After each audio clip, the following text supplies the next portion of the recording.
Part 1. And his paths shall be many, and who shall know his name? For he shall be born among us many times, in many guises, as he has been and ever will be, time without end. His coming shall be like the sharp edge of the plow, turning our lives in furrows from out of the places where we lie in our silence. The breaker of bonds, the forger of chains, the maker of futures, the unshaper of destiny. From Commentaries on the Prophecies of the Dragon by Jurith Doreen, right hand to the Queen of Almorin, 742 A.B., the Third Age. Prologue. Fortress of the Light. Pedron Niles' aged gaze wandered about his private audience chamber, but dark eyes hazed with thought saw nothing. Tattered wall hangings, once battle banners of the enemies of his youth, faded into dark wood paneling laid over stone walls, thick even here in the heart of the Fortress of the Light. The single chair in the room, heavy, high-backed, and almost a throne, was as invisible to him as the few scattered tables that completed the furnishings. Even the white-cloaked man kneeling with barely restrained eagerness on the great sunburst set in the wide planks of the floor had vanished from Niles' mind for the moment, though few would have dismissed him so lightly. Jarrett Byer had been given time to wash before being brought to Nile, but both his helmet and his breastplate were dulled from travel and battered from use. Dark, deep-set eyes shone with a feverish, urgent light in the face that seemed to have had every spare scrap of flesh boiled away. He wore no sword, none was allowed in Niles' presence, but he seemed poised on the edge of violence, like a hound awaiting the loosing of a leash. Twin fires on long hearths at either end of the room held off the late winter cold. It was a plain soldier's room, really. Everything well made, but nothing extravagant, except for the sunburst. Furnishings came to the audience chamber of the Lord Captain, commander of the Children of the Light, with the man who rose to the office. The blaring sun of coined gold had been worn smooth by generations of petitioners, replaced and worn smooth again. Gold enough to buy any estate in Amadisia, the patent of nobility to go with it. For 10 years, Nile had walked across that gold and never thought of it twice, any more than he thought of the sunburst embroidered across the chest of his white tunic. Gold held little interest for Pedron Nile. Eventually, his eyes went back to the table next to him, covered with maps and scattered letters and reports. 3 loosely rolled drawings lay among the jumble. He took one up reluctantly. It did not matter which. All depicted the same scene, though by different hands. Niles' skin was as thin as scraped parchment, drawn tight by age over a body that seemed all bone and sinew, but there was nothing of frailty about him. No man held Niles' office before his hair was white, nor did any man softer than the stones of the Dome of Truth. Still, he was suddenly aware of the tendon-ridged back of the hand, holding the drawing, aware of the need for haste. Time was growing short. His time was growing short. It had to be enough. He had to make it enough. He made himself unroll the thick parchment halfway, just enough to see the face that interested him. The chalks were a little smudged from travel and saddlebags, but the face was clear. A gray-eyed youth with reddish hair. He looked tall, but it was hard to say for certain. Aside from the hair and the eyes, he could have been set down in any town without exciting comment. This boy has proclaimed himself the Dragon Reborn, I muttered. The Dragon. The name made him feel the chills of winter and age. The name borne by Luz Theron Telamon, when he doomed every man who could channel the one power, then or ever after, to insanity and death, himself among them. It was more than 3,000 years since Aes Sedai Pride and the War of the Shadow had brought an end to the Age of Legends. 3,000 years, but prophecy and legend help men remember. The heart of it, at least, if the details will go on. Luz Theron Kinslayer, The man who had begun the breaking of the world.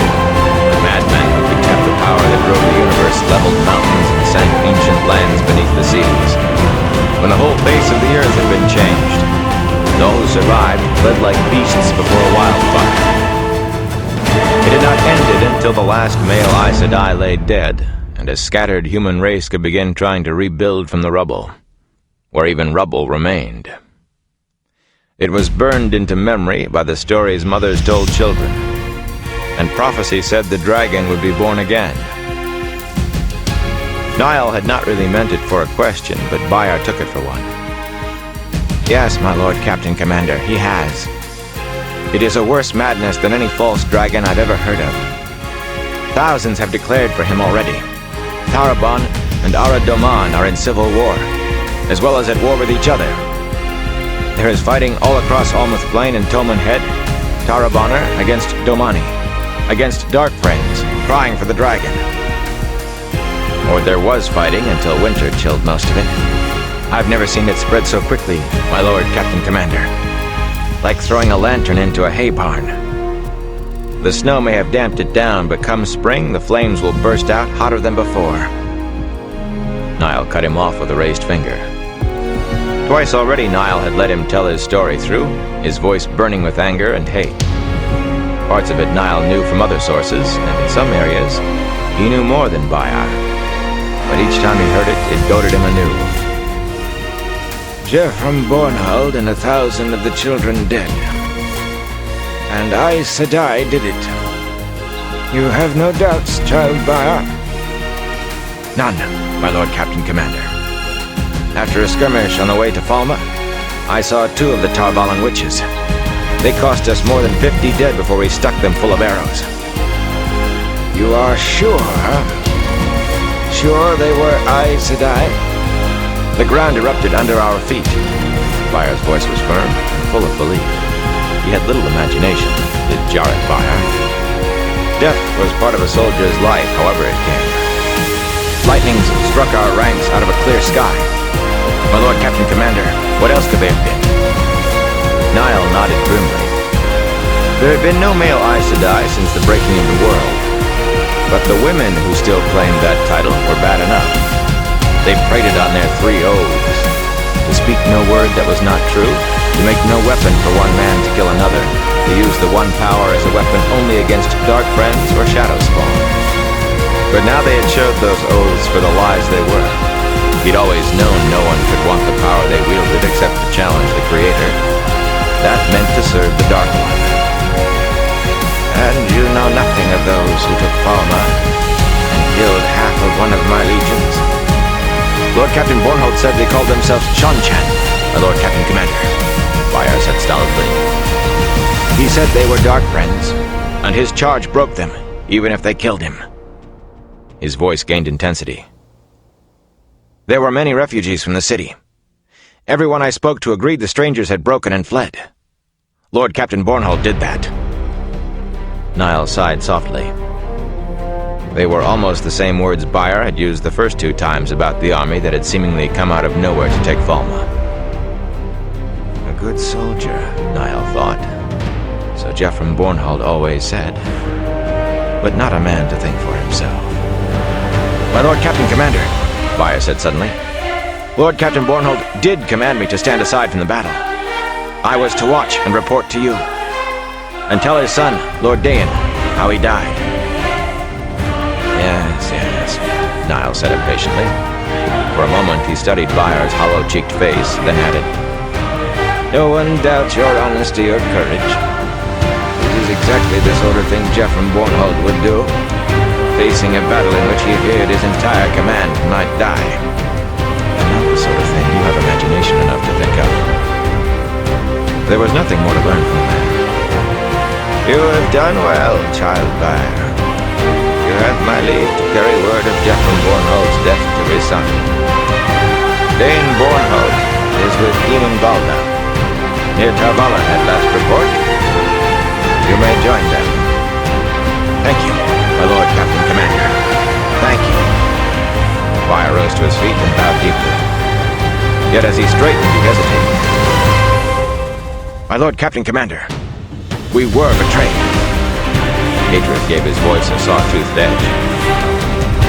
By this one dark friend who spoke of, Child Baia. He could not keep an edge out of his own voice.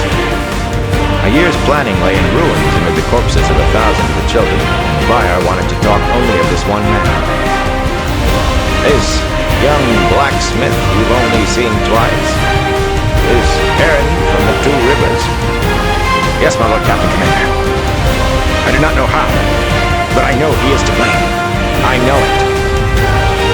I will see what can be done about him, Child Baia.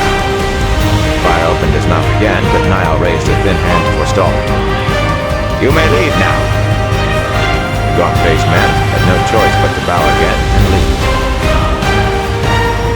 As the door closed behind him, Niall lowered himself into his high-backed chair. What had brought on Baia's hatred of this Perrin? There were far too many dark friends to waste energy on hating any particular one. Too many dark friends, high and low, hiding behind glib tongues and open smiles, serving the Dark One. Still, one more name added to the lists would do no harm. He shifted on the hard chair, trying to find comfort for his old bones. Not for the first time he thought vaguely that perhaps a cushion would not be too much luxury. And not for the first time he pushed the thought away. The world tumbled toward chaos, and he had no time to give in to age. He let all the signs that foretold disasters swirl through his mind. War gripped Taraban and Aradaman. Civil war ripped at Kyrian, and war fever was rising in Tyr and Ilion, old enemies as they were. Perhaps these wars meant nothing in themselves, men fought wars, but they usually came one at a time. Aside from the false dragon somewhere on Almost Plain, another tore at Saldae, and a third flaked Tyr. 3 at once. They must all be false dragons. They must be. A dozen small things besides, some perhaps only faceless rumors, but taken together with the rest. Sightings of Aiel reported as far west as Mirandy and Kandor. Only 2 or 3 in one place, but 1 or 1,000, Aiel had come out of the waste just once in all the years since the break-in. Only in the Aiel War had they ever left that desolate wilderness. The Athaan Mier, the sea folk, were said to be ignoring trade to seek signs and portents. Of what exactly, they did not say. Sailing with ships half full or even empty. Ilion had called the Great Hunt of the Horn for the first time in almost 400 years, had sent out the hunters to seek the fabled Horn of Valir, which prophecy said would summon dead heroes from the grave to fight in Tarmangedon, the last battle against the Shadow.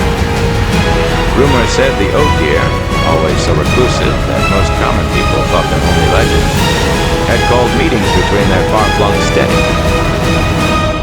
Most telling of all, to Niall, the Aes Sedai had apparently come into the open. It was said they had sent some of their sisters to Saldaea to confront the false dragon, Mazrim Taim. Rare as it was in men, Taim could channel the One Power. That was a thing to fear and despise in itself, and few thought a man like that could be defeated except with the aid of Aes Sedai. Better to allow Aes Sedai help than to face the inevitable horrors when he went mad, as such men inevitably did. But Tar-Valon had apparently sent other Aes Sedai to support the other false dragon at Falma. Nothing else fit the facts. The pattern chilled the marrow in his bones. Chaos multiplied, but was unheard of, happening again and again. The whole world seemed to be milling, stirring near the boil. It was clear to him, the last battle really was coming. All his plans were destroyed, the plans that would have secured his name among the children of the light for 100 generations. But turmoil meant opportunity, and he had new plans, with new objectives, if he could keep the strength and will to carry them out. Right, let me hold on to life long enough. A deferential knock on the door brought him out of his dark thoughts. "Come!" he snapped. A servant in coat and breeches of white and gold bowed his way in. Eyes to the floor, he announced that Jakim Karadin, anointed of the light, inquisitor of the hand of the light, came at the command of the Lord Captain Commander. Karadin appeared at the man's heels, not waiting for Niall to speak. Niall gestured the servant to leave. Before the door was fully closed again, Karadin dropped to one knee with a flourish of his snowy cloak. Behind the sunburst on the cloak's breast lay the scarlet shepherd's crook, the hand of the light, called the questioners by many, though seldom to their faces. "As you have commanded my presence, my Lord Captain Commander," he said in a strong voice, "so have I returned from Taraban." Niall examined him for a moment. Karadin was tall, well into his middle years, with a touch of gray in his hair, yet fit and armed. His dark, deep-set eyes had a knowing look about them, as always. And he did not blink under the silent study of the Lord Captain Commander. Few men had consciences so clear or nerves so steady. Karadin knelt there, waiting as calmly as if it were an everyday matter to be ordered curtly to leave his command. Return to Amador without delay, no reasons given. But then it was said Jacob Karadin could outweigh a stone. "Rise, child Karadin." As the other man straightened, Niall added, "I have had disturbing news from Forma." Karadin straightened the folds of his cloak as he answered. His voice broke the edge of suitable respect, almost as if he spoke to an equal, rather than to the man he had sworn to obey to the death. "My Lord Captain Commander refers to the news brought by Child Jarret Bayar, late second to the Lord Captain Bornholt." The corner of Niall's left eye fluttered, an old presage of anger. Supposedly, only 3 men knew Bayar was in Amador, and none besides Niall knew from where he came. "Do not be too clever, Karadin. Your desire to know everything may one day lead you into the hands of your own questioners." Karadin showed no reaction beyond a slight tightening of his mouth at the name. "My Lord Captain Commander, the hand seeks out truth everywhere to serve the light." To serve the light. Not to serve the children of the light. All the children served the light, but Pedro and Niall often wondered if the questioners really considered themselves part of the children at all. "And what truth do you have for me about what occurred in Falmouth?" "Dark friends, my Lord Captain Commander." "Dark friends?" Niall's chuckle held no amusement. "A few weeks gone, I was receiving reports from you that Geoffrey Bornhold was a servant of the Dark One because he moved soldiers onto Toman Head against your orders." His voice became dangerously solemn. "You now need me to believe that Bornhold, as a Dark Friend, led 1,000 of the children to their deaths fighting other Dark Friends." "Whether or not he was a Dark Friend will never be known," Karadin said blandly, "since he died before he could be put into question. The Shadow's plots are murky and often seem bad to those who walk in the light. But that those who seized Falma were Dark Friends, I have no doubt. Dark Friends and Aes Sedai in support of a false dragon. It was the one power that destroyed Bornhold and his men. Of that I am sure, my Lord Captain Commander. Just as it destroyed the armies that Taraban and Aradoman sent against the Dark Friends in Falma.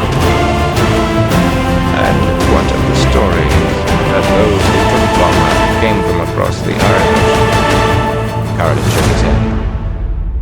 "My Lord Captain Commander, the people are full of rumors. Some claim they were the armies Otter Hawkwing sent across the ocean 1,000 years ago come back to claim the land. Why, some even claim to have seen Hawkwing himself in Falma, and half the heroes of legend besides. The West is boiling from Taraban to Saldaea, and 100 new rumors bubble to the surface every day, each more outrageous than the last. The so-called Shan Chan were no more than another rabble of Dark Friends gathered to support a false dragon, only this time with open Aes Sedai support." "What proof have you?" Niall made his voice sound as if he doubted the point. "You have prisoners?" "No, my Lord Captain Commander.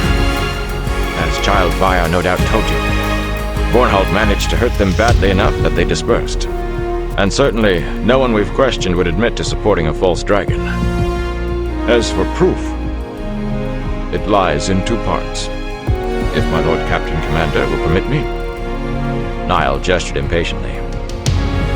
The first part is negative. Few ships have tried to cross the Arith Ocean, and most never returned. Those that did turned back before they ran out of food and water. Even the sea folk will not cross the Arith, and they sail wherever there is trade, even to the lands beyond the Isle Waste. My Lord Captain Commander, if there are any lands across the ocean, they are too far to reach, the ocean too wide. To carry an army across it would be as impossible as flying. Perhaps, Niall said slowly. It is certainly indicative. What is your second part? My Lord Captain Commander, many of those we questioned spoke of monsters fighting for the Dark Friends, and held to their claims even under the last degree of the question. What could they be but Trollocs and other shadow spawn, in some way brought down from the blight? Carradine spread his hands as if that were conclusive. Most people think Trollocs are only travelers' tales and lies, and most of the rest think they were all killed in the Trolloc Wars. What other name would they put to a Trolloc but monster? Yes. Yes, you may be right, Count Carradine. Maybe, I said. He would not give Carradine the satisfaction of knowing he agreed. But what of him? He indicated the rolled drawings. If he knew Carradine, the Inquisitor had copies in his own chambers. How dangerous is he? Can he channel the One Power? The Inquisitor merely shrugged. Perhaps he can channel, perhaps not. Aes Sedai could no doubt make people believe a cat could channel if they wanted to. As to how dangerous he is, any false dragon is dangerous until he is put down, and one with Tar-Valon openly behind him is 10 times dangerous. But he is less dangerous now than he will be in half a year unchecked. The captives I questioned had never seen him, had no idea where he is now. His forces are fragmented. I doubt there are more than 200 gathered in any one place. The Tarabanas or the Damani, either one could sweep them away if they weren't so busy fighting each other. Even a false dragon, Niall said dryly, is not enough to make them forget 400 years of squabbling over possession of Almouth Plain, as if either of them ever had the strength to hold it. Carradine's face did not change, and Niall wondered how he could keep so calm. Not become much longer a question. It is of no import, my Lord Captain Commander. Winter keeps them all in their camps, except for scattered skirmishes and raids. When the weather warms enough for troops to move. Bornhold took only half his legion to their deaths on Toman Head. With the other half, I will hunt this false dragon to his death. Of course, he is not dangerous to anyone. And if you face what seems Bornhold faced, Aes Sedai channeling the power to kill. Their witchery doesn't protect them from arrows or a knife in the dark. They die as quickly as anyone else. Carradine smiled. I promise you I will be successful before summer. Niall nodded. The man was calm. Now, sure, the dangerous questions would already have come, if they were coming. I should have remembered, Niall. I was a kind of blind tactician. Why, he said quietly, did you not take your own forces to Rome? With Dark Friends on Toman Head, an army of them holding Falma, why did you try to stop holding Falma? Carradine blinked, but his voice remained steady. At first, they were only rumors, my Lord Captain Commander. Rumors so wild no one could believe. By the time I learned the truth, Bornhold had joined the battle. He was dead, and the Dark Friends scattered. Besides, my task was to bring the light to Almouth Plain. I could not disobey my orders to chase after rumors. Your task, Niall said, his voice rising as he stood. Carradine topped him by a head, but the Inquisitor stepped back. Your task. Your task was to seize Almouth Plain. An empty bucket that no one holds except by words and claims. And all you had to do was fill it. the nation of Almouth would have lived again, ruled by the Children of the Light, with no need to pay lip service to a fool of a king. Amadesia and Almouth, a vice-gripping Tarabon. In 5 years, we would have held sway there as much as here in Amadesia. You made a dog's dinner of it. The smile went to Glass. "Oh, Captain Commander," Carter protested. "How could I foresee what happened? Yet another false dragon? Tarabon and Aradaman finally going to war after so long, merely growling at each other? And Aes Sedai revealing their true selves after 3,000 years of dissembling? Even with that, though, all is not lost. I can find and destroy this false dragon before his followers unite. And once the Taraboners and Domani have weakened themselves, they can be cleared from the plane without..." "No!" Niall snapped. "Your plans are done with, Karadin. Perhaps I should hand you over to your own questioners right now. The High Inquisitor would not object.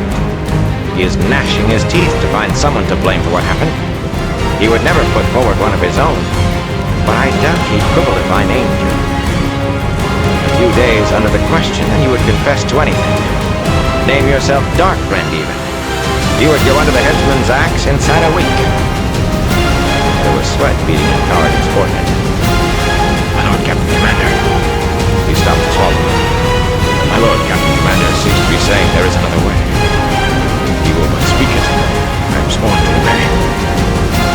Now, I'll follow. Now to toss the dice." Prickles ran across his skin as if he were in battle, then suddenly realized that every man for 100 paces around him was an enemy. Lord Captain Commanders do not go to the headsman.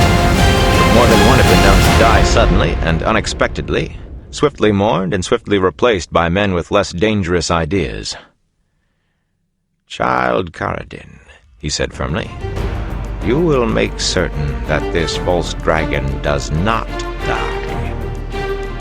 If any Aes Sedai come to oppose rather than support him, you will make use of your knives in the dark."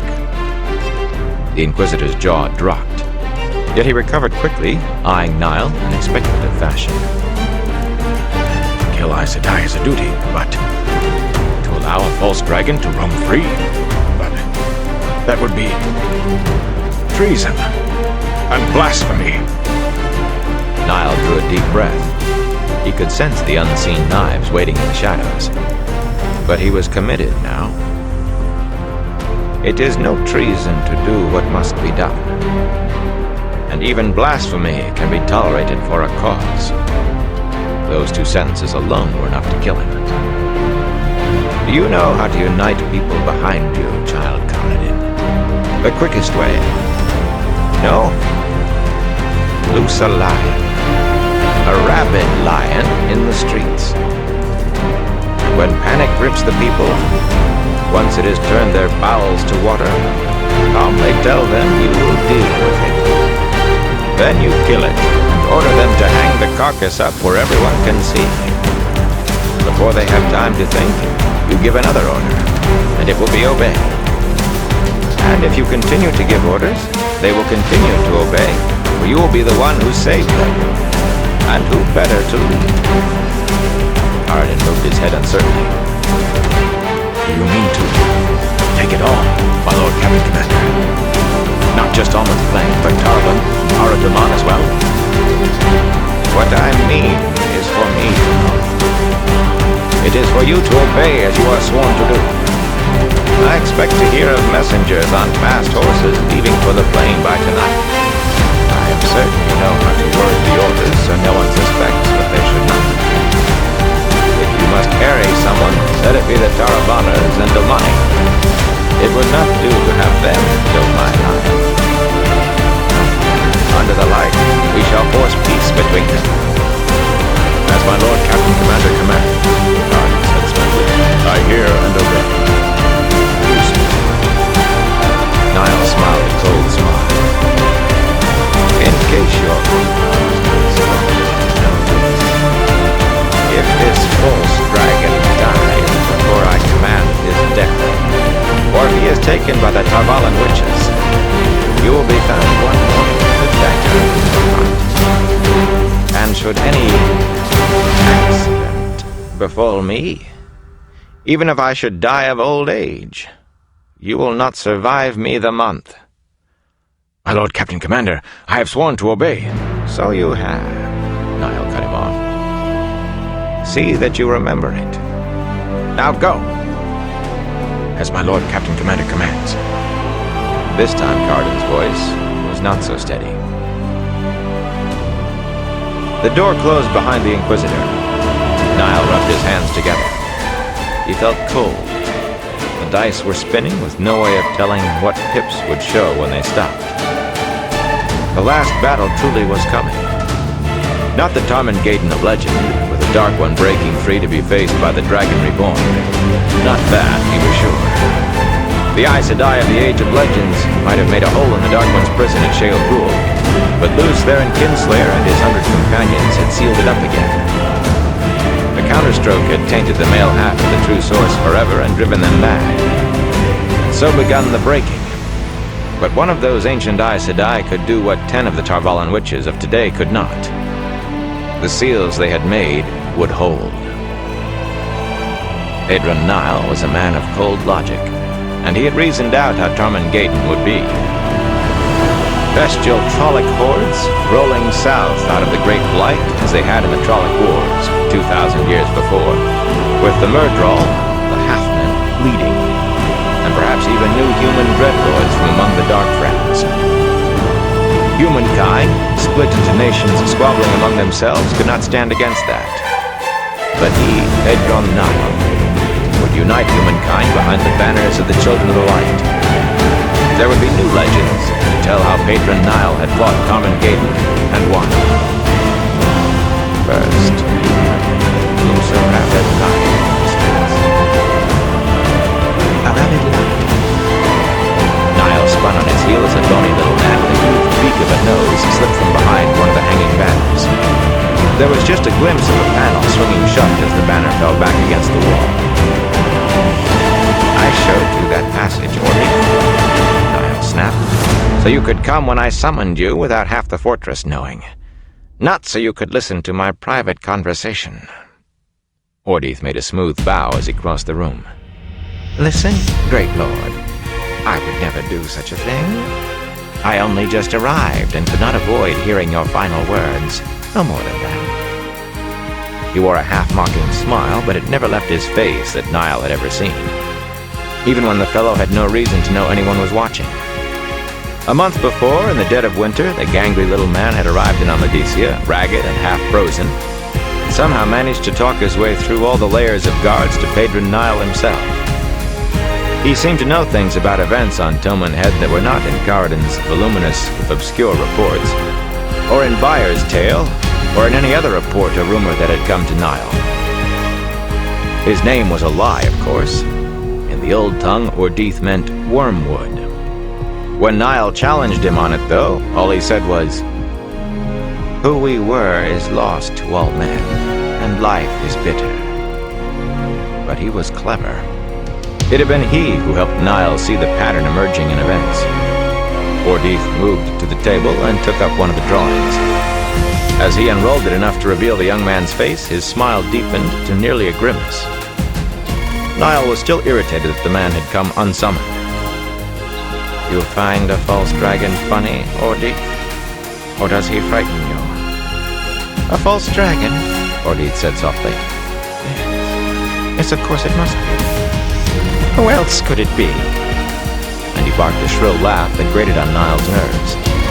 Sometimes Niall thought Ordeith was at least half mad. But he is clever, man enough. "What do you mean, Ordeith? You sound as if you know him." Ordeith gave a start, as though he had forgotten the Lord Captain Commander was there. "No, his name is Randall Thor. He comes from the Two Rivers in the back country of Andor. He is a dark friend so deep in the shadow it would make the soul cringe to know the half." "The Two Rivers," Niall mused. Someone else mentioned another dark friend from there. Another youth. Strange to think of dark friends coming from a place like that. But truly they are everywhere. Another great room, Woodward said. From the two rivers. Would that be Matrim Coffin or Peran Ebara? They are of an age within, and close behind in evil. His name was given as Peran, Niall said, frowning. 3 of them, you say? Nothing comes out of the two rivers but wool and tobacco. I doubt if there is another place men live that is more isolated from the rest of the world. In a city, dark friends must hide their nature to one extent or another. They must associate with others, with strangers come from other places, and leaving to take word of what they have seen. But in quiet villages cut off from the world, where few outsiders ever go, what better places for all to be dark friends? How is it you know the names of 3 dark friends, Ordeith? 3 dark friends from the far end of forever. You keep too many secrets, Wormwood, and pull more surprises from your sleeve than a gleeman. How can any man tell all that he knows, Great Lord? The little man said smoothly. It would be only prattle until it becomes useful. I will tell you this, Great Lord. This Randall Thor, this dragon, has deep roots in the two rivers. False dragon, Niall said sharply, and the other man bowed. Of course, I misspoke myself. Suddenly Niall became aware of the drawing crumpled and torn in Ordeith's hands. Even while the man's face remained smooth, except for that sardonic smile, his hands twitched convulsively around the parchment. Stop that, Niall commanded. He snatched the drawing away from Ordeith and smoothed it as best he could. I do not have so many likenesses of this man that I can allow them to be destroyed. Much of the drawing was only a smudge, and a rip ran across the young man's breast. But miraculously, the face was untouched. Forgive me, Ordeith made a deep bow, his smile concealed. I know friends. Niall studied the face in chalks. Randolph Thor of the two rivers. Perhaps I must make plans for the two rivers. When the snow's clear, perhaps. As the great Lord wishes, Ordeith said blandly. The grimace on Garden's face as he strode through the halls of the fortress made other men avoid him, though in truth few sought the company of questions. Servants, hurrying about their tasks, tried to fade into the stone walls, and even men with golden knots of frank on their white cloaks took side corridors when they saw his face. He flung open the door to his rooms and slammed it behind him, feeling none of the usual satisfaction at the fine carpets from Taraban, and Tyr, in lush reds and golds and blues, the beveled mirrors from Ilion, the gold leaf work on the long, intricately carved table in the middle of the floor. A master craftsman from Lugard had worked nearly a year on that. This time he barely saw it. Shaban! For once his body servant did not appear. The man was supposed to be readying the rooms. The light burn you, Shaban! Where are you? A movement caught the corner of his eye, and he turned, ready to shrivel Charbon with his curses. The curses themselves shriveled, as a Myrddraal took another step toward him with the sinuous grace of a serpent. It was a man in form, no larger than most, but there the resemblance ended. Dead black clothes and cloak, hardly seeming to stir as it moved, made its maggot-white skin appear ever paler, and it had no eyes. That eyeless gaze filled Karadin with fear, as it had filled thousands before. Karadin stopped to work moisture back into his mouth. He tried bringing his voice back down to its normal register. What are you doing here? It still sounded shrill. The halfman's bloodless lips quirked in a smile. Where there's shadow, there may I go. Its voice sounded like a snake rustling through dead leaves. I like to keep a watch on all those who serve me. I serve them. It was no use. With an effort, Karadin jerked his eyes away from that smooth expanse of pale, pasty face and turned his back. A shiver ran down his spine, having his back to Myrddraal. Everything was sharp in the mirror on the wall in front of him. Everything but the halfling. The Myrddraal was an indistinct blur. Hardly soothing to look at, but better than meeting that stare. A little stranger turned to Carden's voice. I served him. He cut off, suddenly aware of where he was. The heart of the fortress of the light. The rumor of a whisper of the words he was about to say would have given him to the hand of the light. The lowest of the children would strike him down on the spot if he heard it. He was alone, except for the Murdrawl and perhaps Charbon. Where is that cursing man? It would be good to have someone to share the half-man's stare, even if the other would have to be disposed of afterwards. But still, he lowered his voice. I serve the great Lord of the Dark, as you do. We both serve. If you wish to see it so. The Murdrawl laughed, a sound that made Caradon's bones shiver. Still, I will know why you are here instead of on Plain. I was commanded here by word of the Lord Captain Commander. The Murdrawl grated. Your Lord Captain Commander's words are dung. You were commanded to find the human called Randolph Thor and kill him. That, before all else. Above all else. Why are you not obeying? Caradon took a deep breath. That gaze on his back felt like a knife blade, grating along his spine. Things have changed. Some matters are not as much in my control as they were. A harsh, scraping noise jerked his head around. The Murdrawl was drawing a hand across the tabletop, and thin tendrils of wood curled away from his fingernails. Nothing has changed, human. You forswore your oaths to the light and swore new oaths. And those oaths you will obey. Caradon stared at the gouges marring the polished wood and swallowed hard. I don't understand. Why is it suddenly so important to kill him? I thought the great Lord of the Dark meant to use him. You question me? I shall take your tongue. It is not your part to question or to understand. It is your part to obey. You will give dogs lessons in obedience. You understand that? Heel, dog, and obey your master. Anger wormed its way through the fear, and Caradon's hand groped at his side, but his sword was not there. It lay in the next room now, where he had left it on going to attend Pegron Nile. The Murdrawl moved faster than a striking viper.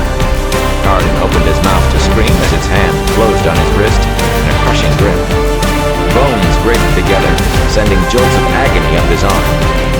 The scream never left his mouth, though, for the half-man's other hand gripped his chin and forced his jaws shut. His heels rose up, and then his toes left the floor. Grunting and gurgling, he dangled in the Murdraw's grasp. Hear me, human.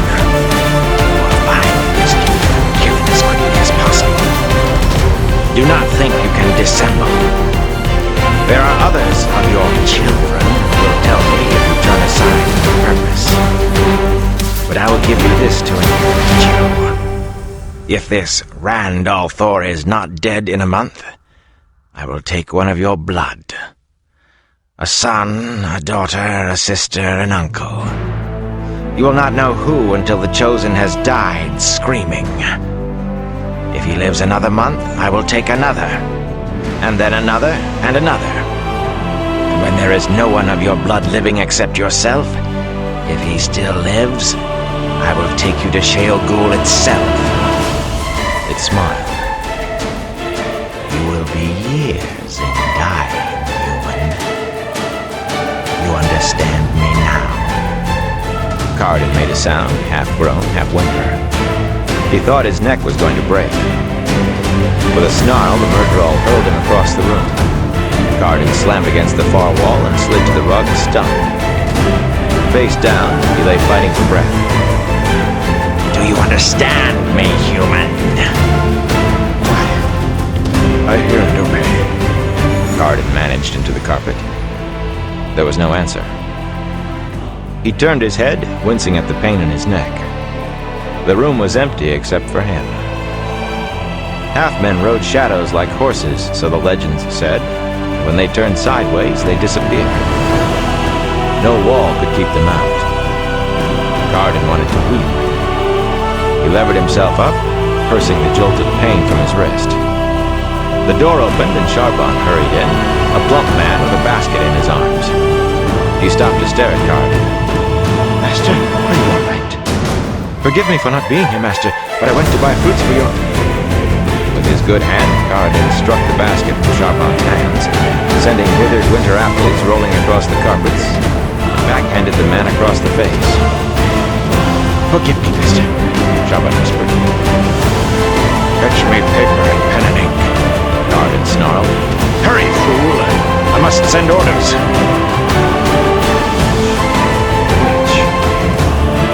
Charbon scurried to obey. Karadin stared at the gouges in the tabletop and shivered. Chapter 1. Waiting. The wheel of time turns, and ages come and pass, leaving memories that become legend. Legend fades to myth, and even myth is long forgotten when the age that gave it birth comes again. In one age, called the Third Age by some, an age yet to come, an age long past, a wind rose in the mountains of mist. The wind was not the beginning. There are neither beginnings nor endings to the turning of the wheel of time, but it was a beginning. Down long valleys the wind swept, valleys blue with morning mist hanging in the air, some forested with evergreens, some bare where grasses and wildflowers would soon spring up. It howled across half-buried ruins and broken monuments, all as forgotten as those who had built them. It moaned in the passes, weather-worn cuts between peaks capped with snow that never melted. Thick clouds clung to the mountaintops so that snow and white billows seemed one. In the lowlands, winter was going or gone, yet here in the heights it held a while, quilting the mountainsides with broad white patches. Only evergreens clung to leaf or needle. All other branches stood bare, brown or gray against the rock and not yet quickened ground. There was no sound but the crisp rush of wind over snow and stone. The land seemed to be waiting for something to burst. Sitting his horse just inside a thicket of leatherleaf and pine, Perrin Ibarra shivered and tugged his fur-lined cloak closer. As close as he could, with a longbow in one hand and a great half-moon axe at his belt. It was a good axe of cold steel. Perrin had pumped the bellows the day Master Luhan had made it. The wind jerked at his cloak, pulling the hood back from his shaggy curls, and cut through his coat. He wiggled his toes in his boots for warmth and shifted on his high-cantled saddle. But his mind was not really on the cold. Eyeing his 5 companions, he wondered if they too felt it. Not the waiting they had been sent there for, but something more. Stepper, his horse, shifted and tossed his head. He had named the dun stallion for his quick feet, but now Stepper seemed to feel his rider's irritation and impatience. I'm tired of all this waiting, all this sitting while the rain holds us as tight as tongs. Burn the Aes Sedai. When will it end? He sniffed the wind without thinking. The smell of horse predominated, and of men and men's sweat. A rabbit had gone through those trees not long since, fear powering its run, but the fox on its trail had not killed there. He realized what he was doing and stopped it. You'd think I would get a stuffed nose with all this wind. He almost wished he did have one, and I wouldn't let Moraine do anything about it either. Something tickled the back of his mind. He refused to acknowledge it. He did not mention his feeling to his companions. The other 5 men sat their saddles, short horse bows at the ready, eyes searching the sky above as well as the thinly treed slopes below. They seemed unperturbed by the wind flaring their cloaks out like banners. A 2-handed sword hilt stuck up above each man's shoulder through a slit in his cloak. The sight of their bare heads, shaven except for topknots, made Perrin feel colder. For them, this weather was already well into spring. All softness had been hammered out of them at a harder forge than he had ever known. They were Shinarans from the borderlands up along the Great Blight, where Trolloc raids could come in any night, and even a merchant or a farmer might well have to take up sword or bow. And these men were no farmers. but soldiers almost from birth. He sometimes wondered at the way they deferred to him and followed his lead. It was as if they thought he had some special right, some knowledge hidden from them. Maybe it's just my friends, he thought wryly. They were not as tall as he, nor as big. Years as a blacksmith's apprentice had given him arms and shoulders to make two of most men's. But he had begun shaving every day to stop their jokes about his youth. Friendly jokes, but still jokes. He would not have them start again because he spoke of a feeling. With a start, Perrin reminded himself that he was supposed to be keeping watch, too. Checking the arrow knocked to his longbow, he peered down the valley running off to the west, widening as it fell away. The brown streak with broad, twisted ribbons of snow, remnants of winter. Most of the scattered trees down there still clogged the sky with stark winter branches. But enough evergreens, pine and leatherleaf, fir and mountain holly, even a few towering greenwoods, stood on the slopes and the valley floor to give cover for anyone who knew how to use it. But no one would be there without a special purpose. The mines were all far to the south, or even further north. Most people thought there was ill luck in the mountains of mist, and few entered them who could avoid it. Perrin's eyes glittered like burnished gold. Particularly came an itch. He could push the itch aside, but the expectation would not go. As if he teetered on a brink. As if everything teetered. He wondered whether something unpleasant lay in the mountains around them. There was a way to know, perhaps. In places like this, where men seldom came, there were almost always wolves. He crushed the thought before it had a chance to burn. Better to wonder. Better than that. Their numbers were not many, but they had scouts. If there was anything out there, the outriders would find it. This is my forge. I'll tend it. Let them tend theirs. He could see further than the others, so he was the first to spot the rider coming from the direction of Taraban. Even to him, the rider was only a spot of bright colors on horseback, winding its way through the trees in the distance, now seen, now hidden.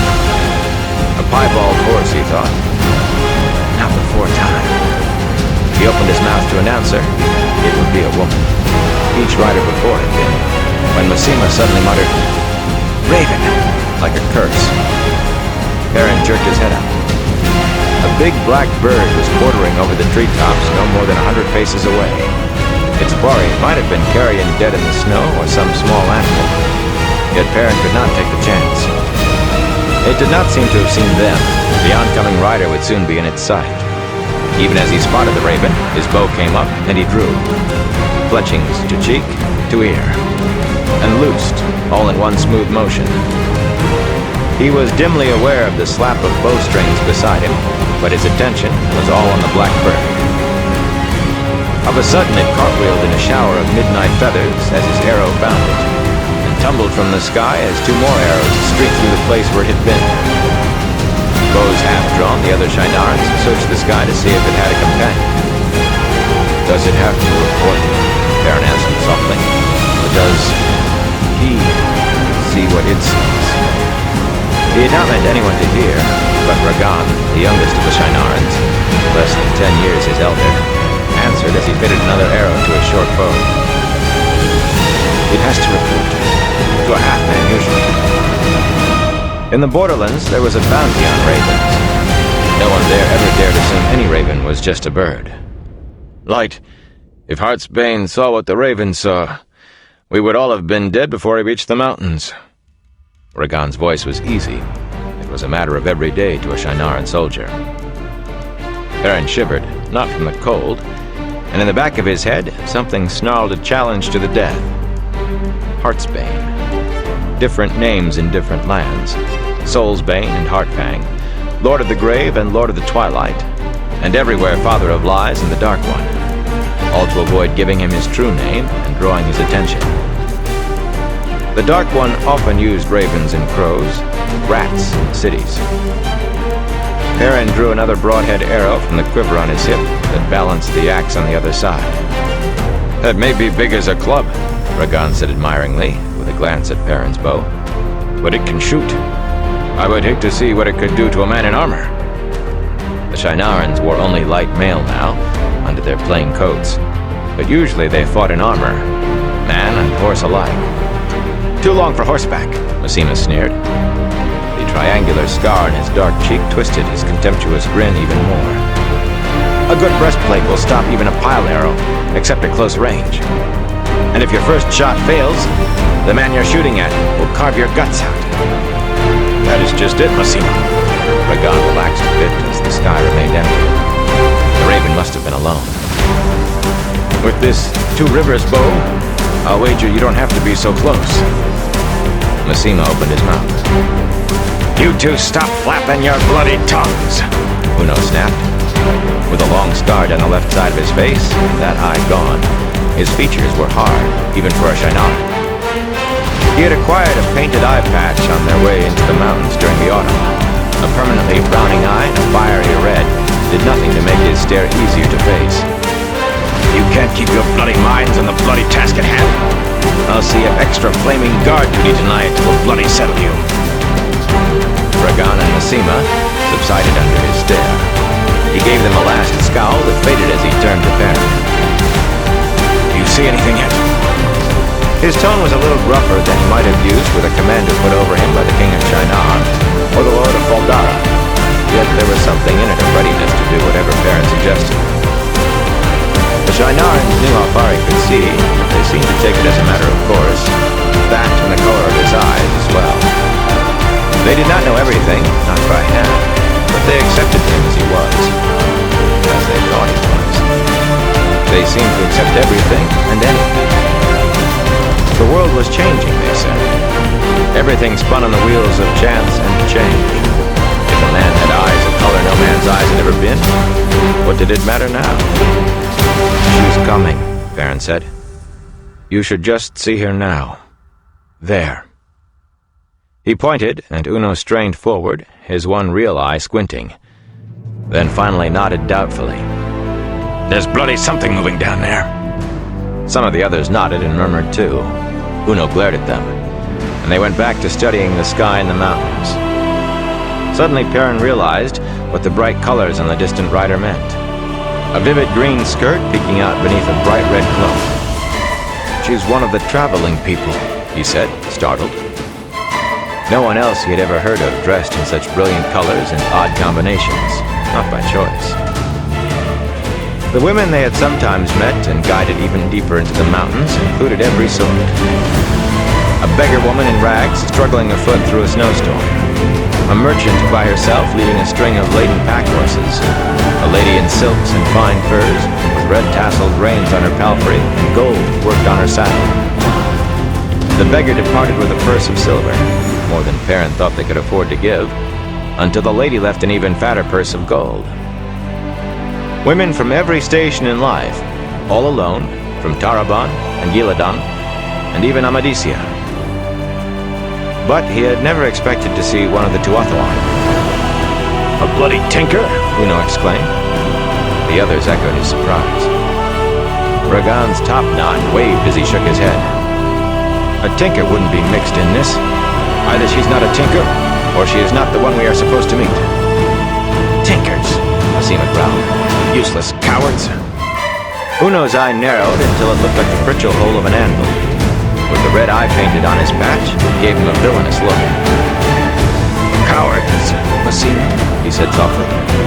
If you were a woman, would you have the flaming nerve to ride up here, alone and bloody unarmed? There was no doubt she would be unarmed if she was of the Tuatha.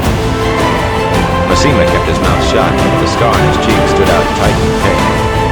"Burn me if I would," Ragan said. "And burn me if you would either, Masima." Masima hitched at his cloak and ostentatiously searched the sky. Uno snorted. The light said that flaming carrion eater was flaming alone, he muttered. Slowly the shaggy brown and white mare meandered closer, picking away along the clear ground between broad snowbanks. Once the brightly clad woman stopped to peer at something on the ground, then tugged the cowl of her cloak further over her head, and heeled her mount forward in a slow walk. The raven, Perrin thought. Stop looking at that bird and come on, woman. Maybe you've brought the word that finally takes us out of here, if more rain means to let us leave before spring. burn her. For a moment, he was not sure whether he meant the Aes Sedai or the Tinker Woman, who seemed to be taking her own time. If she kept on as she was, the woman would pass a good 30 paces to one side of the thicket. With her eyes fixed on where her piebald stepped, she gave no sign that she had seen them among the trees. Perrin nudged the stallion's flanks with his heels, and the dun leaped ahead, sending up sprays of snow with his hooves.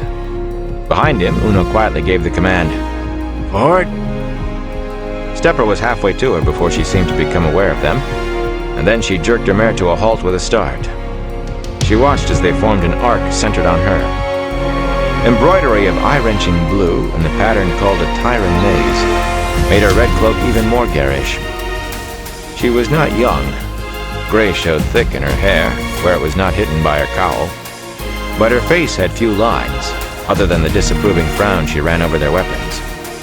If she was alarmed at meeting armed men in the heart of mountain wilderness, though, she gave no sign. Her hands rested easily on the high pommel of her worn but well-kept saddle, and she did not smell afraid. Stop that, Perrin told himself. He made his voice soft so as not to frighten her. "My name is Perrin, good mistress. If you need help, I will do what I can. If not, go with the light. But unless the Tuathalan have changed their ways, you are far from your wagons." She studied them a moment more before speaking. There was a gentleness in her dark eyes, not surprising in one of the traveling people. "I seek a woman."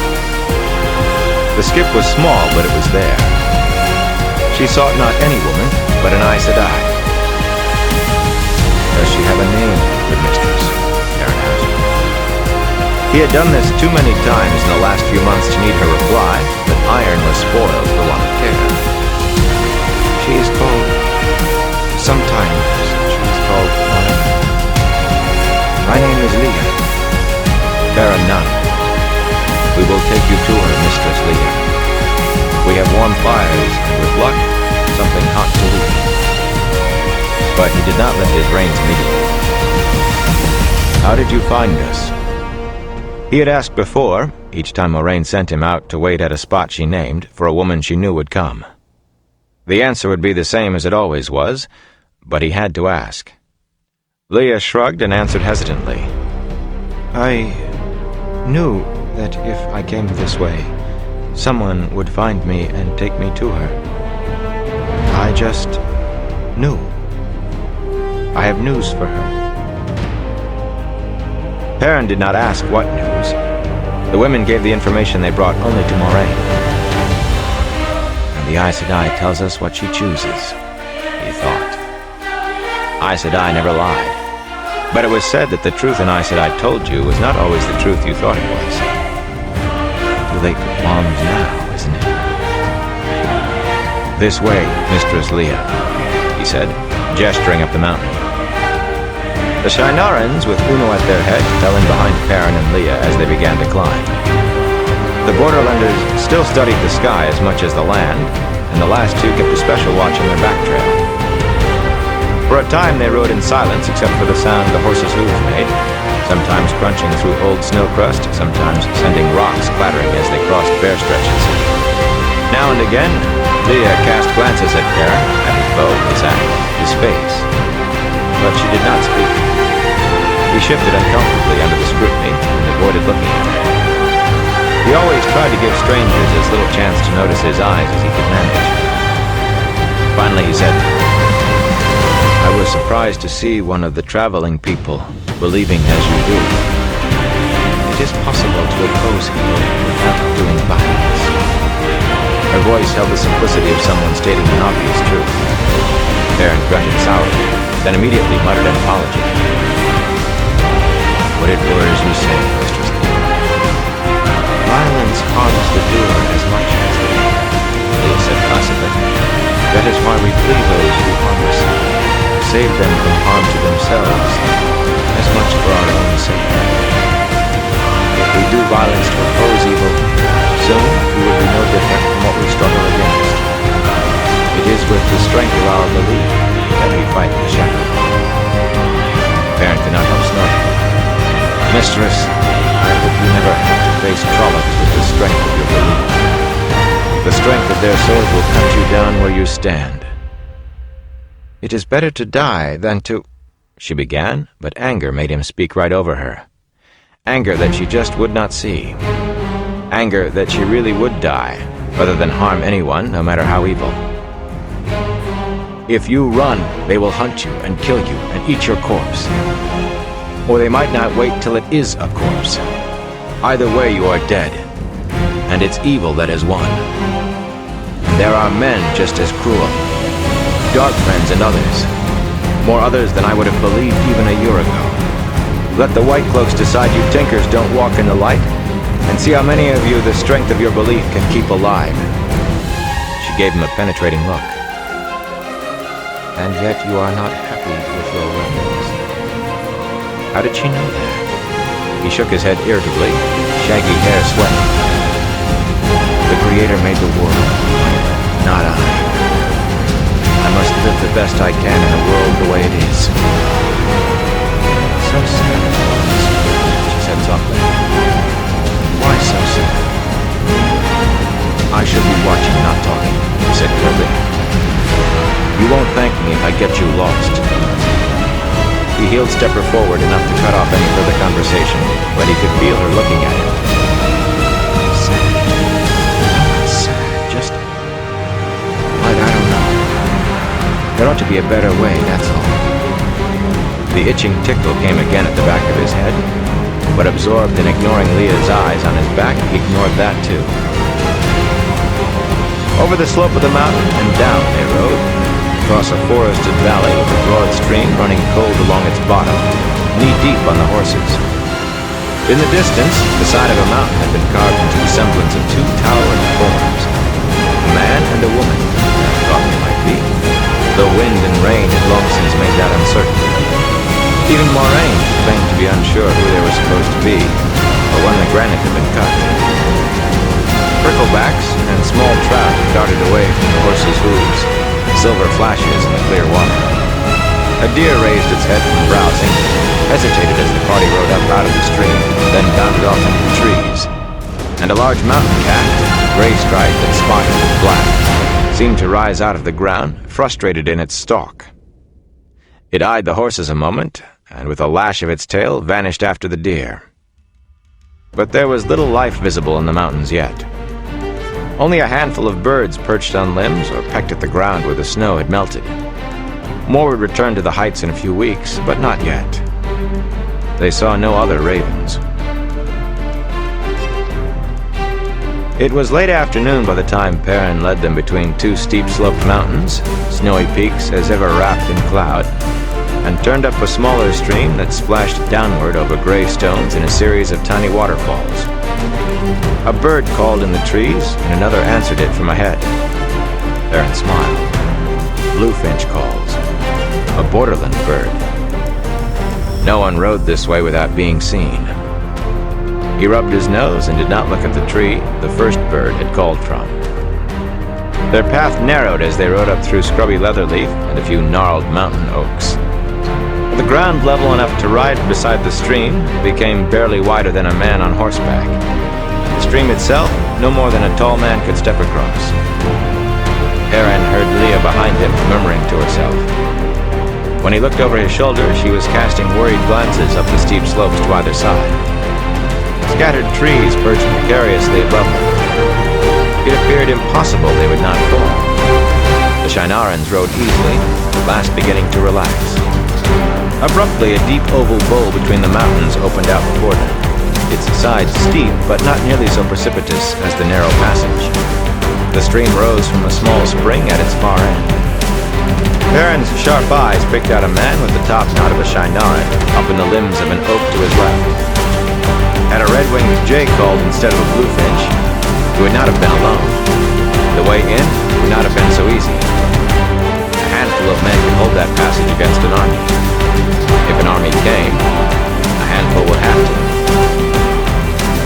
Among the trees around the bowl stood log huts, not readily visible, so that those gathered around the cook fires at the bottom of the bowl seemed at first to be without shelter. There were fewer than a dozen in sight, and not many more out of sight, Perrin knew. Most of them looked around at the sound of horses, and some way. The bowl seemed filled with the smells of men and horses, of cooking and burning wood. A long white banner hung limply from a tall pole near them. One form, at least half again as tall as anyone else, sat on a log engrossed in a book that was small in his huge hands.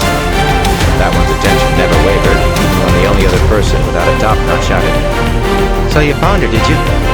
I thought you'd be gone the night this time." It was a young woman's voice, but she wore a boy's coat and breeches and had her hair cut short. A burst of wind swirled into the bowl, making cloaks flap and rippling the banner out to its full length. For a moment, the creature on it seemed to ride the wind. A four-legged serpent scaled in gold and scarlet, golden maned like a lion, and its feet each tipped with 5 golden claws. A banner of legend. A banner most men would not know if they saw it, but would fear when they learned its name. Perrin waved a hand that took it all in as he led the way down into the bowl. "Welcome to the camp of the Dragon Reborn, Leah." Chapter 2. Thaidin. Face expressionless, the Tuathawan woman stared at the banner as it drooped again, then turned her attention to those around the fire, especially the one reading, the one half again as tall as Perrin and twice as big. "You have no gift. I would not have thought," she shook her head. "Where is Moraine Sedai?" It seemed the dragon banner might as well not exist as far as she was concerned. Perrin gestured toward the rough hut that stood furthest up the slope at the far end of the bowl. With walls and sloping roof of unpeeled logs, it was the largest, though not very big at that. Perhaps just barely large enough to be called a cabin rather than a hut. That one is hers. Hers and Lamb's. He is her warder. When you have had something hot to drink. "No, I must speak to Moraine." He was not surprised. All the women who came insisted on speaking to Moraine immediately and alone. The news that Moraine chose to share with the rest of them did not always seem very important, but the women held the intensity of a hunter stalking the last rabbit in the world for his starving family. The half-frozen old beggar woman had refused blankets and a plate of hot stew, tramped up to Moraine's hut, barefoot in still falling snow. Leah slid from her saddle and handed the reins up to Perrin. "Will you see where she is?" She patted the piebald mare's nose. "Lisa is not used to carrying me over such rugged country." "Fodder is scarce still," Perrin told her, "but she'll have what we can give her." Leah nodded and went hurrying away up the slope without another word, holding her bright green skirts up, the blue embroidered red cloak swaying behind her. Perrin swung down from his saddle, exchanging a few words with the men who came from the fires to take the horses. He gave his bow to the one who took Stepper. No, except for one raven, they had seen nothing but the mountains and the Tuathawan woman. Yes, the raven was dead. No, she had told them nothing of what was happening outside the mountains. No, he had no idea whether they would be leaving soon. Forever, he added to himself. Moraine had kept them there all winter. The Shienarans did not think she gave the orders, not here. But Perrin knew that Aes Sedai somehow always seemed to get their way, especially Moraine. Once the horses were led away to the rude log stable, the riders went to warm themselves. Perrin tossed his cloak back over his shoulders and held his hands out to the flames gratefully. The big kettle, Baerlon work by the look of it, gave off smells that had been making his mouth water for some time already. Someone had been lucky hunting today, it seemed. Lumpy roots circled another fire close by, giving off an aroma faintly like turnips as they roasted. He wrinkled his nose and concentrated on the stew. More and more he wanted meat above anything else. The woman in men's clothes was peering toward Leah, who was just disappearing into Moraine's hut. "What do you see, Min?" he asked. She came to stand beside him, her dark eyes troubled. He did not understand why she insisted on breeches instead of skirts. Perhaps it was because he knew her, but he could not see how anyone could look at her and see a too handsome youth instead of a pretty young woman. "The Tinker woman is going to die," she said softly, eyeing the others near the fires.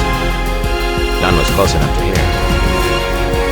He was still thinking of Leah's gentle face. orders never harm anyone. He felt cold despite the warmth of the fire. I wish I'd never asked. Even the few Aes Sedai who knew of it did not understand what Min did. Sometimes she saw images and auras surrounding people. Sometimes she even knew what they meant. Masuto came to stir the stew with a long wooden spoon. The Shinaran eyed them, then laid a finger alongside his long nose and grinned widely before he left. Blood and ashes, they muttered. He's probably decided we are sweethearts, murmuring to each other by the fire. Are you sure? Farron asked. She raised her eyebrows at him. He hastily added, About Leah. Is that her name? I wish I didn't know.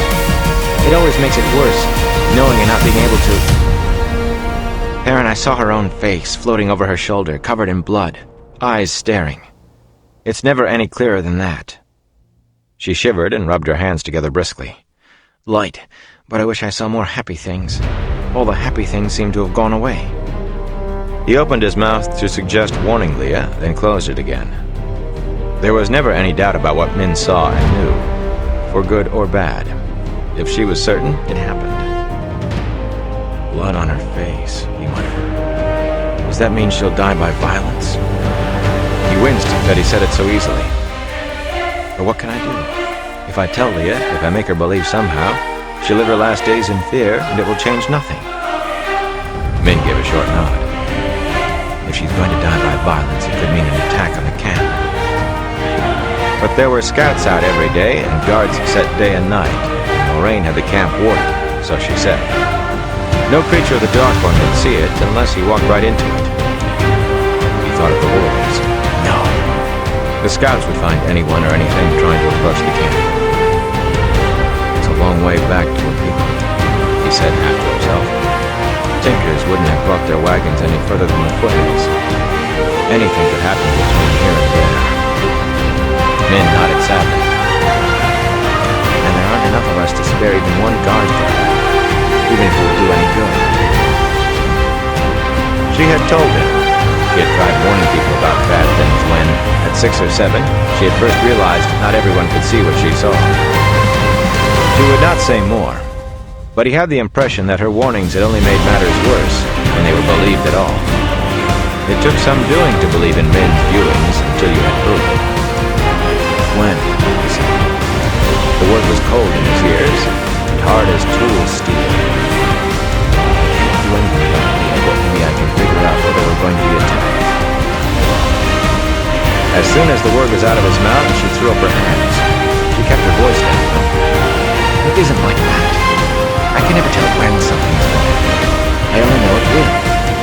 If I even know what I see means. You don't understand. The scene doesn't come when I want it to, and neither does knowing. It just happens, and sometimes I know. Something, a little bit. It just happens. He tried to get a soothing word in, but she was letting it all out in a flood he could not stand.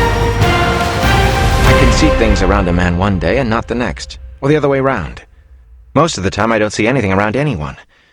Aes Sedai always have images around them, of course, and warders, though it's always harder to say what it means with them than with anyone else. She gave Perrin a searching look, half squinting. A few others always do, too. Don't tell me what you see when you look at me, he said harshly, then shrugged his heavy shoulders. Even as a child, he had been bigger than most of the others, and he had quickly learned how easy it was to hurt people by accident when you were bigger than they. It had made him cautious and careful, and regretful of his anger when he let it show. I am sorry, Min. I shouldn't have snapped at you. I did not mean to hurt you. She gave him a surprised look. You didn't hurt me. Blessed few people want to know what I see.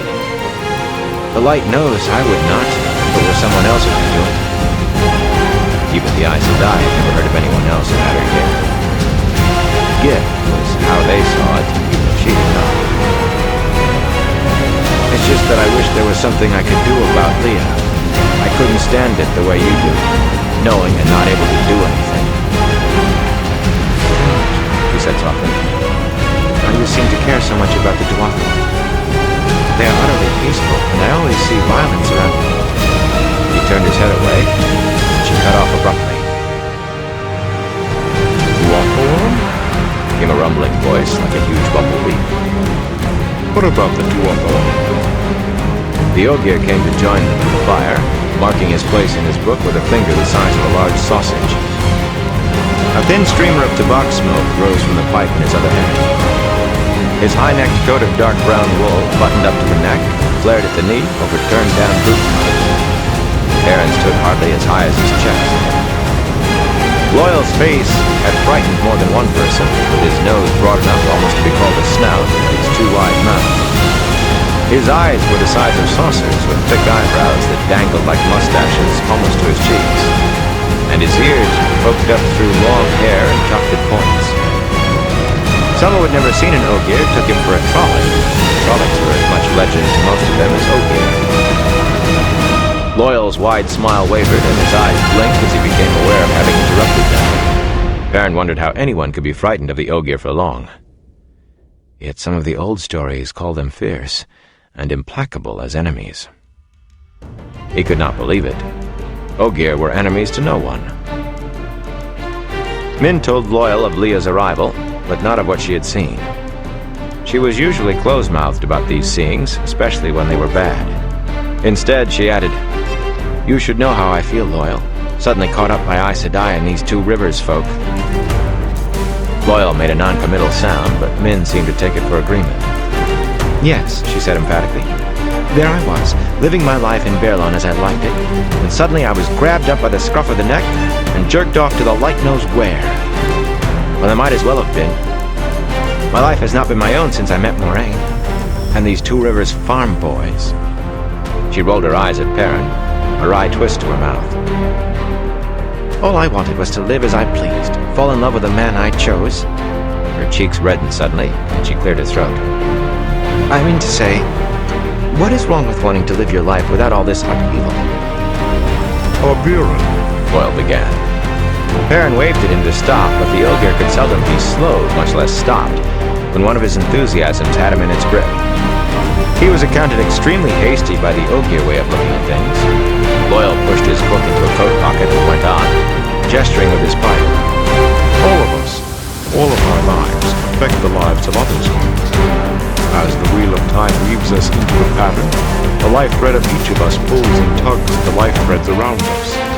Taviran are the same, only much, much more so. They tug at the entire pattern, for a time at least, forcing it to shape around them. The closer you are to them, the more you are affected personally. It's said that if you were in the same room with utter Hawkling, you could feel the pattern rearranging itself. I don't know how that's true, but I've read that it was. But it doesn't only work one way. The Viren themselves are woven to a tighter line than the rest of us, with fewer choices. Perrin grimaced. Bloody few of the ones that matter. Min tossed her head. I just wish they didn't have to be so bloody Taviran all the time. Taviran tugging on one side and Aes Sedai meddling on the other? What chance does a woman have? Loyal shrugged. Very little, I suppose, as long as she stays close. As if I had a choice, Min growled. It was your good fortune, or misfortune, to fall in with not one, but three children. Rand, Matt, and Perrin. I myself counted very good fortune, and would even if they weren't my friends. I think I might even... The Ogier looked at them, suddenly shy, his ears twitching. Promise you will not laugh. I think I might write a book about it. I have been taking notes. Min smiled, a friendly smile, and Loyal's ears pricked back up again. That's wonderful, she told him. But some of us feel as if we're being danced about like puppets by these Taviran. I didn't ask for it, Perrin burst out. I did not ask for it. She ignored him. Is that what happened to you, Loyal? Is that why you travel with Moraine? I know you Ogier almost never leave your steady. Did one of these Taviran tug you along with him? Loyal became engrossed in the study of his pipe. I just wanted to see the groves the Ogier, he muttered. just to see the groves. He glanced at Perrin as if asking for help, but Perrin only grinned. Let's see how the shoe nails onto your mouth. He did not know all of it, but he did know Loyal had run away. He was 90 years old, but not yet old enough by Ogier standards to leave the steading. Going outside, they called it, without the permission of the elders. Ogier lived a very long time as humans saw things. Loyal said the elders would not be best pleased when they put their hands on him again. He seemed intent on putting that moment off as long as possible. There was a stir among the Shinarans, men getting to their feet. Rand was coming out of Moraine's hut. Even at that distance, Perrin could make him out clearly, a young man with reddish hair and gray eyes. He was of an age with Perrin, and would stand half a head taller if they were side by side, though Rand was more slender, if still broad across the shoulders. Embroidered golden thorns ran up the sleeves of his high-collared red coat. Down the breast of his dark cloak stood the same creature as on the banner, four-legged serpent with a golden mane. Rand and he had grown up together as friends. Still friends. The Shinarans bowed as one, heads held up but hands to knees. Lord Dragon, Uno called. we stand ready. Honor to serve. Uno, who could hardly say a sentence without a curse, spoke now with the deepest respect. The others echoed him. Honor to serve. Massima, who saw ill in everything, and whose eyes now shone with utter devotion. Ragan, all of them awaiting a command, if it were Rand's pleasure to give one. From the slope, Rand stared down at them a moment, then turned and disappeared into the trees. He has been arguing with Moraine again, Min said quietly.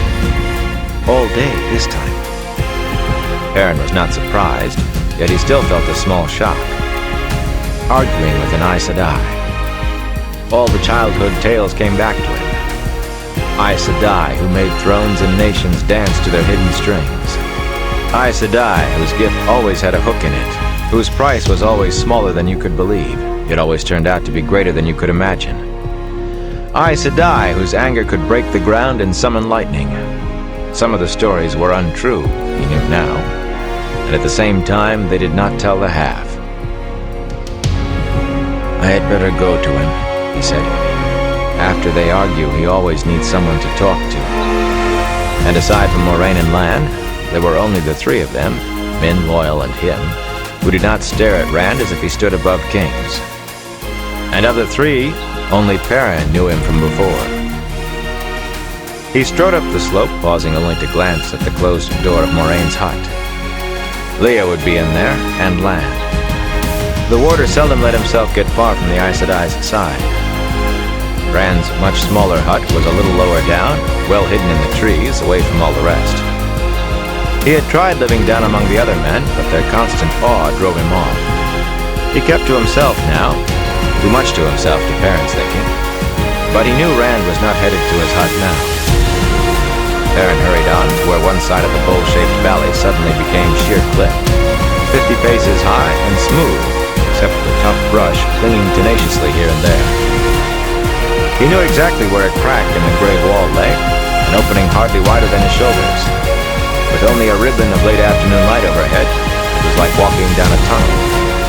Half a mile the crack ran, abruptly opening out into a narrow vale, less than a mile long. Its floor covered with rocks and boulders, even the steep slopes were thickly forested with tall leatherleaf and pine and fir. Long shadows stretched away from the sun sitting on the mountaintops. The walls of this place were unbroken, save for the crack, and as steep as if a giant axe had buried itself in the mountains. It could be even more easily defended by a few than the bull, but it had neither stream nor spring. No one went there, except Rand, after he argued with Moraine. Rand stood not far from the entrance, leaning against the rough trunk of a leather leaf, staring at the palms of his hands. Perrin knew that on each there was a heron, branded into the flesh. Rand did not move when Perrin's boot scraped on stone. Suddenly Rand began to recite softly, never looking up from his hands. Twice and twice shall he be marked, twice to live and twice to die. Once the heron to set his path, twice the heron to name him true. Once the dragon for remembrance lost, twice the dragon for the price he must pay. With a shudder, he tucked his hands under his arms. But no dragons yet, he chuckled roughly. Not yet. For a moment, Perrin simply looked at him. A man who could channel the one power. A man doomed to go mad from the taint on Saidin, the male half of the true source, and certain to destroy everything around him in his madness. A man, a thing, everyone was taught to loathe and fear from childhood. Only, it was hard to stop seeing the boy he had grown up with. How do you just stop being somebody's friend? Perrin chose a small boulder with a flat top and sat waiting. After a while, Rand turned his head to look at him. Do you think Matt is all right? He looked so sick the last time I saw him. He must be all right by now. Should be alone by now. Still here and there. Nynaeve and Egwene will keep him out of trouble. Egwene and Nynaeve, Rand and Matt and Perrin. All five from Emond's Field and the Two Rivers. Few people had come into the Two Rivers from outside, except for occasional peddlers and merchants once a year to buy wool and tobacco. Almost no one had ever left. Until the wheel chose out its Tavir, five simple country folk could stay where they were no longer. Could be what they had been no longer. Rand nodded at his son. Lately, Perrin said, I find myself wishing I was still a blacksmith. Do you wish you were still just a shepherd? Death is lighter than a feather, duty heavier than a mountain. That's what they say in Shinar. The Dark One is stirring, the last battle is coming, and the Dragon Reborn has to face the Dark One in the last battle, or the shadow will cover everything. The wheel of time broken. Every age remade in the Dark One's image. There's only me. He began to laugh mirthlessly, his shoulders shaking. I have the duty because there isn't anybody else now, is there? Perrin shifted uneasily. The laughter had a raw edge that made his skin crawl. I understand you were arguing with Moraine again. The same thing? Rand drew a deep, ragged breath. Don't we always argue about the same thing? They're down there, on Almuth Plain, and the light alone knows where else. Hundreds of them, thousands. They declared for the Dragon Reborn because I raised that banner. Because I let myself be called the Dragon. Because I could see no other choice. And they're dying. Fighting, searching, and praying for the man who was supposed to lead them. Dying. And I sit here safe in the mountains all winter. I owe them something. You think I like it? Perrin swung his head in irritation. You take whatever she says to you, Rand grated. You never stand up to her. Much good it has done you standing up to her. You have argued all winter, and we have sat here like lumps all winter. Because she is right. Rand laughed again, a chilling laugh. The light burned me, she is right. They are all split up into little groups all over the plain, all across Taraban and Aradomak. If I join any one of them, the White Cloaks and the Domani army, and the Tarabaners, will be on top of them like a duck on a feeder. Perrin almost laughed himself in confusion. If you agree with her, why in the life do you argue all the time? Because I have to do something. Well, I'll burst like a rotted melon. Do what? If you listen to what she says... Rand gave him no chance to say they would sit there forever. Moraine says! Rand jerked erect, squeezing his head between his hands. Moraine has something to say about everything. Moraine says I mustn't go to the men who are dying in my name. Moraine says I'll know what to do next because the pattern will force me to it. Moraine says... But she never says how I'll know. Oh no, she doesn't know that! His hands fell to his sides and he turned toward Perrin, head tilted and eyes narrowed. Sometimes I feel as if Moraine is putting me through my paces like a fancy tyrant stallion, doing his steps. Do you ever feel that? Perrin scrubbed a hand through his shaggy hair. Whatever is pushing us or pulling us, I know who the enemy is, Rand. Baalzamon, Rand said softly. An ancient name for the Dark One. In the Trolloc tongue, it meant Heart of the Dark. And I must face him, Perrin. His eyes closed in a grimace, half smile, half pain. Light help me. Half the time I want it to happen now, to be over and done with, and the other half... How many times can I manage to... Light, it pulls at me so. What if I can't... What if I... The ground trembled.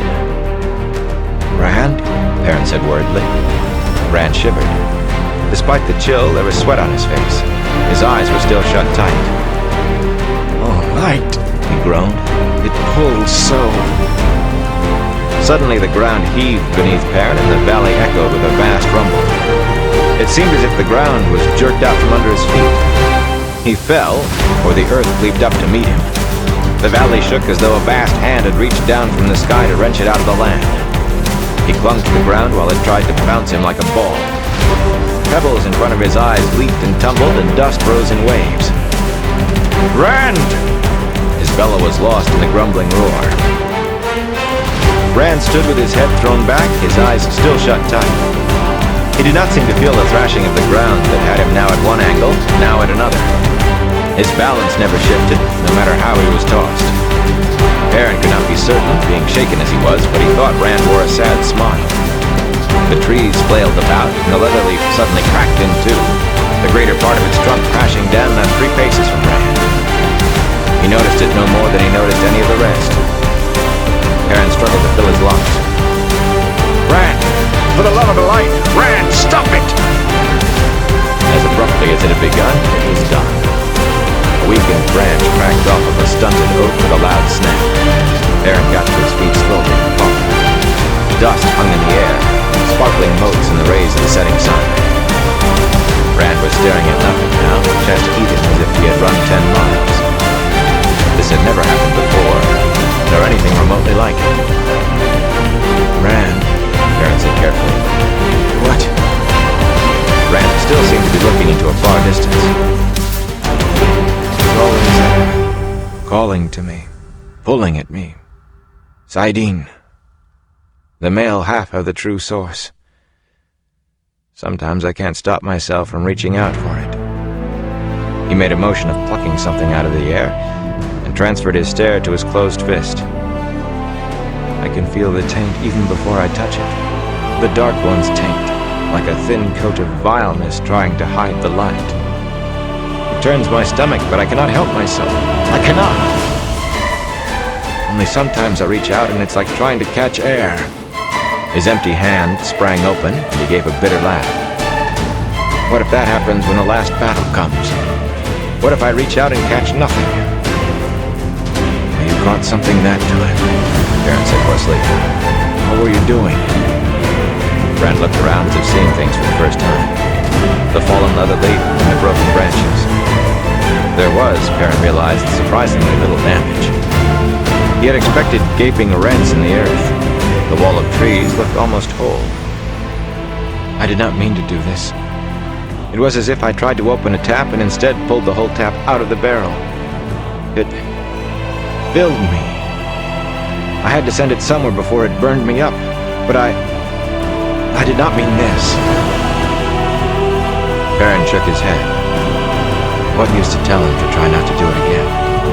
He barely knows more about what he's doing than I do.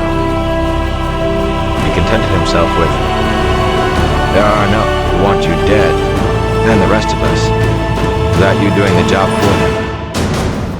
Rand did not seem to be listening. We had best get on back to the camp. It will be dark soon.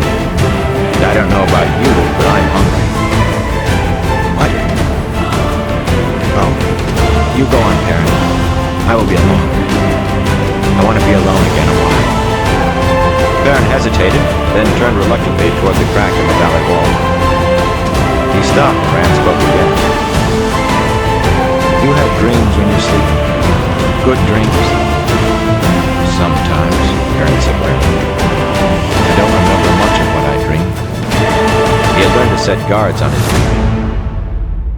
There are always dreams, Rand said, so softly Perrin barely heard. Maybe they tell us things, true things. He fell silent, brooding. Supper's waiting, Perrin said, but Rand was deep in his own thoughts. Finally, Perrin turned and left him standing there. Chapter 3. News from the Plain. Darkness shrouded part of the crack, for in one place the tremors had collapsed a part of the wall against the other side, high up. He stared up at the blackness warily before hurrying underneath, but the slab of stone seemed to be solidly wedged in place. The itch had returned to the back of his head, stronger than before. No, burn me, no! It went away. When he came out above the camp, the bowl was filled with odd shadows from the sinking sun. Moraine was standing outside her hut, peering up at the crag. He stopped short. She was a slender, dark-haired woman, no taller than his shoulder, and pretty, with the ageless quality of all Aes Sedai who had worked with the One Power for a time. He could not put any age at all to her, with her face too smooth for many years, and her dark eyes too wise for youth. Her dress of deep blue silk was disarrayed and dusty, and wisps stuck out in her usually well-ordered hair. A smudge of dust lay across her face. He dropped his eyes. She knew about him, she and Lan alone, of those in the camp. And he did not like the knowing in her face when she looked into his eyes. Yellow eyes. Someday perhaps he could bring himself to ask her what she knew, and Aes Sedai must know more of it than he did. But this was not the time. There never seemed to be a time. He didn't mean... It was an accident. An accident, she said in a flat voice, then shook her head and vanished back inside the hut. The door banged shut a little loudly. Perrin drew a deep breath and continued on down toward the cook fires. There would be another argument between Rand and the Aes Sedai in the morning, if not tonight. Half a dozen trees lay toppled on the slopes of the bowl, roots ripped out of the earth in arcs of soil. A trail of scrapes and churned ground led down to the stream side in a boulder that had not been there before. One of the huts up the opposite slope had collapsed in the tremors, and most of the Shinarans were gathered around it, rebuilding it. Loyal was with them. The Ogier could pick up a log it would take 4 men to lift. Uno's curses occasionally drifted down. Min stood by the fires, stirring a kettle with a disgruntled expression. There was a small bruise on her cheek, and a faint smell of burned stew hung in the air. "I hate cooking," she announced, and peered doubtfully into the kettle. "If something goes wrong with it, it isn't my fault. Rand spilled half of it on the fire with his... What right does he have to bounce us around like sacks of grain?" She rubbed the seat of her breeches and winced. "When I get my hands on him, I'll thump him so he never forgets." She waved a wooden spoon at Perrin as if she intended to start the thumping with him. "Was anyone hurt?" "Only if you count bruises," Min said grimly. "They were upset all right, at first. Then they saw Moraine staring off toward Rand's hidey hole and decided it was his work. If the dragon wants to shake the mountain down on our heads, then the dragon must have a good reason for it. If he decided to make them take off their skins and dance in their bones, they would think it all right." She snorted and wrapped the spoon on the edge of the kettle. He looked back toward Moraine's hut. If Leah had been hurt, if she were dead, the Aes Sedai would not simply have gone back inside. The sense of waiting was still there. Whatever it is, it hasn't happened. "Min, maybe you had better go. First thing in the morning.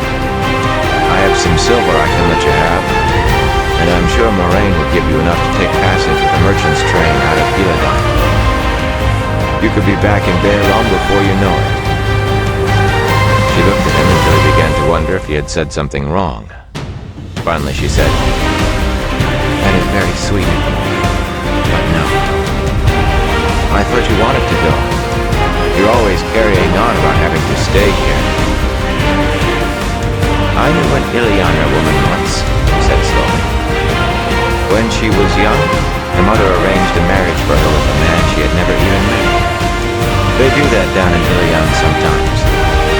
She said she spent the first 5 years raging against him, and the next 5 scheming to make his life miserable without his knowing who was to blame. It was only years later, she said, when he died, that she realized he really had been the love of her life. I don't see what that has to do with this. Her look said he obviously was not trying to understand, and her voice became overly patient. Just because fate has chosen something for you instead of you choosing it for yourself, doesn't mean it has to be bad, even if it's something you are sure you would never have chosen in 100 years. Better 10 days of love than years of regretting, she quoted. I understand that even less, he told her. You don't have to stay if you don't want to. She hung the spoon on a tall forked stick stuck in the ground, then surprised him by rising on tiptoe to kiss his cheek. You are a very nice man, Aaron Ibarra, even if you don't understand anything. Aaron blinked at her uncertainly. He wished that he could be certain Rand was in his right mind, or that Matt were there. He was never sure of his ground with girls, but Rand always seemed to know his way. So did Matt. Most of the girls back home in Emmonsfield had sniffed that Matt would never grow up, but he had seemed to have a way with them. What about you, Perrin? Don't you ever want to go home? All the time, he said fervently. But I do not think I can. Not yet. He looked off toward Rand's Dale. We are tied together in secret, aren't we? Anything behind? He thought he had said that too softly for her to hear, but the look she gave him was full of sympathy and agreement. His ears caught faint footsteps behind him, and he looked back up toward Moraine's hut. 2 shapes were making their way down through the deepening twilight. One a woman, slender and graceful, even on the rough and slanting ground. The man, head and shoulders taller than his companion, turned off toward where the Shinarans were working. Even to Perrin's eyes, he was indistinct, sometimes seeming to vanish altogether, then appear in mid-stride, parts of him fading into the night, fading back as the wind gusted. Only a warder's shifting cloak could do that, which made the larger figure land, just as the smaller was certainly Moraine. Well behind them, another shape, even dimmer, slipped behind the trees. Man, Perrin thought, going back to his home. Another night, because he can't stand the way everybody looks at him. You must have eyes in the back of your head, he said, frowning toward the approaching man. Or else the sharpest ears I've ever heard. Is that Moraine? Careless. He had grown so used to the Shinarans knowing how well he could see, in daylight at least, they did not know about the night, that he was beginning to slip about other things. Carelessness might kill me yet. Is the Tuathalan woman all right? Min asked as Moraine came to the fire. She is resting. The Aes Sedai's low voice had its usual musical quality, as if speaking were halfway to singing, and her hair and clothes were back in perfect order again. She rubbed her hands over the fire. There was a golden ring on her left hand, a serpent biting its own tail. The great serpent, an even older symbol for eternity than the Wheel of Time. Every woman trained in Tar Valon wore such a ring.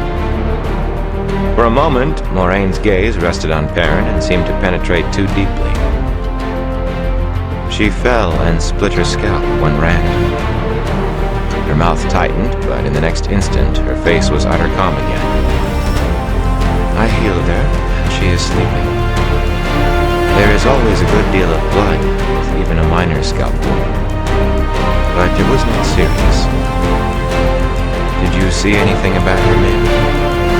Min looked uncertain. I thought I saw her dead. Her own face, all over blood. I was sure I knew what it meant, but if she split her scalp, are you sure she is all right? It was a measure of her discomfort that she asked. An Aes Sedai did not heal and leave anything wrong that could be healed, and Moraine's talents were particularly strong in that area. Min sounded so troubled that Perrin was surprised for a moment. Then he nodded to himself. She did not really like doing what she did, but it was a part of her. She thought she knew how it worked, or some of it at least. If she was wrong, it would almost be like finding out she did not know how to use her own hands. Moraine considered her for a moment, serene and dispassionate. You have never been wrong in any reading book. Not one about which I had any way of knowing. Perhaps this is the first time. He whispered obstinately. I know I did. Or perhaps it is yet to come. She has a long way yet to travel to return to her wagons, and she must ride through unsettled lands. The Aes Sedai's voice was a cool song, uncarried. Perrin made an involuntary sound in his throat. Did I sound like that? I won't let a death matter that little to me. As if he had spoken out loud, Moraine looked at him. The wheel weaves as the wheel wills, Perrin. I told you long ago that we were in a war. We cannot stop just because some of us may die. Any of us may die before it is done. Leah's weapons may not be the same as yours, but she knew that when she became part of it. Perrin dropped his eyes. That's as may be, Aes Sedai, but I will never accept it the way you do. Lan joined them across the fire with Uno and Loyal. The flames cast flickering shadows across the warder's face, making it seem more carved from stone, even than it normally did, all hard planes and angles. His cloak was not much easier to look at in the firelight. Sometimes it seemed only a dark gray cloak or black. The gray and black appeared to crawl and change if you looked too closely, shapes and shadows sliding across it, soaking into it. Other times it looked as if Lan had somehow made a hole in the night and pulled darkness round his shoulders. Not at all an easy thing to watch, and not made any easier by the man who wore it. Lan was tall and hard, broad-shouldered, with blue eyes like frozen mountain lakes, and he moved with a deadly grace that made the sword on his hip seem a part of him. It was not that he seemed merely capable of violence and death. This man had tamed violence and death, kept them in his pocket, ready to be loosed in a heartbeat, or embraced, should Moraine give the word. Beside Lan, even Uno appeared less dangerous. There was a touch of gray in the warder's long hair, held back by a woven leather cord around his forehead. But younger men stepped back from confronting Lan, if they were wise. Mistress Leah has the usual news from all of them, Moraine said. Everyone fighting everyone else. Villages burned, people fleeing in every direction. And hunters have appeared in the plain, searching for the Horn of Ellie. Perrin shifted. The Horn was where no hunter on Almouth Plain would find it, where he hoped no hunter ever would find it.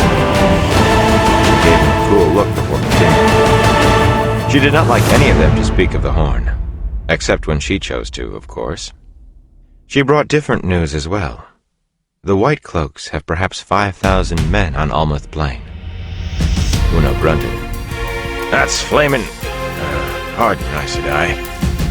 That must be half their strength. They've never committed so much to one place before. Then I suppose all those who declared for Rand are dead or scattered, Perrin muttered. Or they soon will be. You are right, Moraine. He did not like the thought of White Cloaks. He did not like the Children of the Light at all. That is what is on, Moraine said, or the first part of it. The children have announced that their purpose is to bring peace, which is not unusual for them. What is unusual is that while they are trying to force the Taraboners and the Domani back across their respective borders, they have not moved in any force against those who have declared for the dragon.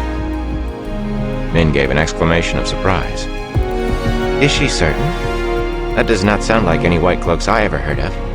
There can't be many many tinkers left on the plain, Uno said. His voice creaked from the strain of watching his language in front of an Aes Sedai.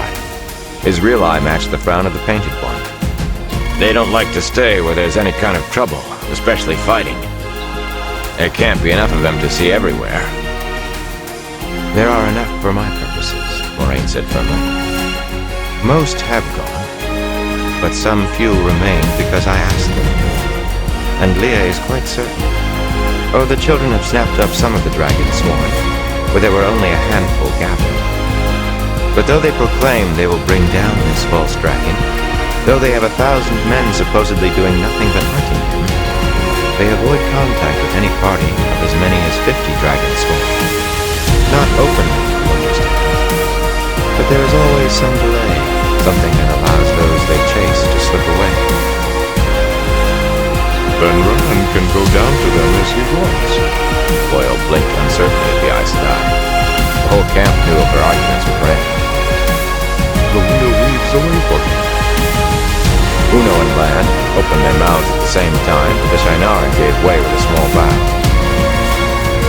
More likely, the warder said, it is some white cloak plot. Though the light burn me if I can see what it is. But when the white cloaks give me a gift, I search for the poisoned needle hidden in it. Uno nodded grimly. Besides which, Lan added, the Damani and the Tarboners are still trying as hard to kill the dragon sworn as they are to kill each other. And there is another thing, Moraine said. 3 young men have died in villages Mistress Leah's wagons passed near. Perrin noticed a flicker of Lan's eyelid. For the warder, it was as much a sign of surprise as a shout from another man. Lan had not expected her to tell this. Moraine went on. 1 died by poison, 2 by the knife. Each in circumstances where no one should have been able to come close unseen. But that is how it happened. She peered into the flames. All 3 young men were taller than most and had light-colored eyes. Light eyes are uncommon on Almoth Plain. But I think it is very unlucky right now to be a tall young man with light eyes there. How? Perrin asked. How could they be killed if no one could get close to them? The Dark One has killers you don't notice until it is too late, Lan said quietly. Uno gave a shiver. The Solars. I never heard of one south of the borderlands before. Enough of such talk, Moraine said firmly. Perrin had questions. What in the light of the Solars? Are they like a tribe? Or a fade? What? But he left them unasked. When Moraine decided enough had been said about something, she would not talk of it anymore. And when she shut her mouth, you could not pry lambs open with an iron bar. The Shinarans followed her lead too. No one wanted to anger an Aes Sedai. Nin muttered, uneasily eyeing the deepening darkness around her. You don't notice them? Light. So nothing has changed, Perrin said glumly. Not really. We cannot go down to the plain, and the Dark One wants us dead. Everything changes, Moraine said calmly. The pattern takes it all in. We must ride on the pattern, not on the changes of the moment. She looked at them each in turn, then said, Uno, are you certain your scouts missed nothing suspicious? Even something small? The Lord Dragon's rebirth has loosed the bonds of certainty, Moraine said I, and there is never certainty if you fight murder. But I will stake my life if the scouts did as good a job as any warder. It was one of the longest speeches Perrin had ever heard out of Uno without any curses. There was sweat on the man's forehead from the end. Will, Moraine said. What Rand did might as well have been a fire on the mountaintop for any Myrddraal within 10 miles. Maybe, Min began hesitantly. Maybe you ought to set wards that will keep them out. Lan gave her a hard stare. He sometimes questioned Moraine's decisions himself, though he seldom did so where anyone could overhear. But he did not approve of others doing the same. Min frowned right back at him. Well, Myrddraal and Trollocs are bad enough, but at least I can see them. I don't like the idea that one of these soulless might sneak in here and slit my throat before I even noticed him. The wards I set will hide us from the soulless as well as from any other shadow spawn, Moraine said. When you are weak, as we are, the best choice is often to hide. If there is a half-man close enough to cords that would kill them if they tried to entertain is beyond my abilities. And even if I could, such a warding would only pen us here.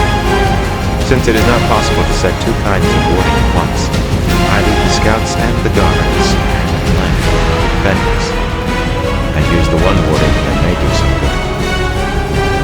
I could make a circuit around the camp, and so if there's anything out there that the scouts missed, I will find it.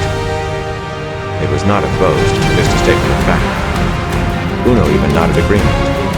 Moraine shook her head. If you are needed tonight, my guardian, it will be here. Her gaze rose toward the dark mountains around them. There is a feeling in the air. Waiting. The word left Perrin's tongue before he could stop it. But Moraine looked at him, into him. He wished he had it back. Yes. Wait. Make sure your guards are especially alert tonight. There was no need to suggest that the men sleep with their weapons close at hand. Shinarans always did that. Sleep with them, she added to them all, as if there were any chance of that now, and started back for her hut. Ran stayed long enough to spoon up 3 dishes of stew, then hurried after her, quickly swallowed by the night. Perrin's eyes shone golden as they followed the warder through the darkness. Sleep well, he muttered. The smell of cooked meat suddenly made him queasy. I have the 3rd watch, Uno? The Shinaran nodded. Then I will try to take her advice. Others were coming to the fires, and murmurs of conversation followed him up the slope. He had a hut to himself, a small thing of logs barely tall enough to stand in, the chinks filled with dried mud. A rough bed, padded with pine boughs, beneath a blanket, took up nearly half of it. Whoever had unsaddled his horse had also propped his bow just inside the door. He hung up his belt, with axe and quiver, on a peg, then stripped down to his small clothes, shivering. The nights were cold still, but cold kept him from sleeping too deeply. In deep sleep, dreams came that he could not shake off. For a time, with a single blanket over him, he lay staring at the log roof, shivering. Then sleep came. With it, dreams. Chapter 4. Shadows Sleeping. Cold filled the common room at the inn despite the fire blazing on the long stone hearth. Perrin rubbed his hands before the flames, but he could get no warmth from them. There was an odd comfort in the cold, though, as if it were a shield. A shield against what, he could not think. Something murmured in the back of his mind. Dim sound only vaguely heard, scratching to get in. So, give it up then. It is the best thing for you. Come. Sit, we will talk. Perrin turned to look at the speaker. The round tables scattered around the room were empty except for the lone man seated in a corner in the shadows. The rest of the room seemed in some way hazy, almost an impression rather than a place, especially anything he was not looking at directly. He glanced back at the fire. It burned on a brick hearth. Somehow, none of it bothered him. But he could not have said why. The man beckoned and Perrin walked closer to his table. A square table. The tables were square. Frowning, he reached down to finger the tabletop, but pulled his hand back. There were no lamps in that corner of the room. Despite the light elsewhere, the man and his table were almost hidden, nearly blended with the dimness. Perrin had a feeling that he knew the man, but it was as vague as what he saw out of the corner of his eye. The fellow was in his middle years, handsome and too well dressed for a country, in dark, nearly black velvets, white lace falls in his collar and cuffs. He sat stiffly, sometimes pressing a hand to his chest as if moving hurt him. His dark eyes were fixed on Perrin's face. They appeared like glistening points in the shadows. Give what up? Perrin asked. That, of course. The man nodded to the axe at Perrin's waist. He sounded surprised, as if it were a conversation they had had before. An old argument taken up again. Theron had not realized the axe was there, had not felt the weight of it pulling at his belt. He ran a hand over the half-moon blade and the thick spike that balanced it. The steel felt solid. More solid than anything else there. Maybe even more solid than he was himself. He kept his hand there to hold on to something real. "I have thought of it," he said, "but I do not think I can. Not yet." The inn seemed to flicker, and the murmur sounded again in his head. "No." The murmur faded. "No." The man smiled, a cold smile. "You are a blacksmith, boy, and a good one from what I hear. Your hands were made for a hammer, not an axe. Made to make things, not to kill. Go back to that before it is too late." Theron found himself nodding. "Yes, but I'm Tobira." He had never said that out loud before. But he knows it already. He was sure of that, though he could not say why. For an instant the man's smile became a grimace, but then it returned with more strength than before. A cold strength. "There are ways to change things. Ways to avoid even fate. Sit. We will talk." The shadows appeared to shift and thicken, to reach out. Theron took a step back, keeping low in the light. "I don't think so." "At least have a drink. The years past and years to come. You will see things more clearly after." The cup the man pushed across the table had not been there a moment before. It shone bright silver, and dark, blood-red wine filled it to the brim. Theron peered at the man's face. Even to his sharp eyes, the shadows seemed to shroud the other man's features like a warder's cloak. Darkness molded the man like a caress. There was something about the man's eyes, something he thought he could remember if he tried hard enough. The murmur returned. "No," he said. He spoke to the soft sound inside his head, but when the man's mouth tightened in anger, a flash of rage suppressed as soon as begun, he decided it would do for the wine as well. "I am not thirsty." He turned and started for the door. The fireplace was rounded river stones. A few long tables lined by benches filled the room. He suddenly wanted to be outside, anywhere away from this man. "You will not have many chances," the man said behind him in a hard voice. "Three threads woven together share one another's doom. When one is cut, all are. Fate can kill you if it does not do worse." Theron felt a sudden heat against his back, rising then fading just as quickly, as if the doors of a huge smelting furnace had swung open and closed again. Startled, he turned back to the room. It was empty. Only a dream, he thought, shivering from the cold. And with that, everything shifted. He stared into the mirror, a part of him not comprehending what he saw, another part accepting. A gilded helmet, worked like a lion's head, sat on his head as if it belonged there. Gold leaf covered his ornately hammered breastplate, and goldwork embellished the plate and mail on his arms and legs. Only the axe at his side was plain. A voice, his own, whispered in his mind that he would take it over any other weapon, had carried it 1,000 times in 100 battles. No. He wanted to take it off, throw it away. "I can't." There was a sound in his head, louder than a murmur, almost at the level of understanding. A man destined for glory.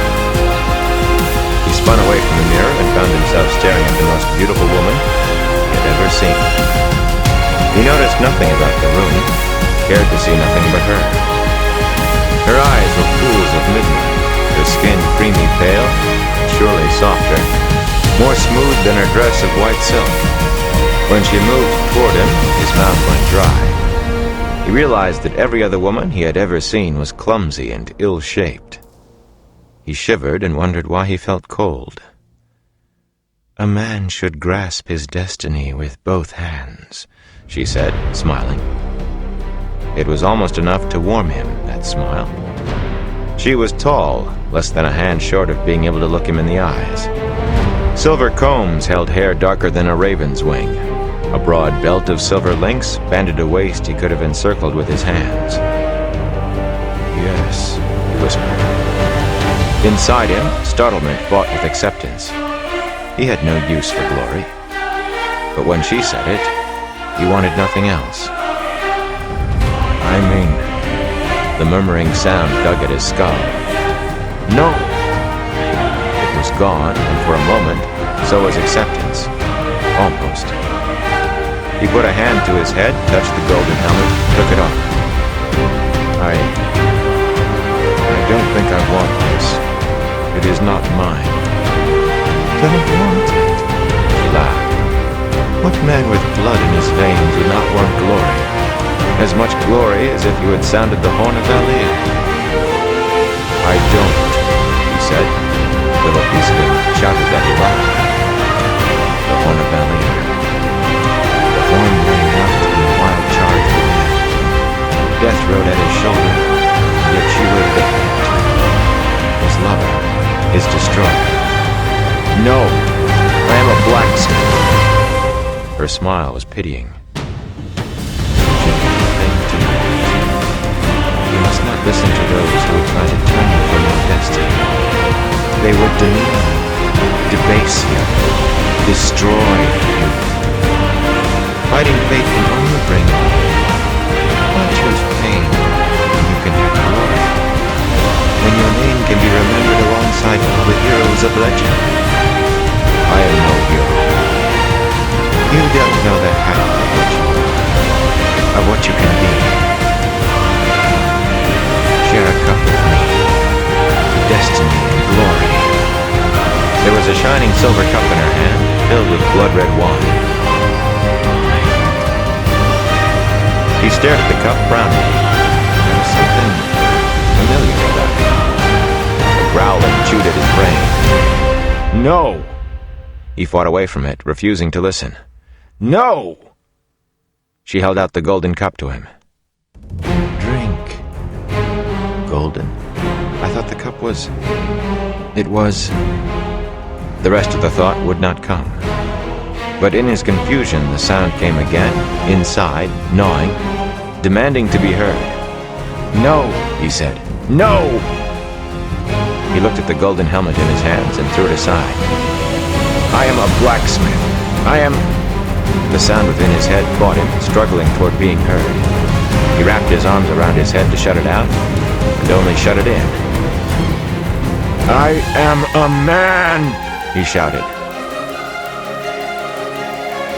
Darkness enfolded him, but her voice followed, whispering. "The night is young, and dreams come to all men, especially you, my wife. And I will always be your dreams."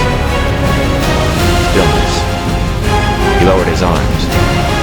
He was back in his own coat and breeches again, sturdy and well-made and flanked. Suitable garb for a blacksmith or any countryman. Yet he barely noticed them. He stood on a low-railed bridge of stone, arching from one wide, flat-topped stone spire to another. Spires that rose from depths too far for even his eyes to penetrate. The light would have been dim to any other eyes, and he could not make out from where it came. It just was. Everywhere he looked, left and right, up or down, were more bridges, more spires, and railless ramps. There seemed no end to them, no pattern. Worse, some of those ramps climbed to spire tops that had to be directly above the ones they had left. Splashing water echoed, the sound seeming to come from everywhere at once. He shivered with cold. Suddenly, from the corner of his eye, he caught a motion, and without thinking, he crouched behind the stone railing. There was danger in being seen. He did not know why, but he knew it was true. He just knew. Cautiously peering over the top of the rail, he saw what he had seen moving. A flash of white flickered on a distant ramp. A woman, he was sure, though he could not quite make her out. A woman in a white dress, hurrying somewhere. On a bridge slightly below him, and much closer than the ramp where the woman had been, a man suddenly appeared, tall and dark and slender, the silver in his black hair giving him a distinguished look, his dark green coat thickly embroidered with golden leaves. Gold work covered his belt and pouch, and gems sparkled on his dagger sheath, and gold fringe encircled his boot tops. Where'd he come from?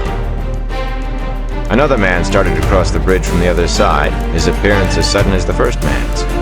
Black stripes ran down the puffy sleeves of his red coat, and pale lace hung thick at his collar and cuffs. His boots were so worked with silver that it was hard to see the leather. He was shorter than the man he went to meet, more stocky, with close-cropped hair as white as his lace. Age did not make him frail, though. He strode with the same arrogant strength the other man showed. The two of them approached each other warily, like horse traders who know the other fellow has a spavined mare to sell, Perrin thought. The men began to talk. Perrin strained his ears, but he could not hear so much as a murmur above the splashing echoes. Browns and glares and sharp motions, as if half on the point of striking. They did not trust one another. He thought they might even hate each other. He glanced up, searching for the woman, but she was gone. When he looked back down, another man had joined the first two. And somehow, from somewhere, Perrin knew him with the vagueness of an old memory. A handsome man in his middle years, wearing nearly black velvet and white lace. Perrin thought. And something before that. Something a long time ago, it seemed.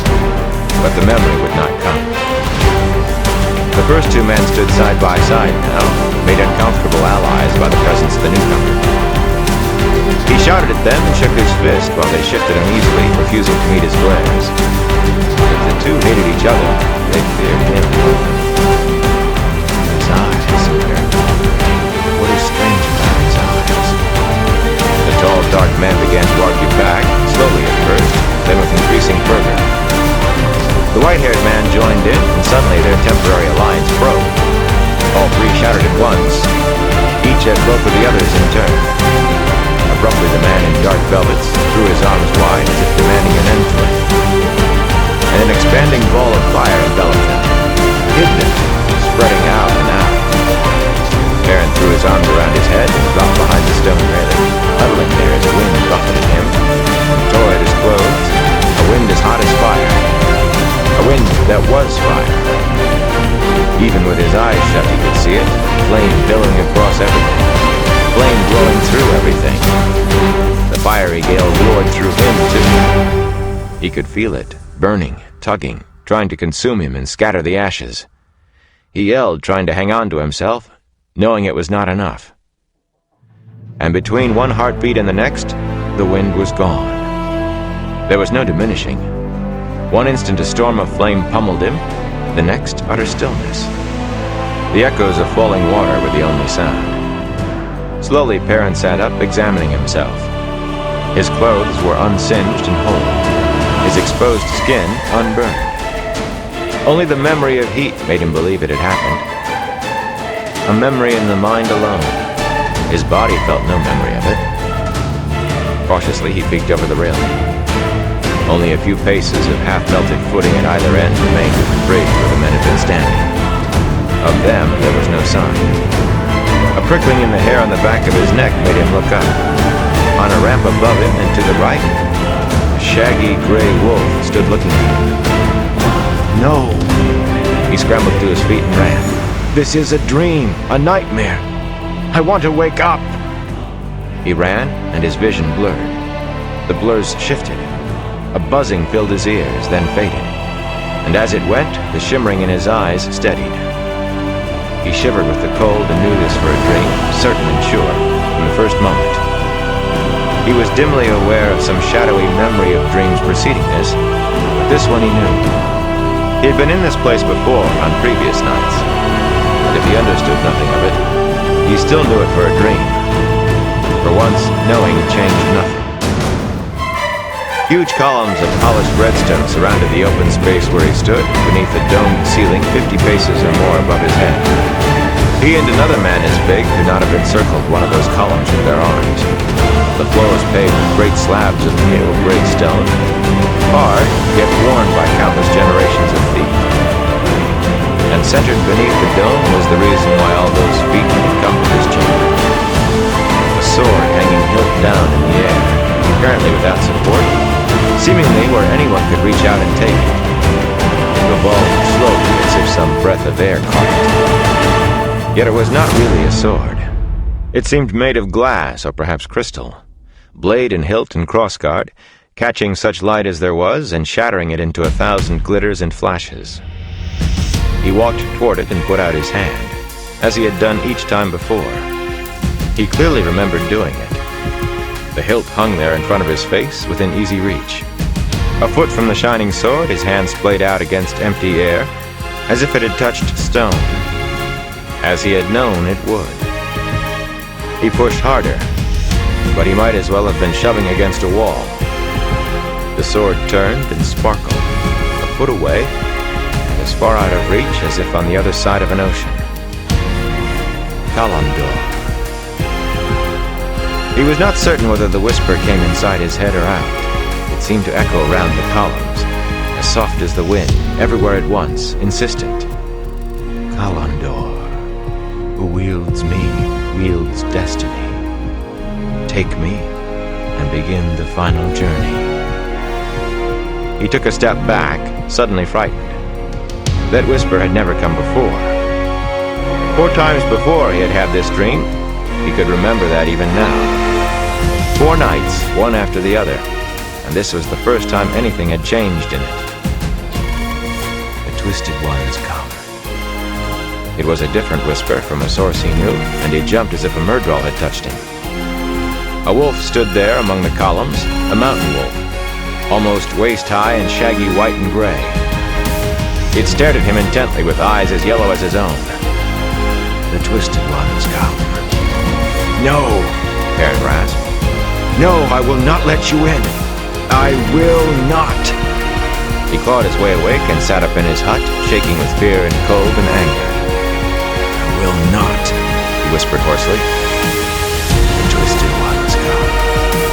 The thought was clear in his head, but the thought was not his own. The Twisted Ones come. Father. Chapter 5. Nightmares Walking. Leaping from his bed, Perrin snatched his axe and ran outside, barefoot and wearing nothing but thin linen, heedless of the cold. The moon bathed the clouds with pale white. More than enough light for his eyes, more than enough to see the shapes slipping through the trees from all sides, shapes almost as big as Loyal, but with faces distorted by muzzles and beaks, half-human heads wearing horns and feathered crests, stealthy forms stalking on hooves or paws as often as booted feet. He opened his mouth to shout warning, and suddenly the door of Moraine's hut burst open and Lan dashed out, sword in hand and shouting, Trollocs! Wait for your lives, Trollocs! Shouts answered him as men began to tumble from their huts, garbed for sleep, which for most meant not at all, but with swords ready. With a bestial roar, the Trollocs rushed forward to be met with steel and cries of, Shinar! And the Dragon Reborn! Lan was fully clothed. Perrin would have bet the warder had not slept, and he flung himself among the Trollocs as if his wool were armor. He decided to dance from one to another, man and sword following like water or wind, and where the warder danced, Trollocs screamed and died. Moraine was out in the night as well, dancing her own dance among the Trollocs. Her only apparent weapon was a switch, but where she slashed a Trolloc, a line of flame grew on its flesh. Her free hand threw fiery balls summoned from thin air. Trollocs howled as flames consumed them, crashing on the ground. An entire tree burst into flame from root to crown, then another and another. Trollocs shrieked at the sudden light, but they did not stop swinging their spiked axes and swords curved like scythes. Abruptly, Perrin saw Leah step hesitantly out of Moraine's cabin, halfway around the bowl from him, and all thought of anything else left him. The Tuathalan woman pressed her back against the log wall, a hand to her throat. The light from the burning trees showed him the pain and horror, the loathing on her face as she watched the carnage.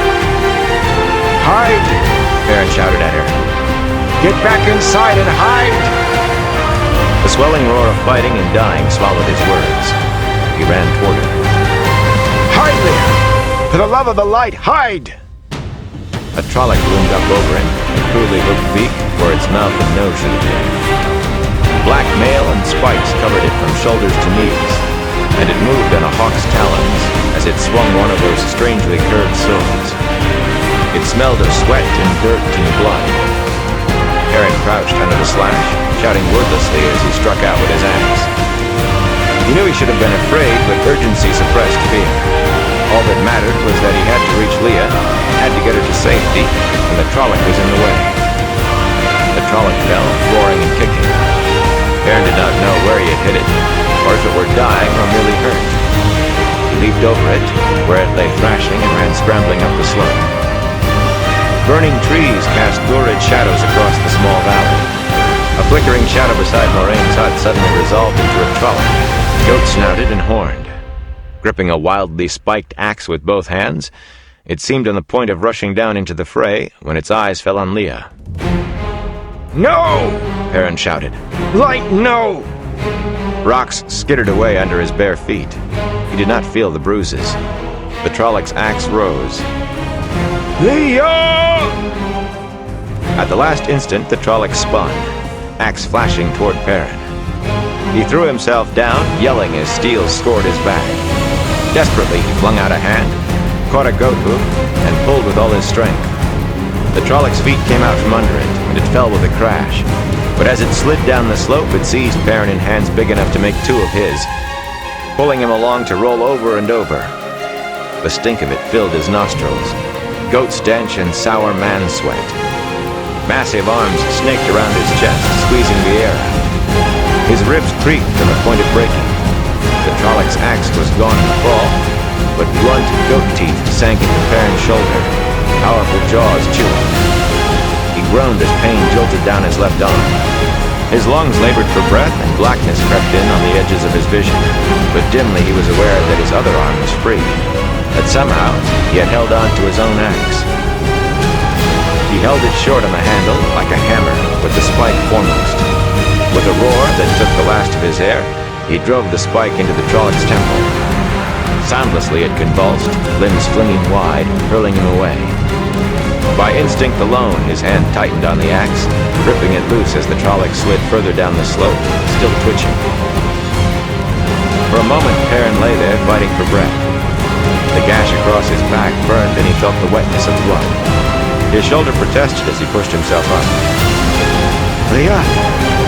She was still there, huddled in front of the hut, not more than 10 paces upslope, watching him with such a look on her face that he could barely meet her eyes. Don't pity me, he growled at her. Don't you?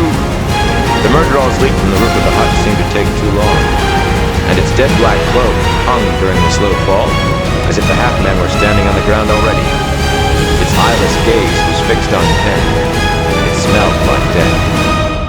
Cold seeped through Perrin's arms and legs as the murderal stared at him. His chest felt like a lump of ice. Leah, he whispered. It was all he could do not to run. Leah, please hide. Please. The half-man started toward him, slowly, confident that fear held him in a snare. It moved like a snake, unlimbering a sword so black only the burning trees made it visible. Cut one leg of the tripod, it said softly, and all fall down. Its voice sounded like dry, rotted leather crumbling. Suddenly Leah moved, throwing herself forward, attempting to wrap her arms around the murderal's legs. It gave an almost casual backwards swing of its dark sword, never even looking around, and she crumpled. Tears started in the corners of Perrin's eyes. I should have helped her, saved her. I should have done something. But so long as the murderal stared at him with its eyeless gaze, it was an effort even to think. We come, brother. We come, young bull. The words inside his mind made his head ring like a struck bell. The reverberations shivered through him. With the words came the wolves, scores of them, flooding into his mind as he was aware of them flooding into the bowl-shaped valley. Mountain wolves almost as tall as a man's waist, all white and gray, coming out of the night at the run, aware of the two legs' surprise as they darted in to take on the twisted one. filled him till he could barely remember being a man. His eyes gathered the light, shining golden yellow, and the half-man stopped his advance as if suddenly uncertain. Aid, Aaron said roughly, but then a different name came to him from the wolves. Trollocs, the Twisted Ones, made during the War of the Shadow from melding men and animals, were bad enough. But the Myrddraal... Neverborn, Young Bull spat. Lip curling back in a snarl, he threw himself at the Myrddraal. It moved like a viper, sinuous and deadly, black sword quick as lightning. But he was Young Bull. That was what the wolves called him. Young Bull, with horns of steel that he wielded with his hands. He was one with the wolves. He was a wolf. Any wolf would die 100 times over to see one of the Neverborn go down. The Fade fell back before him, its darting blade now trying to deflect his slashes. Hamstring and throat, that was how wolves killed. Young Bull suddenly threw himself to one side and dropped to a knee, his axe slicing across the back of the half-man's knee. It screamed, a bone-burrowing sound to raise his hair at any other time, and fell, catching itself with one hand. The half-man, the Neverborn, still held its sword firmly. But before it could set itself, Young Bull's axe struck again. Half severed, the Myrddraal's head flopped over to hang down its back. Yet still leaning there on one hand, the Neverborn slashed wildly with its sword. Neverborn were always long in dying. From the wolves as much as his own eyes, Young Bull received impressions of Trollocs thrashing on the ground, shrieking, untouched by wolf or man. Those who would have been linked to this Myrddraal, and would die when it did, if no one killed them first. The urge to rush down the slope and join his brothers, join in killing the Twisted Ones, in hunting the remaining Neverborn, was strong. But a buried fragment that was still man remembered. Leah. He dropped his axe and turned her over gently. Blood covered her face, and her eyes stared up at him, glazed with death. An accusing stare, it seemed to him. I tried to save you. Her stare did not change. What else could I have done? It would have killed you if I hadn't killed it. Come, Young Bull. Come kill the Twisted Ones. Wolf rolled over him, enveloped him. Letting Leah back down, Aaron took up his axe, blade gleaming wetly. His eyes shone as he raced down the rocky slope. He was Young Bull. Trees scattered around the bowl-shaped valley burned like torches. A tall pine flared into flame as Young Bull joined the battle. The night air flashed actinic blue, like sheet lightning, as Lan engaged another Myrddraal, ancient Aes Sedai made steel, meeting black steel wrought in Thunkandar, in the shadow of Shale Ghul. Loyal wielded a quarterstaff the size of a fence rail, the whirling timber marking a space no Trolloc entered without falling. Men fought desperately in the dancing shadows, but Young Bull, Terran, noted in a distant way that too many of the Shienaran Toonlings were down. The brothers and sisters fought in small packs of 3 or 4, dodging scythe-like swords and spiked axes, darting in with slashing teeth to sever hamstrings, lunging to bite out throats as their prey fell. There was no honor in the way they fought, no glory, no mercy. They had not come for battle, but to kill. Young Bull joined one of the small packs, the blade of his axe serving for teeth. He no longer thought of the greater battle. There was only the Trolloc and the wolves, the brothers, cut off from the rest and brought down. Then there would be another, and another, and another, until none were left. None here, none anywhere. He felt the urge to hurl the axe aside and use his teeth, to run on all fours as his brothers did. Run through the high mountain passes.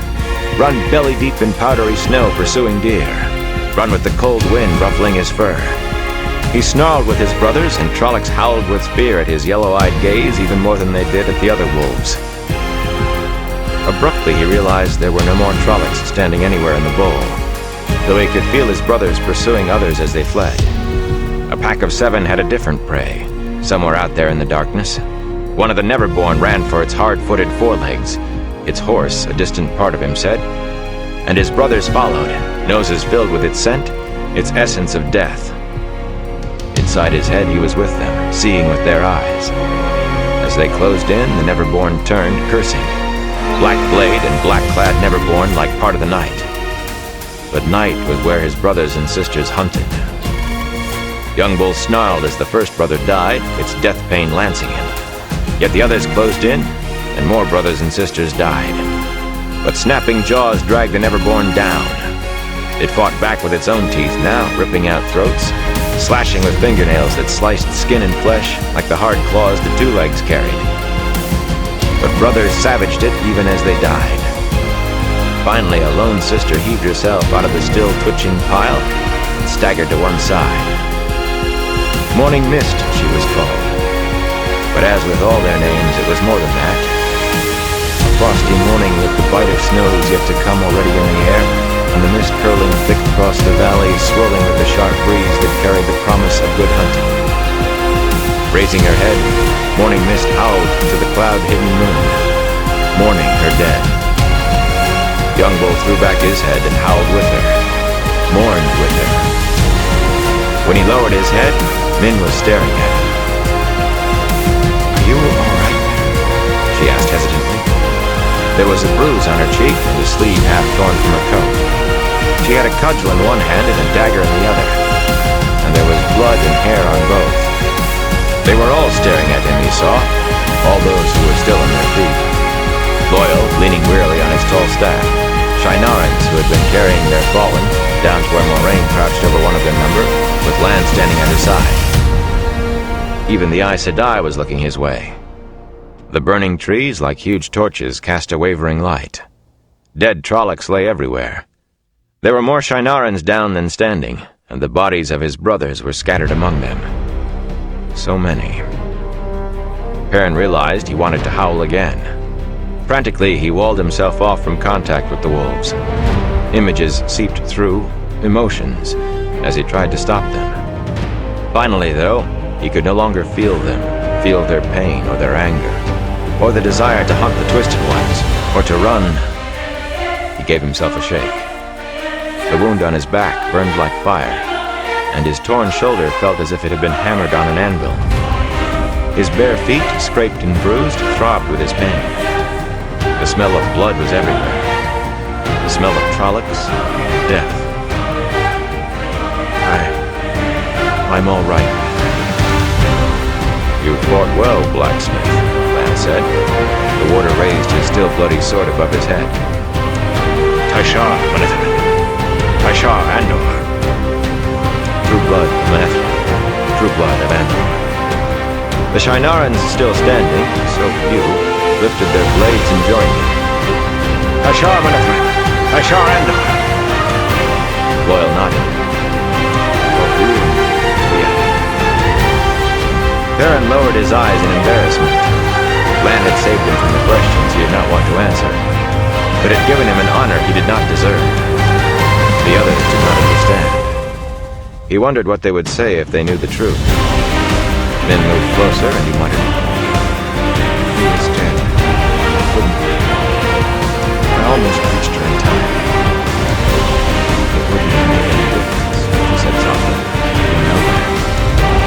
She leaned to look at his back and winced. "Moraine will take care of that. She's healing now, she can." Perrin nodded. His back felt sticky with drawing blood all the way to his waist, but despite the pain, he hardly noticed it. "I almost didn't come back. I can't let that happen again. I won't. Never again." But when he was with the wolves, it was all so different. He did not have to worry about strangers being afraid of him just because he was big then. There was no one thinking he was slow-witted just because he tried to be careful. Wolves knew each other even if they had never met before, and with them he was just another wolf. "No." His hands tightened on the haft of his axe. "No." He gave a start as Masema suddenly spoke up. "It was a sign," the Shinaran said, turning in a circle to address everyone. There was blood on his arms and his chest. He had fought in nothing but his breeches. And he moved with a limp, but the light in his eyes was as fervent, it had ever been. More fervent. A sign to confirm our faith. Even wolves came to fight for the dragon reborn.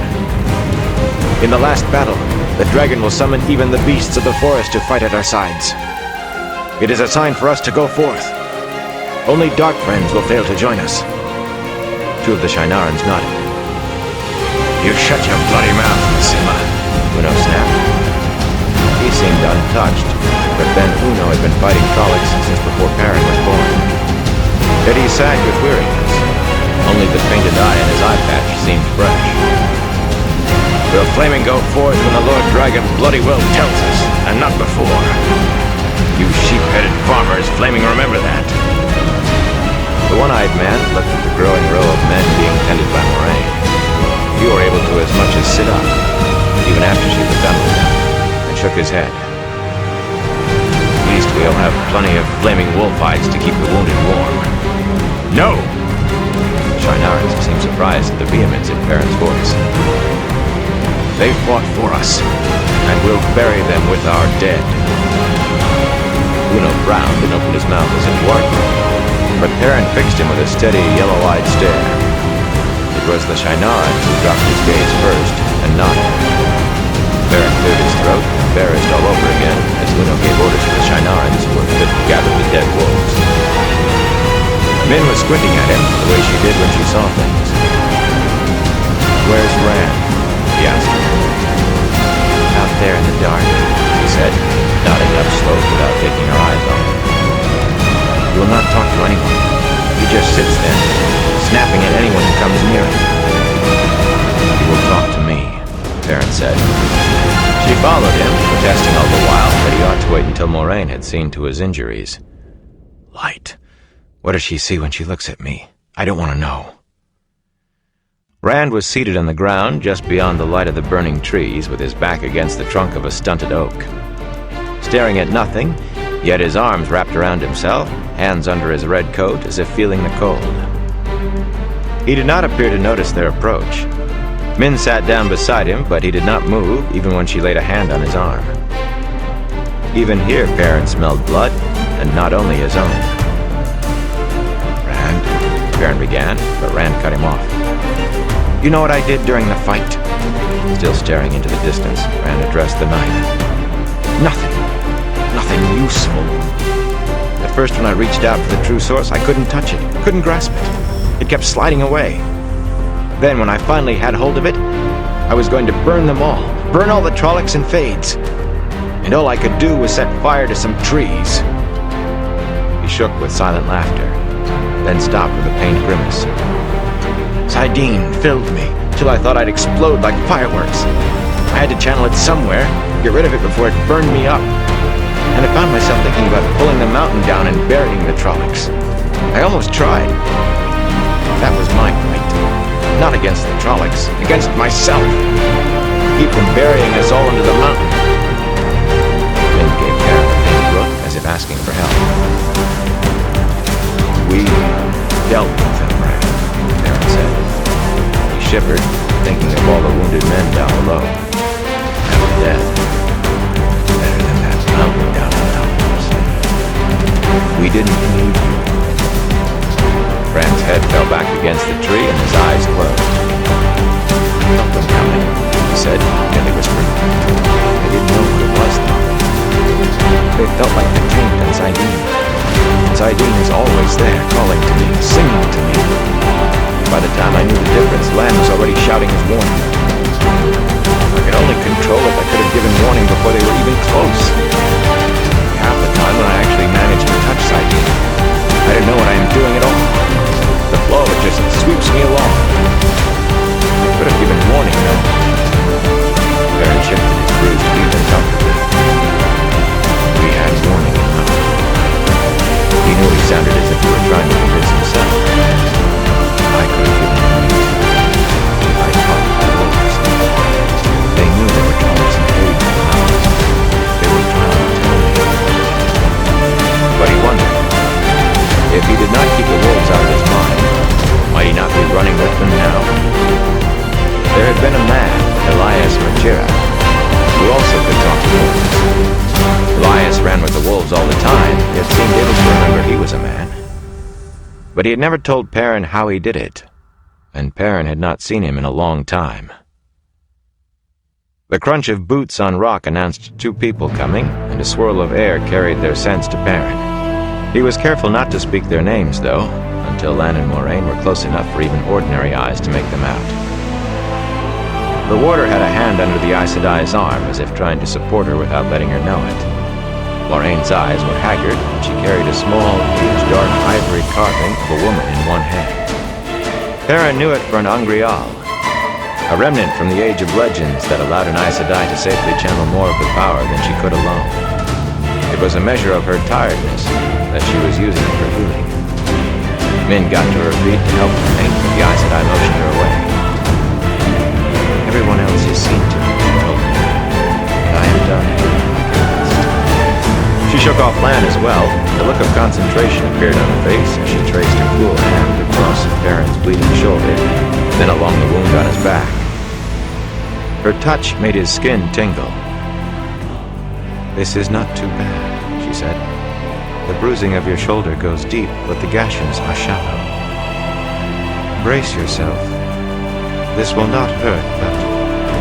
He had never found it easy being near someone he knew was channeling the one power, and still less if it actually involved him.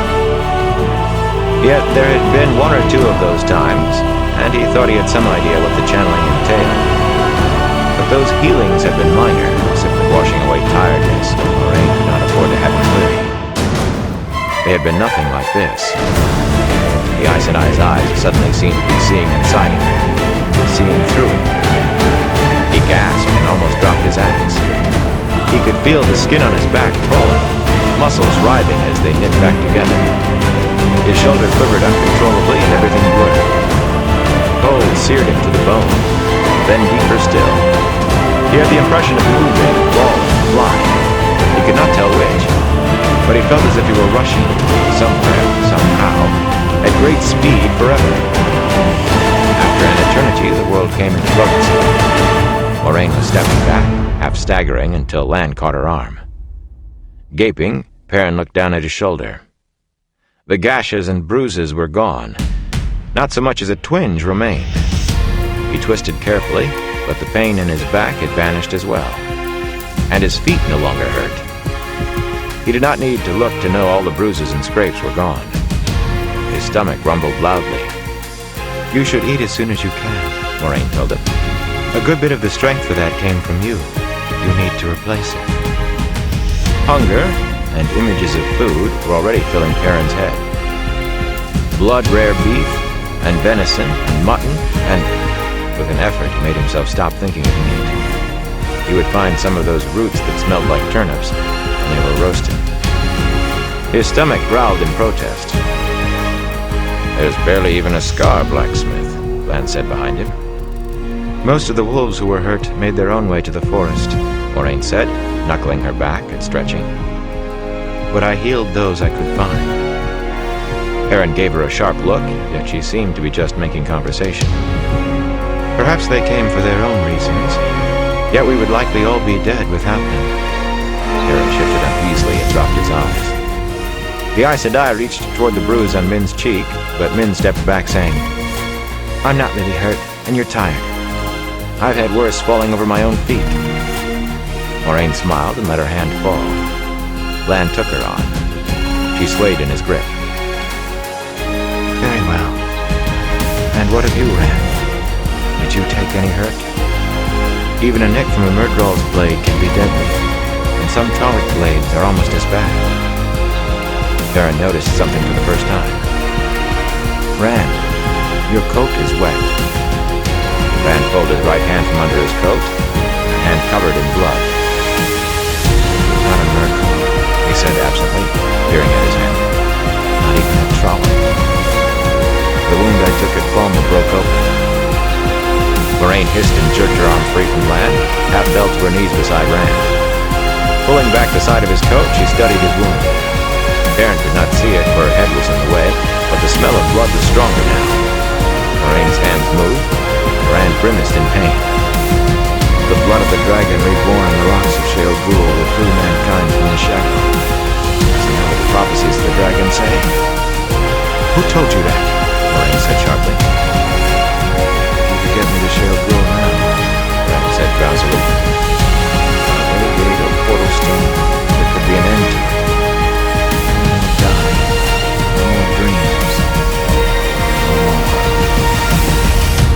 as simple as that, Moraine said grimly.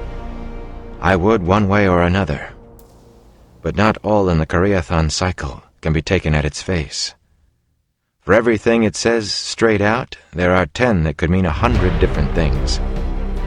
Do not think you know anything at all of what must be, even if someone has told you the whole of the prophecies. She paused as if gathering strength. Her grip tightened on the Angreal, and her free hand slid along Rand's side, as if it were not covered in blood. Brace yourself. Suddenly Rand's eyes opened wide, and he sat straight up, gasping and staring and shivering. Perrin had thought when she healed him that it went on forever, but in moments she was easing Rand back against the oak. I have done as much as I can, she said faintly. As much as I can. You must be careful. It could break open again here. As her voice trailed off, she fell. Rand caught her, but Lan was there in an instant to scoop her up. As the warder did so, a look passed across his face, a look as close to tenderness as Perrin had ever expected to see from him. Exhausted, the warder said. She has cared for everyone else. There's no one to take her fatigue. I will put her to bed. There's Rand, Min said slowly, but the warder shook his head. It isn't that I do not think you would try, he said. But you know so little you might as soon kill her as help her. That's right, Rand said bitterly. I'm not to be trusted. Blue's Theron Kinslayer killed everyone close to me. Maybe I'll do the same before I am done. Pull yourself together, she-murderer, Rand said harshly. The whole world rides on your shoulders. Remember, you're a man. Do what needs to be done. Rand looked up at the warder, and surprisingly, all of his bitterness seemed to be gone. I will fight the best I can, he said. Because there's no one else, and it has to be done. The duty is mine. I'll fight, but I do not have to like what I've become. He closed his eyes and was going to sleep. I will fight. Dreams. Lance stared down at him a moment, then nodded. He raised his head to look across Moraine and Perrin and Min. Get him to his bed, then see to some sleep yourselves. We have plans to make, and the light alone knows what happens next. Chapter 6. The Hunt Begins. Perrin did not expect to sleep, but a stomach stuffed with cold stew, his resolve about the roots had lasted until the smells of supper's leftovers hit his nose, and bone weariness pulled him down on his bed. If he dreamed, he did not remember. He awoke to Lan shaking his shoulders, dawned through the open door, turning the warder to a shadow haloed with light. Rand is gone, was all Lan said before he left at a run. But it was more than enough. Perrin dragged himself up, yawning, and dressed quickly in the early chill. Outside, only a handful of Shinarans were in sight, using their horses to drag Trolloc bodies into the woods, and most of those moved as if they should be in a sickbed. A body took time to build back the strength that being healed took. Perrin's stomach muttered at him, and his nose tested the breeze in the hope that someone had already started cooking. He was ready to eat those turnip-like roots raw if need be. There were only the lingering stench of slain Murdral, the smells of dead Trollocs, and men, alive and dead, of horses and the trees, and dead wolves. Moraine's hut, high on the other side of the bowl, seemed the center of activity. Min hurried inside, and moments later Masima came out, then Una. At a trot, the one-eyed man vanished into the trees toward the sheer rock wall beyond the hut, while the other Shinaran limped down the slope. Perrin started toward the hut. As he splashed across the shallow stream, he met Masima. The Shinaran's face was haggard, the scar on his cheek prominent, and his eyes even more sunken than usual. In the middle of the stream, he raised his head suddenly and caught Perrin's coat sleeve. You're from his village, Masima said hoarsely. You must know. Why did the Lord Dragon abandon us? What sin did we commit? Sin? What are you talking about? Wherever Rand went, it was nothing you did or didn't do. Masima did not appear satisfied. He kept his grip on Perrin's sleeve, peering into his face as if there were answers there. Icy water began to seep into Perrin's left boot. "Masima," he said carefully. "Whatever the Lord Dragon did, it was according to his plan. The Lord Dragon would not abandon us. Or would he? If I were in his place, would I?" Masima nodded slowly. "Yes. Yes, I see that now. He has gone out alone to spread the word of his coming. We must spread the word too. Yes." He limped down across the stream, muttering to himself. Squelching at every other step, Perrin climbed to Moraine's hut and knocked. There was no answer. He hesitated a moment, then went in. The outer room where Lan slept was as stark and simple as Perrin's own hut, with a rough bed built against one wall, a few pegs for hanging possessions, and a single shelf. Not much light entered through the open door. The only other illumination came from crude lamps on the shelf, slivers of oily fatwood wedged into cracks and pieces of rock. They gave off thin streamers of smoke that made a layer of haze under the roof. Perrin's nose wrinkled at the smell. The low roof was only a little higher than his head. Loyal's head actually brushed it, even seated as he was on one end of Lan's bed, with his knees drawn up to make himself small. The Ogier's tufted ears twitched uneasily. Min sat cross-legged on the dirt floor beside the door that led to Moraine's room, while the Aes Sedai paced back and forth in thought. Dark thoughts they must have been. 3 paces each way was all she had, but she made vigorous use of the space, the calm on her face belied by the quickness of her step. "I think Masima is going crazy," Perrin said. Min sniffed. "With him, how can you tell?" Moraine rounded on him, a tightness to her mouth. Her voice was soft, too soft. "Is Masima the most important thing in your mind this morning, Perrin Ibarra?" "No. I'd like to know when Rand left and why. Did anyone see him go? Does anyone know where he went?" He made himself meet her look with one just as level and firm. It was not easy. He loomed over her, but she was Aes Sedai. "Is this of your making, Moraine? Did you rein him in until he was so impatient he'd go anywhere, do anything, just to stop sitting still?" Loyal's ears went stiff, motioned with surreptitious warning with one thick-fingered hand. Moraine studied Perrin with her head tilted to one side. It was all he could do not to drop his eyes. "This is not," he said. "He left sometime during the night. When and how and why? I yet hope to know." Loyal's shoulders heaved in a quiet sigh of relief. Quiet for an Ogier, it sounded like steam rushing out from quenching red-hot iron. He said in a whisper obviously meant just for himself, but audible to everyone. "Better to embrace the sun than to anger an Aes Sedai." Min reached up enough to hand Perrin a folded piece of paper. "Loyal went to see him after we got him to bed last night, and Rand asked to borrow pen and paper and ink." The Ogier's ears jerked, and he frowned worriedly until his long eyebrows hung down on his cheeks. "I did not know what he was planning. I didn't." "We know that," Lynn said. "No one is accusing you of anything." Moraine frowned at the paper, but she did not try to stop Perrin from reading. It was in Rand's hand. "What I do because there is no other way. He is hunting me again, and this time one of us has to die, I think.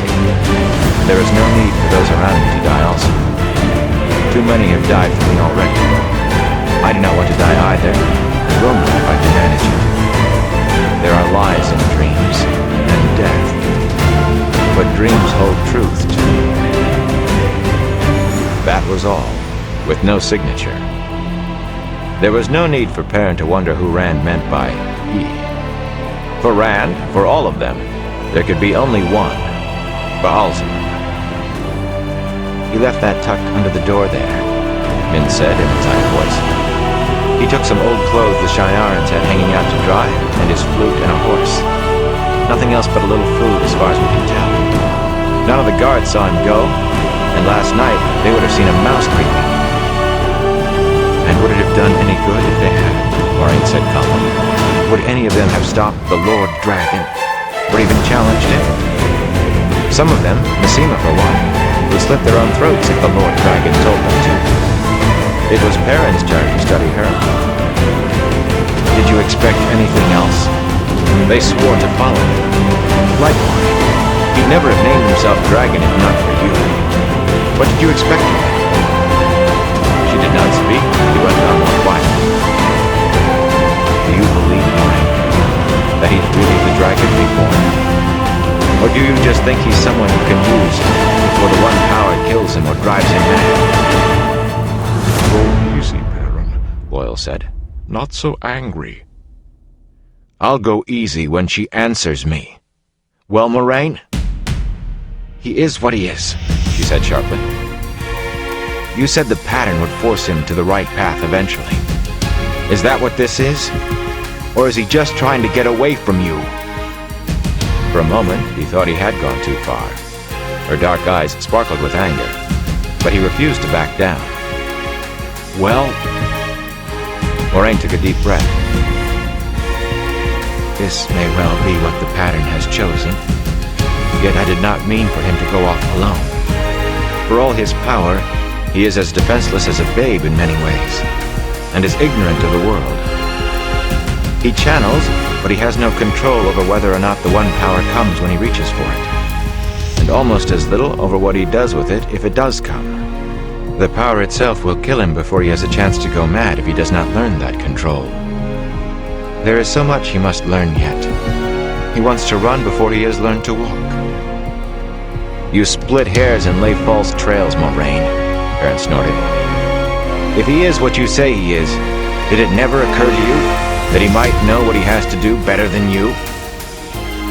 He is what he is, she repeated firmly.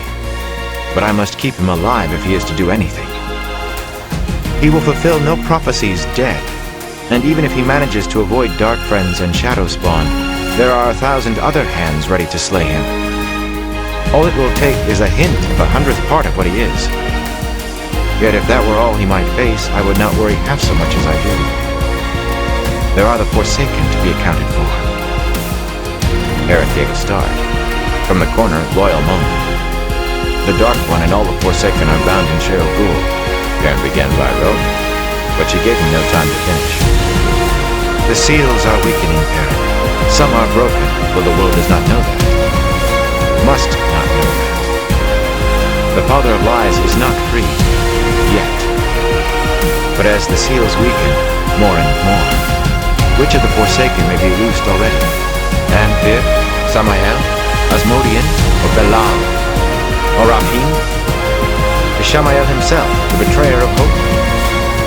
There were 13 altogether, Perrin, and bound in the ceiling, not in the prison that holds the Darkmoon. 13 of the most powerful Aes Sedai in the Age of Legends. The weakest of them stronger than the 10 strongest Aes Sedai living today. The most ignorant with all the knowledge of the Age of Legends. And every man and woman of them gave up the light and dedicated their souls to the shadow. What if they are free and out there waiting for him? I will not let them have him. Perrin shivered, partly from the icy iron in her last words and partly from the thought of the Forsaken.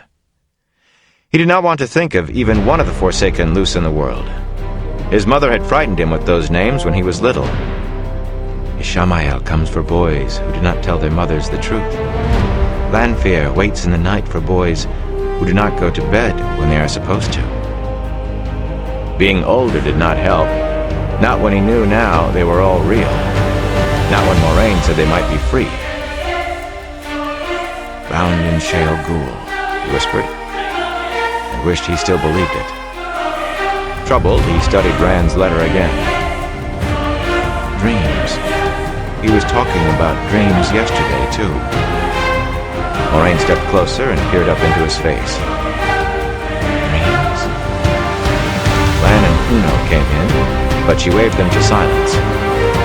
The small room was more than crowded now, with 5 people in it besides the Ogier. What dreams have you had the last few days, Perrin? She ignored his protest that there was nothing wrong with his dreams. Tell me, she insisted. What dream have you had that was not ordinary? Tell me. Her gaze seized him like smithy tongs, willing him to speak. He looked at the others.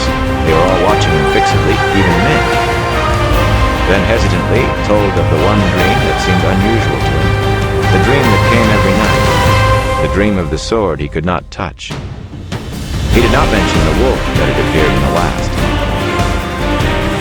Allah, the man breathed when he was done. Rock hard face or no, he looked stunned. Yes, Moraine said. But we must be absolutely certain. Speak to the others. As Lan hurried out, she turned to Una. And what of your dreams? Did you dream of a sword too?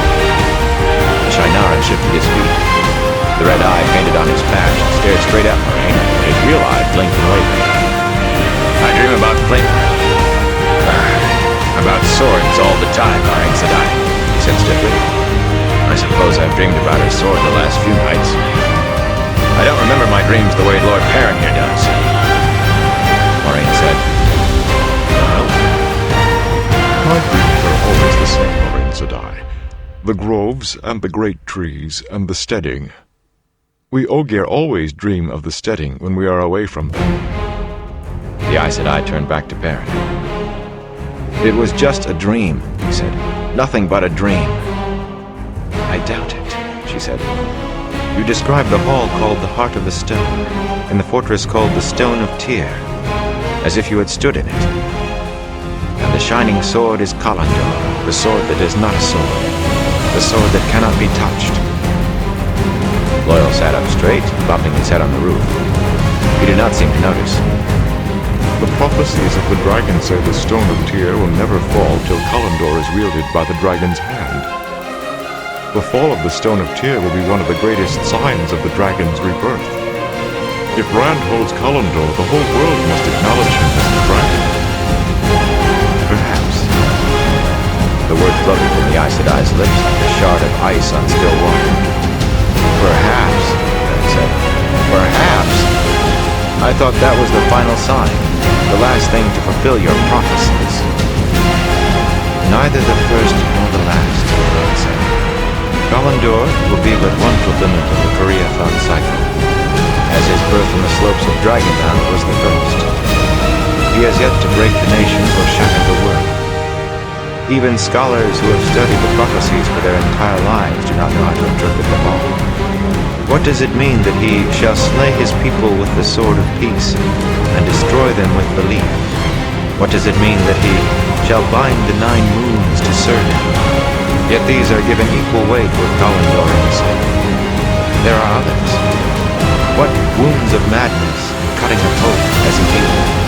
What chains has he broken? And who put into chains? Some are so obscure that he may already have fulfilled them, though I am not aware of it. No. Kalandor is far from the end. Perrin shrugged uneasily. He knew only bits and pieces of the prophecies. He had liked hearing them even less since Rand had let Moraine put that banner in his hands. No, it had been before that. Since a journey by Portal Stone had convinced him, his life was bound to Rand. Moraine was continuing. If you think he has simply to put out his hand, loyal son of Arendt, son of Hallan, you are a fool, as is he if he thinks it. Even if he lives to reach Tyr, he may never attain the stone. Tyrants have no love for the One Power, unless for any man claiming to be the dragon. Channeling is outlawed, and Aes Sedai are tolerated at best, so long as they do not channel. Telling the prophecies of the dragon, or even possessing a copy of them, is enough to put you in prison in Tyr. And no one enters the Stone of Tyr without permission of the High Lords. None but the High Lords themselves enter the heart of the stone. He is not ready for this. Not ready. Perrin grunted softly. The stone would never fall till the dragon reborn held Kalandor. How in the light is he supposed to reach it? Inside a bloody fortress, before the fortress falls. It is madness.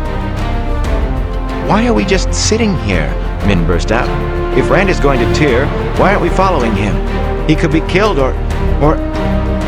Why are we sitting here? Moraine put a hand on Min's head. Because I must be sure, she said gently. It is not comfortable being chosen chosen by the wheel to be great or to be near greatness. The chosen of the wheel can only take what comes. I am tired of taking what comes. Min scrubbed a hand across her eyes. Perrin thought he saw tears. Rand could be dying while we wait. Moraine smoothed Min's hair. There was a look almost of pity on the Aes face. Perrin sat down on the end of Land's bed opposite Loyal. The smell of people was thick in the room. People of worry and fear. Loyal smelled of books and trees as well as worry. It felt like a trap, the walls around them, and all so close. The burning slivers stank. How can my dream tell where Rand is going? He asked. It was my dream. Those who can channel the one power, Moraine said quietly. Those who are particularly strong in spirit can sometimes force their dreams on others. She did not stop pursuing the men, especially on those who are deceptive. I do not believe Rand did it on purpose, but the dreams of those touching the true source can be powerful. For one as strong as he, they could possibly seize an entire village, perhaps even a city. He knows little of what he does, and even less of how to control it. Then why didn't you have it too? Or land? Uno stared straight ahead, looking as if he would rather be anywhere else. Loyal's ears wilted. Perrin was too tired and too hungry to care whether he showed proper respect for Aes Sedai. And too hungry as well, he realized. Why? Moraine answered calmly. Aes Sedai learn to shield their dreams. I do it without thinking when I sleep. Warders are given something much the same in the bonding. The Gaideen could not do what they must if the shadow could steal into their dreams. We are all vulnerable when we sleep, and the shadow is strong in the night. There's always something new from you, Perrin growled. Can't you tell us what to expect once in a while, instead of explaining after it happens? Uno looked as though he was trying to think of a reason to leave. Moraine gave Perrin a flat look. You want me to share a lifetime of knowledge with you in a single afternoon? Or even a single year? I will tell you this. Be wary of dreams, Perrin Ibar. Be very wary of dreams. He pulled his eyes away from hers. I am. After that, silence. No one seemed to want to break it. Min sat staring at her crossed ankles, but apparently taking some comfort from Moraine's presence. Uno stood against the wall, not looking at anyone. Loyal forgot himself enough to pull a book from his coat pocket and try to read in the dim light. The wait was long and far from easy for Perrin. It's not the shadow in my dreams, old friend. It's wolves. I will not let them in. I won't. Lan returned, and Moraine straightened eagerly. The warder answered the question in her eyes. Half of them remembered dreaming of swords the last 4 nights running. Some remember a place with great columns, and 5 say the sword was crystal or glass. Massima says he saw Rand holding it last night. That one would, Moraine said. She rubbed her hands together briskly. She seemed suddenly full of energy. Now I am certain. Though I still wish I knew how he left here unseen. If he has rediscovered some talent from the Age of Legends. Lan looked at Uno, the one-eyed man shrugged in dismay. I bloody forgot all this flaming talk about blood. He cleared his throat, shooting a glance at Moraine. She looked back expectantly and he went on. That is, I followed the Lord Dragon's tracks. There's another way into that closed valley now. The earthquake brought down the far wall. It's a hard climb, but you can get a horse up it. I found more tracks at the top, and there's an easy way from there around the mountain. He let out a long breath when he was done. Good, Moraine said. At least he has not rediscovered how to fly, or make himself invisible, or something else out of legend. We must follow him without delay. Uno, I will give you enough gold to take you and the others as far as Jahana. And the name of someone there who will see that you get more. The Gihaldanan are wary of strangers, but if you keep to yourselves, they should not trouble you. Wait there until I send word. But we will go with you, he protested. We have all sworn to follow the Dragon Reborn. I do not see how the few of us can take a fortress that has never fallen. But with the Lord Dragon's aid, we will do what must be done. So we are the people of the dragon now. Perrin laughed mirthlessly.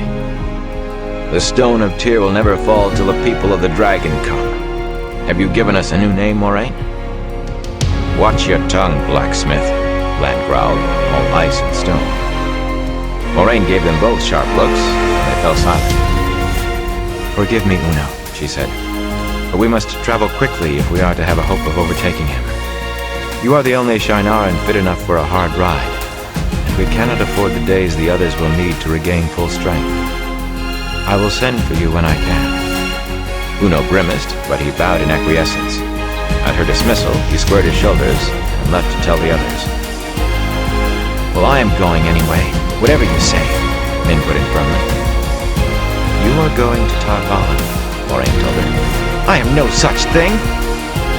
The Aes Sedai went on smoothly as if the other woman had not spoken. The Amerlin seat must be told what has happened. I cannot count on finding one I can trust who has messenger pigeons. Or that the Amerlin will see any message I send by pigeon. It is a long journey and hard. I would not send you alone if there were anyone to send with you. But I will see you have money and letters to those who might help you on your way. You must ride quickly, though. When your horse tires, buy another, or steal one if you must. But ride quickly. Let Uno take your message. He's fit. You said so. I'm going after Rand. Uno has his duties, Min. Do you think a man could simply walk up to the gates of the White Tower and demand an audience with the Amerlin seat? Even a king would be made to wait days if he arrived unannounced. And I fear any of the Shienarans would be left kicking their heels for weeks, if not forever. Not to mention that something so unusual would be known to everyone in Tar Valon before the first sunset. Few women seek audiences with the Amerlin herself, but it does happen, and it should occasion no great comment. No one must learn even as much as that the Amerlin has received a message from me. Her life and ours could depend on it. You are the one who must go. Min sat there opening and closing her mouth, obviously searching for another argument, but Moraine had already gone on. Lan, I very much fear we will find more evidence of his passing than I would like. But I will rely on your tracking. The warder nodded. Perrin, loyal, will you come with me after Rand? From her place against the wall, Min gave an indignant squawk, but the Aes Sedai ignored it. I will come, Loyal said quickly. Rand is my friend, and I will admit it, I would not miss anything. For my book, you see. Perrin was slow at glancing. Rand was his friend, whatever he had become in the forging. And there was that near certainty of their futures being linked, though he would have avoided that part of it if he could. It has to be done, doesn't it? He said finally. I will come. Good. Moraine rubbed her hands together again, with the air of someone settling to work. You must all ready yourselves at once. Rand has hours on us. I need to be well along his trail before midday. Slender as she was, the force of her presence hurted all of them but Lan toward the door. Loyal walking stooped over until it was through the doorway. Perrin thought of a good wife herding geese. Once outside, Min hung back for a moment to address Lan with a too-sweet smile. And is there any message you want carried? Tonight need, perhaps? The warder blinked as if caught off guard, like a horse on three legs. Does everyone know? He regained his balance almost immediately. If there is anything else she needs to hear from you, I will tell her myself. He closed the door nearly in her face. Man, Min muttered at the door. Too blind to see what a stone could see, and too stubborn to be trusted to think for themselves. Perrin inhaled deeply. Faint smells of death still hung in the valley air, but it was better than the closeness inside. Something. Clean air. Loyal sighed. The smoke was beginning to bother me a little. They started down the slope together. Beside the stream below, the Shienarans who could stand were gathered around Uno. From his gestures, the one-eyed man was making up for lost time with his cursing. How did you two become privileged? Min demanded abruptly. She asked you. She didn't do me the courtesy of asking. Boyle shook his head. I think she asked because she knew what we would answer, Min. Moraine seems able to read air from me. She knows what we'll do. But you are a closed book to her. Min appeared only a little mollified. She looked up at them, Aaron head and shoulders taller on one side, and Loyal towering even higher on the other.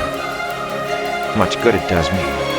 I'm still going where she wants as easily as you two little lambs. You were doing well for a while, Tanner. Standing up to her like she'd sold you a coat and seams were popping open. I did stand up to her, didn't I? Aaron said wonderingly. He had not really realized he had done that. It was not so bad as I'd have thought it would be. You were lucky, Boyle mumbled. Wrangler and I survived to put your head in a hornet's nest. Loyal, he said. I need to speak to Karen. Alone. Would you mind? Oh, of course. He lengthened his stride to its normal span and quickly moved ahead of them, pulling his pipe and tobacco pouch from a coat pocket. Aaron eyed her warily. She was biting her lip as if considering what to say. You ever see things about him? He asked, nodding after the Ogier. She shook her head. I think it only works with humans. But I've seen things around you that you ought to know about. I've told you, don't be more thick-headed than you have to be. Back there, right after you said you'd go, they were not there before. They must have to do with this journey, or at least with you deciding to go. After a moment, he said reluctantly, what did you see? An Ayuman in a cage, he said promptly. A Duaguan with a sword. A falcon and a hawk perching on your shoulders. Both female, I think. And all the rest, of course. What is always there. Darkness swirling round you and... None of that, he said quickly. When he was sure she had stopped, he scratched his head thinking. None of it made any sense to him. Do you have any idea what it all means? The new things, I mean. No, but they're important. The things I see always are. Turning points in people's lives, or what's faded. It's always important. She hesitated for a moment, glancing at him. One more thing, she said slowly. If you meet a woman, the most beautiful woman you've ever seen, run. Aaron blinked. You saw a beautiful woman? Why should I run from a beautiful woman? Can't you just take advice? She said irritably. She kicked at a stone and watched it roll down the slope. Aaron did not like jumping to conclusions. It was one of the reasons some people thought him slow-witted. But he totaled up a number of things Min had said in the last few days and came to a startling conclusion. He stopped dead, hunting for words. Min, you know I like you. I like you, but, you sort of remind me of my sisters. I mean, you... The flow stumbled to a halt as she raised her head to look at him, eyebrows arched. She wore a small smile. My friend, you must know that I love you. She stood there, watching his mouth work, then spoke slowly and carefully. Like a brother, you great wooden-headed lummox. The arrogance of men never ceases to amaze me. You all think everything has to do with you, and every woman has to desire you. Aaron felt his face growing hot. I didn't. He cleared his throat.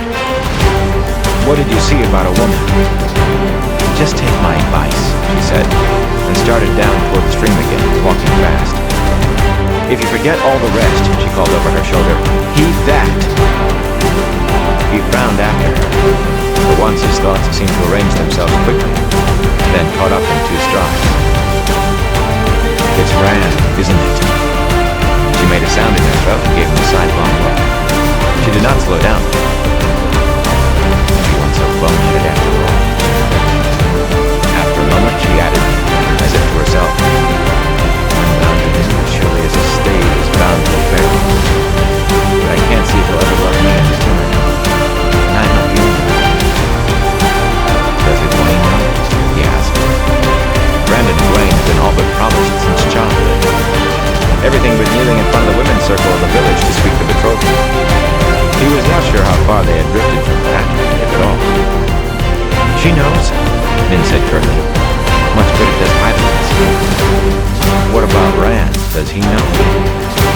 Of course, she said bitterly.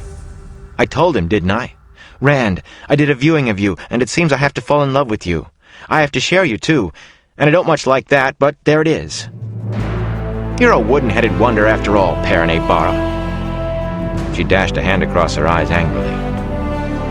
If I could be with him, I know I could help. Somehow. But if he dies, I don't know if I can stand it. Perrin shrugged uncomfortably. Listen, Nell. I'll do what I can to help you. However much that is. I promise you that. It really is best for you to go to Tarvalin. You'll be safe there. Safe? She tasted the word as if wondering what it meant. You think Tarvalin is safe? If there's no safety in Tarvalin, there's no safety anywhere. She sniffed loudly, and in silence they went to join those preparations to leave. Chapter 7. The Way Out of the Mountains.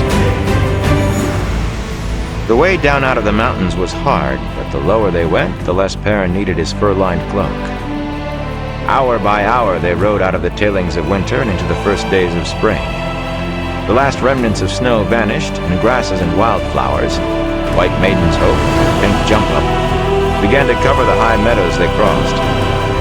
Trees appeared more often, with more leaves, and grass larks and robins sang in the branches.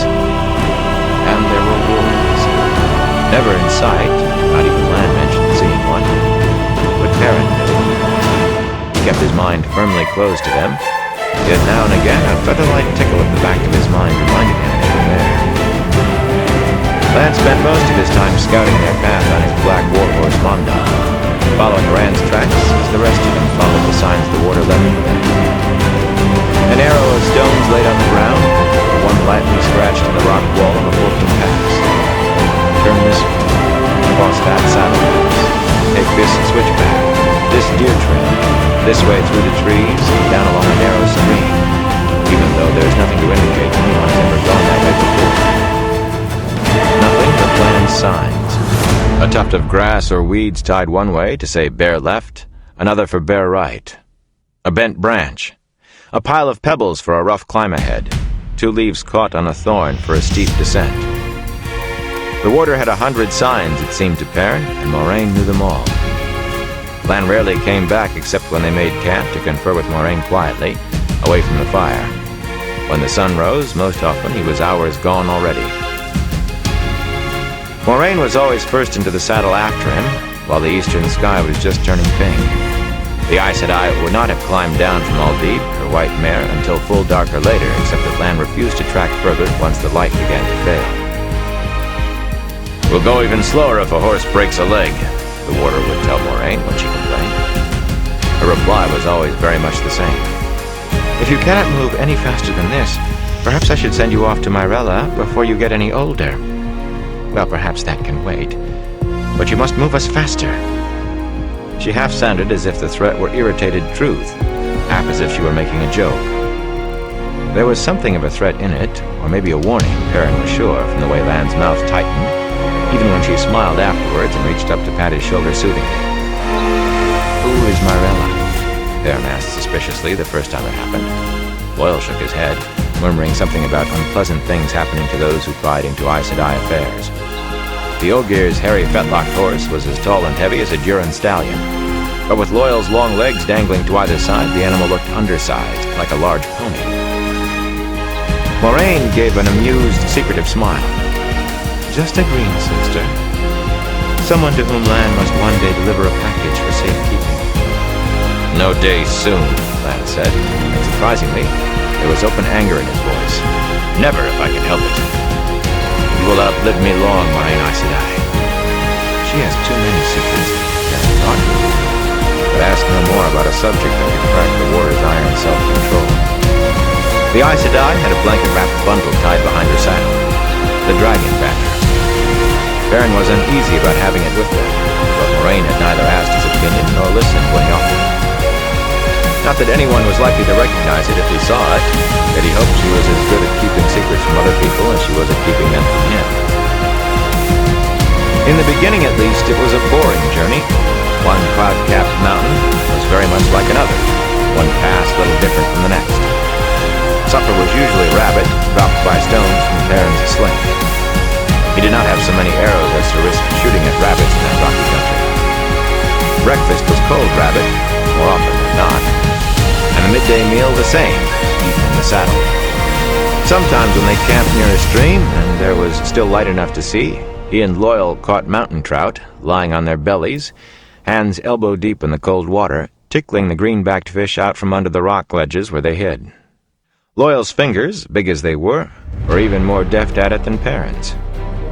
Once, 3 days after setting out, Moraine joined them, stretching herself out on the stream side and undoing rows of pearl buttons to roll up her sleeves as she asked how the thing was done.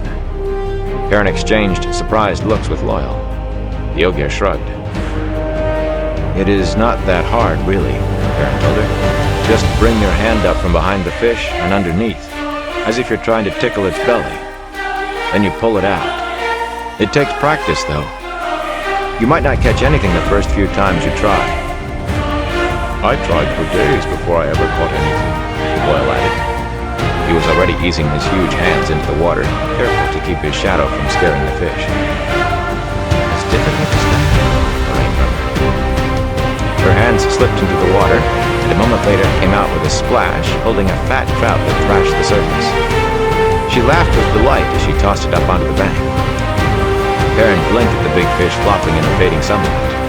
It must have weighed at least 5 pounds. "You were very lucky," he said.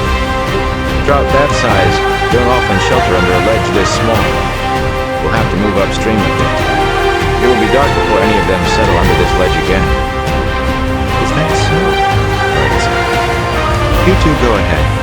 I think I will just try here again." Perrin hesitated a moment before moving up the bank to another overhang. She was up to something, but he could not imagine what. That troubled him.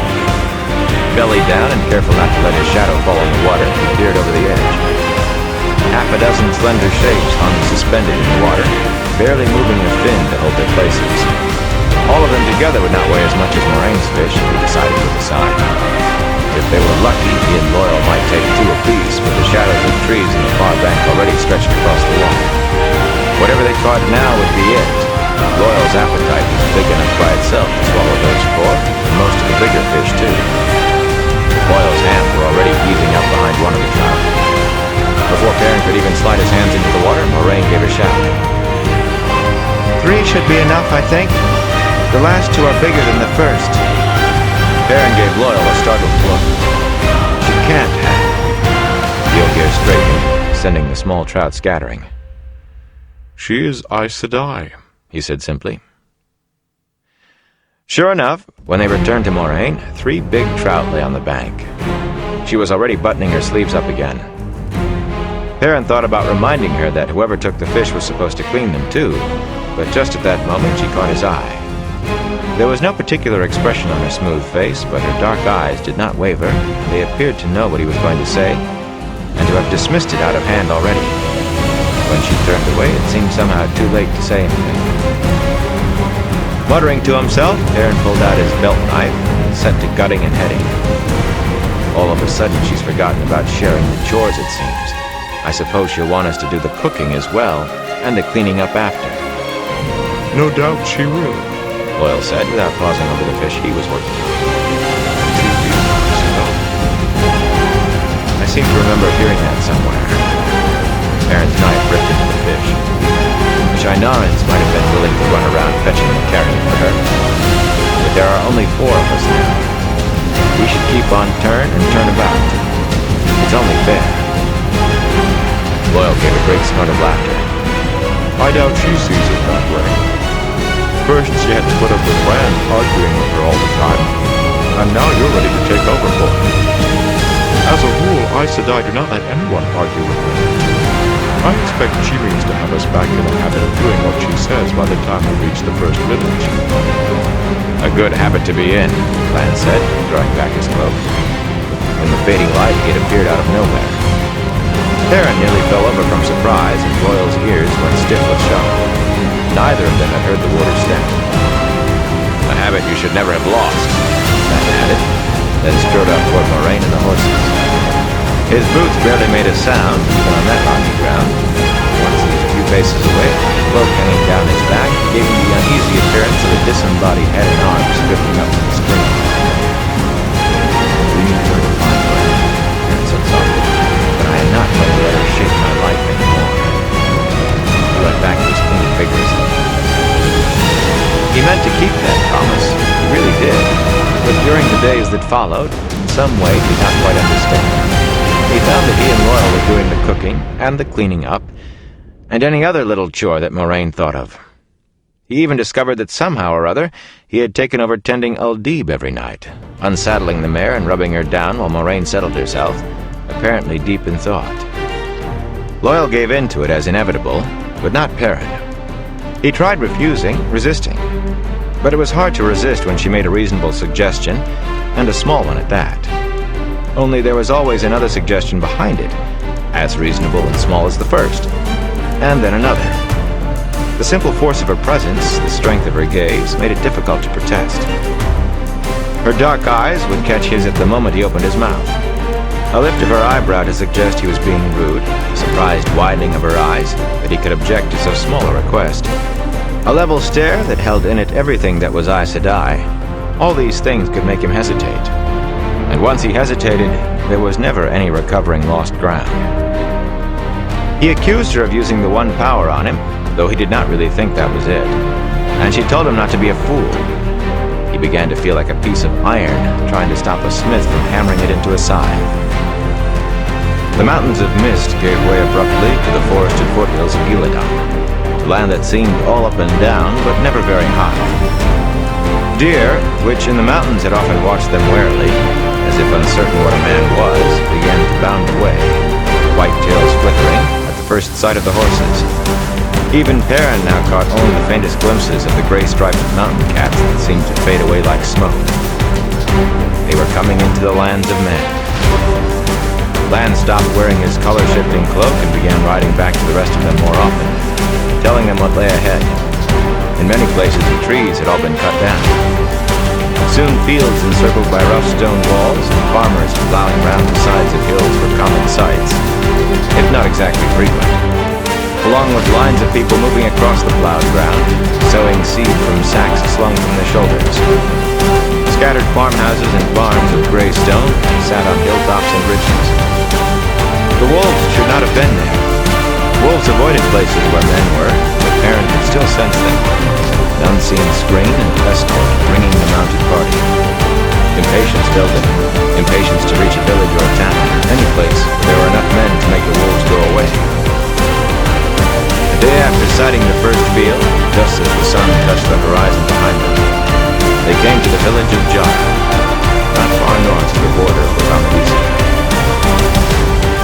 Chapter 8. Jara. Gray stone houses with slate roofs lay clustered along a few narrow streets of Jara, clinging to a hillside above a little stream spanned by a low wooden bridge. The muddy streets were empty, and so was the sloping village green, except for one man sweeping the steps of the village's only inn, standing beside its stone stable, but it looked as if there had been a good many people on the green not long before. Half a dozen arches woven of green branches and dotted with such few flowers as could be found this early in the year stood in a circle in the middle of the grass. The ground had a trampled look, and there were other signs of a gathering. A woman's red scarf lying tangled at the foot of one of the arches, a child's knitted cap, a pewter pitcher tumbled on its side, a few half-eaten scraps of food. The aromas of sweet wine and spiced cakes clung about the green, mixed in with smoke from dozens of chimneys, evening meals cooking. For an instant, Perrin's nose caught another odor, one he could not identify, a faint trail that raised the hair on the back of his neck with its mildness. Then it was gone. But he was sure something had passed that way, something wrong. He scrubbed at his nose as if to rub away the memory of it. It can't be right. Like, even if he has gone back, it can't be him, can it? A painted sign hung above the inn door, a man standing on one foot with his arms thrown in the air. Harlan's Leap. As they drew rein in front of the square stone building, the sweeper straightened, yawning fiercely. He gave a start at Perrin's eyes, but his own already protruding eyes went wide when they fell on Loyal. With his wide mouth and no chin to speak of, he looked something like a frog. There was an old smell of sour wine about him. Apparent, at least. The fellow had certainly been part of the celebration. The man gave himself a shake and turned it into a bow with one hand resting on the double row of wooden buttons running down his coat. His eyes flickered from one to another of them, popping even more every time they rested on Loyal. Welcome, good mistress, and the light illumin your way. Welcome, good masters. You wish food, rooms, baths? All to be had here at the Leap. Master Herod, the innkeeper, keeps a good house. I am called Simeon. If you wish anything, ask for Simeon. He will get it for you. He yawned again, covering his mouth in embarrassment and bowing to hide it. I beg your pardon. Good mistress, you have come far? Have you word of the great hunt? The hunt for the Horn of Valir? Or the false dragon? It's said there's a false dragon in Tarabon. Or maybe Aradaman. We have not come that far, Lan said, swinging down from the saddle. No doubt you know more than I. They all began dismounting.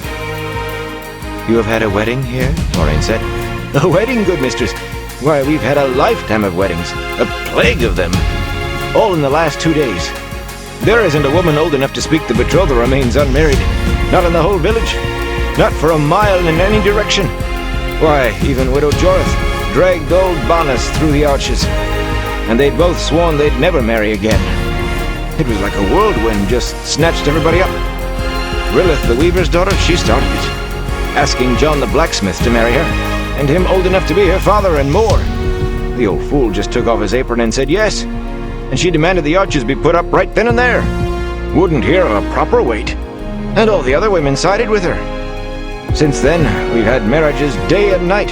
Why, nobody's had any sleep at all, hardly. That's very interesting, Aaron said when Simeon paused to yawn again. But have you seen a young... It is very interesting, Moraine said, cutting him off. And I would like to hear more of it later, perhaps. For now, we would like rooms and a meal.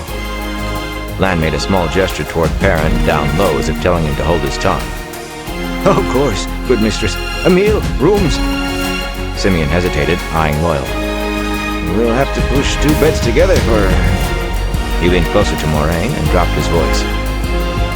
Pardon me, good mistress, but, what exactly is he? Meaning no disrespect, he added hastily. He had not spoken softly enough, for Loyal's ears twitched irritably. I am Ogier. What did you think I was, a Trolloc? Simeon took a step back at the booming voice. Trolloc, good, master. Why, I'm a grown man. I don't believe in children's tales. Did you say Ogier? Why, Ogier are that is... In desperation, he turned to bellow toward the stable next to the inn. Nico! Patra! Visitors! Come see to their horses! After a moment, 2 boys with hay in their hair tumbled out of the stable, yawning and rubbing their eyes. Simeon gestured to the steps, bowing as the boys gathered reins. Perrin slung his saddlebags and blanket roll over his shoulder and carried his bow as he followed Moraine and Lan inside, with Simeon bowing and bobbing ahead of him. Loyal had to duck low under the lintel, and the ceiling inside only cleared his head by a foot. He kept rumbling to himself about not understanding why so few humans remembered the Ogier. His voice was like distant thunder. Even Perrin, right in front of him, could only understand half of his words. The inn smelled of ale and wine, cheese and weariness, and the aroma of roasting mutton drifted from somewhere in the back. The few men in the common room sagged over their mugs as if they would really like to lie down on the benches and go to sleep. One plump serving woman was drawing a mug of ale from one of the barrels at the end of the room. The innkeeper himself, in a long white apron, sat on a tall stool in the corner, leaning against the wall. As the newcomers entered, he lifted his head, bleary-eyed. His jaw dropped at the sight of Loyal. Visitors, Master Herod, Simeon announced. They want rooms. Master Herod? He's an Ogier, Master Herod. The serving woman turned and saw Loyal and dropped the mug with a clatter. None of the weary men at the tables even looked up. One had put his head down on the table and was snoring. Loyal's ears twitched violently. Master Herod got to his feet slowly, eyes fastened on Loyal, smoothing his apron all the while. At least he is in a white cloak, He said at last, then gave a start as if surprised he had spoken aloud. that is to say, welcome, good mistress, good masters. Forgive my lack of manners, I can only plead tiredness, good mistress. He darted another glance at Loyal and mouthed, "Oh dear," with a look of disbelief. Loyal opened his mouth, but Moraine forestalled him. "As your man said, good innkeeper, I wish rooms for my party for the night and a meal." Oh, of course, good mistress, of course. Simeon, show these good people to my best rooms, so they can put down their belongings. I'll have a fine meal laid out for you when you return, good mistress. A fine meal. If it pleases you to follow me, good mistress, Simeon said. Good masters. He bowed the way to stairs at one side of the common room. Behind them, one of the men at the tables suddenly exclaimed, What in the name of the light is that? Mr. Herod began explaining about Ogier, making it sound as if he were quite familiar. Most of what Perrin heard before they left the voices behind was wrong. Loyal's ears twitched without stopping. On the second floor, the Ogier's head came near to brushing along the ceiling. The narrow corridor was growing dark, with only the sharp light of sunset through a window next to the door at the far end. The candles in the rooms, good mistress, Simeon said. I should have brought a lamp. My head is still spinning from all those weddings. I'll send someone up to light the fire if you wish. And you'll want wash water, of course. He pushed open a door. Our best room, good mistress. We don't have not many strangers, you see, but this is our best. I'll take the one next to it, Lance said. He had Moraine's blanket roll and saddlebags on his shoulder, as well as his own, and the bundle containing the dragon banner, too. Oh, good master, that's not a very good room at all. Narrow bed, cramped, meant for a servant, I suspect. As if we'd ever have anybody here who had a servant. Begging your pardon, good mistress. I will take it anyway, Lance said firmly. Simeon, Moraine said. does Master Herod dislike the children of the light? Well, he does, good mistress. He didn't, but he does. It isn't good policy disliking the children, not so close to the border as we are. They come through Jara all the time. There wasn't any border at all. But there was trouble yesterday. A fistful of trouble. And with the weddings going on and all... What happened, Simeon? The man looked at her sharply before answering. Perrin did not think anyone else saw how sharply in the dimness. There was about 20 of them come day before yesterday. No trouble then. But yesterday... Why, 3 of them up and announced they weren't children of the light anymore. They took off their cloaks and just rode away. Lan grunted. White cloaks swear for life. What did their commander do? Why, he must have done something, you can be sure, good master. But another of them announced he was off to find the Horn of Elir. Anyway, still another said they would be hunting a dragon. That one said he was going to almost blame when he left. Then some of them started saying things to women in the streets. Things they shouldn't have. Grabbing them. Women were screaming, and children yelling at the ones bothering the women. I never saw such commotion. Didn't any of you try to stop them? Perrin said. Good master, you carry that axe like you know how to use it. But it isn't so easy to face up to men with swords and armor and all, when all you know how to use is a broom or a hoe. The rest of the white folks, those that hadn't gone off, put an end to it. Almost came to drawing swords. And that wasn't the worst. 2 more just went mad, if the others weren't. Those 2 started raving that Jara was full of dark friends. They tried to burn the village down, said they would, beginning with the leap. You could see the burn marks out back, where they got it started. Fought the other white cloaks when they tried to stop them. The white cloaks that were left, they helped us put it out, tied those 2 up tight and rode out of here, back toward Amadisia. Good riddance, I say. And if they never come back, it'll be too soon. Rough behavior, Lance said, even for white cloaks.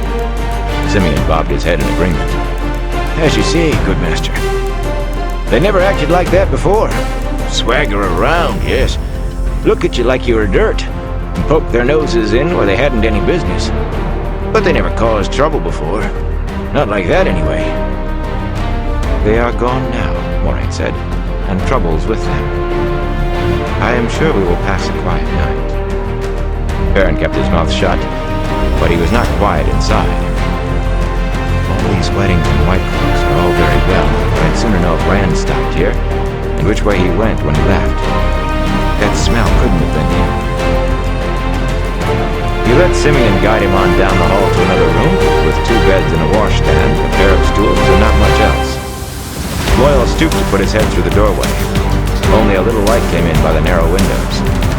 The beds were big enough, with blankets and comforters folded at the foot, but the mattresses looked lumpy. Simeon fumbled on the mantel of the fireplace until he found a candle and a tinderbox to get it alight. I'll see about getting some beds put together for you, good, Ogier. Yes, just a moment now. He showed no sign of hurry to be about it, though, fussing with the candlestick as if he had to place it just right. Perrin thought he looked uneasy. I'd be more than uneasy if White looks a bit like that in Helen's feet. Simeon, has another stranger passed through here in the last day or two? A young man, tall, with gray eyes and reddish hair.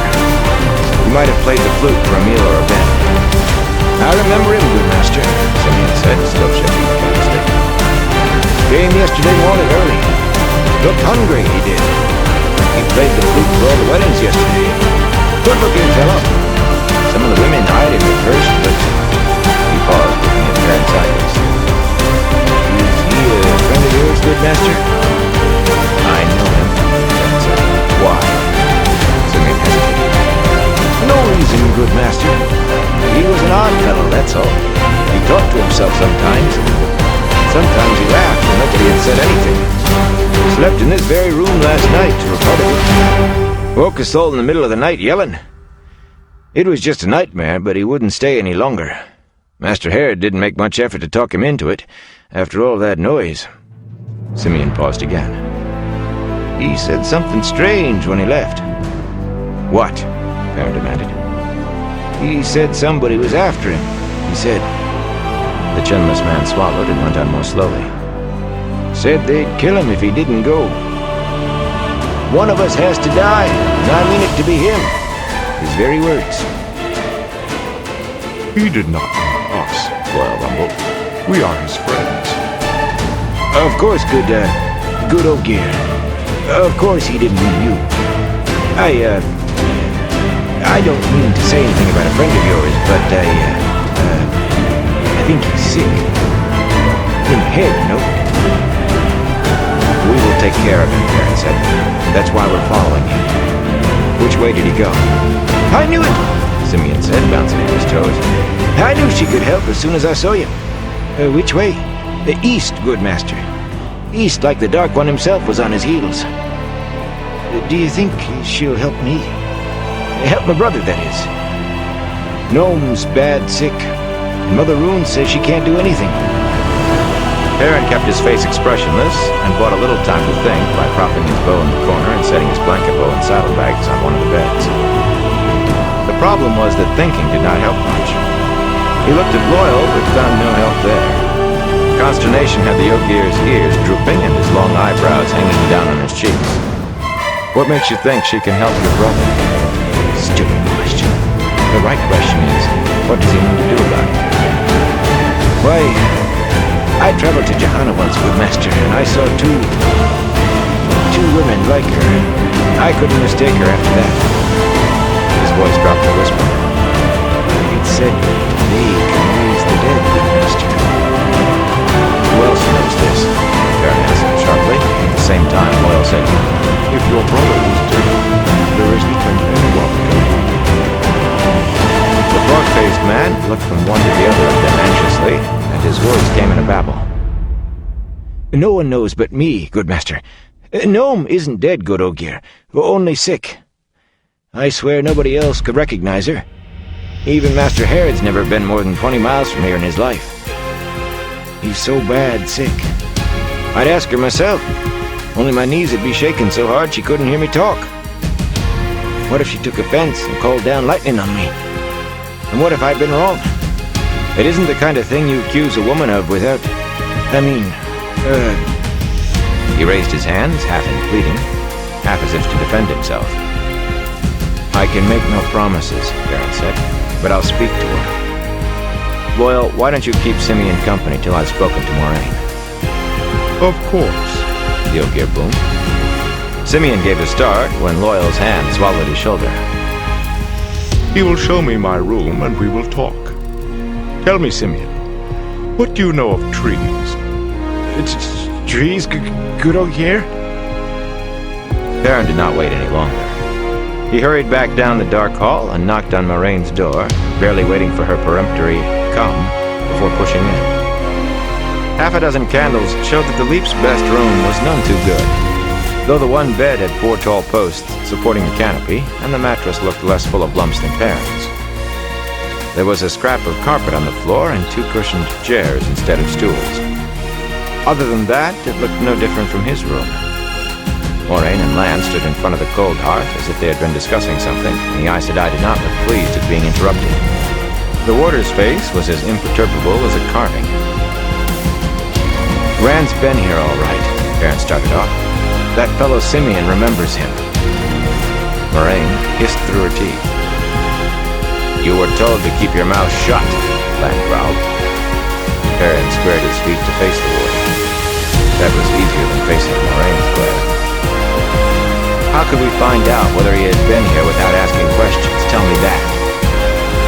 He left last night, if you're interested, heading east, and he was carrying on about somebody following him, trying to kill him. East? Moraine nodded.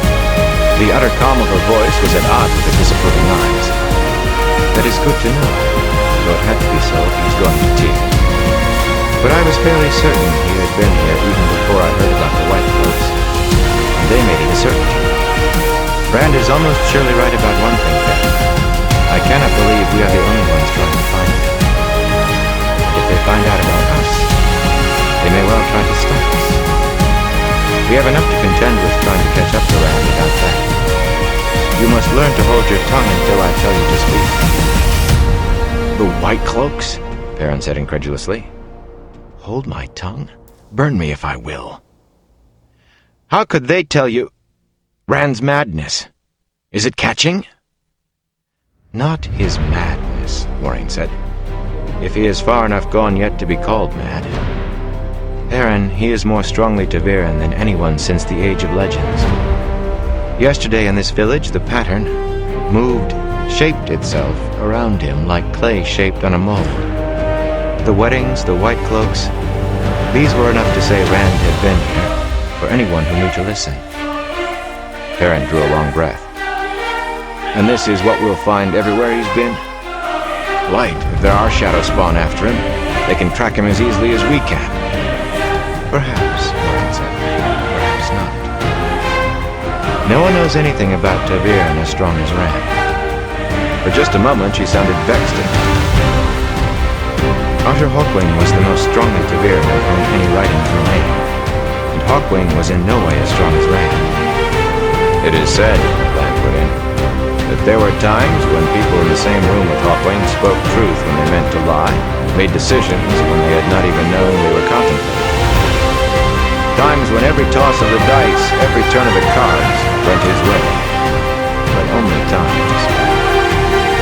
You mean you don't know, Perrin said. He could leave a trail of weddings and White Cloaks gone mad all the way to Tyr. I mean I know as much as there is to know, Moraine said sharply.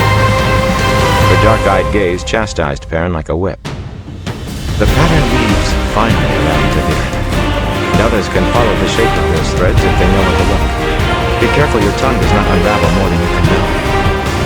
In spite of himself, Perrin hunched his shoulders as if she were delivering real blows. Well, you had better be glad I opened my mouth this time. Simeon knows your Aes Sedai.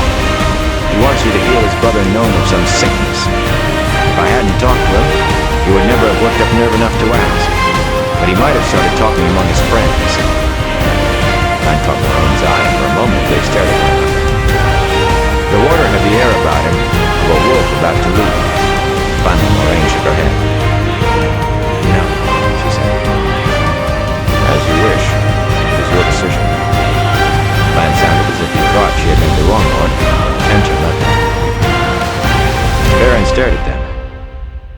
You were thinking of... Simeon couldn't tell anyone if he were dead, could he? He will not die by my actions, Moraine said. But I cannot and will not promise that it will always be so. We must find Rand, and I will not fail in that. Is that spoken plainly enough for you? Caught in her gaze, Perrin could make no answer. She nodded as if his silence were answer enough. Now take me to Simeon. The door to Loyal's room stood open, spilling a pool of candlelight into the hall. The two beds inside had been pushed together, and Loyal and Simeon were seated on the edge of one. The chinless man was staring up at Loyal with his mouth open, and an expression of wonder in his face. Oh, yes, the study are wonderful, Loyal was saying. There is such peace under the great trees. You humans may have your wars and strife, but nothing ever troubles the steady. We tend the trees and live in front of them. He trailed off when he saw Moraine, with Lan and Perrin behind him. Simeon scrambled to his feet, bowing and backing away until he came up against the far wall. Good, mistress. Even then, he continued bobbing like a toy on a string. Show me to your brother, Moraine commanded, and I will do what I can. Perrin, you will come too, since this good man spoke to you first. Lan lifted an eyebrow, and she shook her head. If we all go, we might attract attention. Perrin can give me what protection I need. Lan nodded reluctantly, then gave Perrin a hard look. See that you do, blacksmith. If any harm befalls her. His cold blue eyes finished the promise. Simeon snatched one of the candles and scurried into the hallway, still bowing so the candlelight made her shadow stains. This way, good mistress. This way. Beyond the door at the end of the hall, outside stairs led down to a cramped alleyway between the inn and the stable. Night shrank the candle to a flickering pinpoint. The half-moon was up in a star-flecked sky, giving more than enough light to Perrin's eyes. He wondered when Moraine would tell Simeon he did not have to keep bowing, but she never did. The Aes Sedai glided along, clutching her skirts to keep them out of the mud, as though the dark passage were a palace hall and she a queen. The air was already cooling. Nights still carried echoes of winter. This way. Simeon led them back to a small shed behind the stable and hurriedly unbarred the door. This way, Simeon pointed. There, good mistress, there. My brother Gnome. The far end of the shed had been barred off with slats of wood, hastily by the rough look of it. A stout iron lock and a hasp held shut a crude door of wooden slats. Behind those bars, a man lay sprawled on his stomach on the straw-covered floor. He was barefoot, his shirt and breeches ripped as if he had torn at them without knowing how to take them off. There was an odor of unwashed flesh that Perrin thought even Simeon and Moraine must smell. Gnome lifted his head and stared at them silently, without expression. There was nothing at all about him to suggest he was Simeon's brother. He had a chin, for one thing, and he was a big man with heavy shoulders. That was not what staggered Perrin. Gnome stared at them with burnished, golden eyes. He'd been talking crazy almost a year, good mistress, saying he could talk with wolves. And his eyes. Simeon darted a glance at Perrin. Well, he talked about it when he drunk too much. Everybody laughed at him. And then a month or so ago, he didn't come to town. I went out to see what was the matter. And I found him. Like this. Cautiously, unwillingly, Perrin reached out toward Gnome as he would have toward a wolf. Running through the woods with the cold wind in his nose. Quick dash for cover, teeth snapping at hamstrings. Taste of blood, rich in the tongue. Kill! Perrin jerked back, as he would have on a fire. Sealed himself off. They were not thoughts at all, really. Just a chaotic jumble of desires and images, part memory, part yearning. But there was more wolf there than anything else. He put a hand on the wall to steady himself.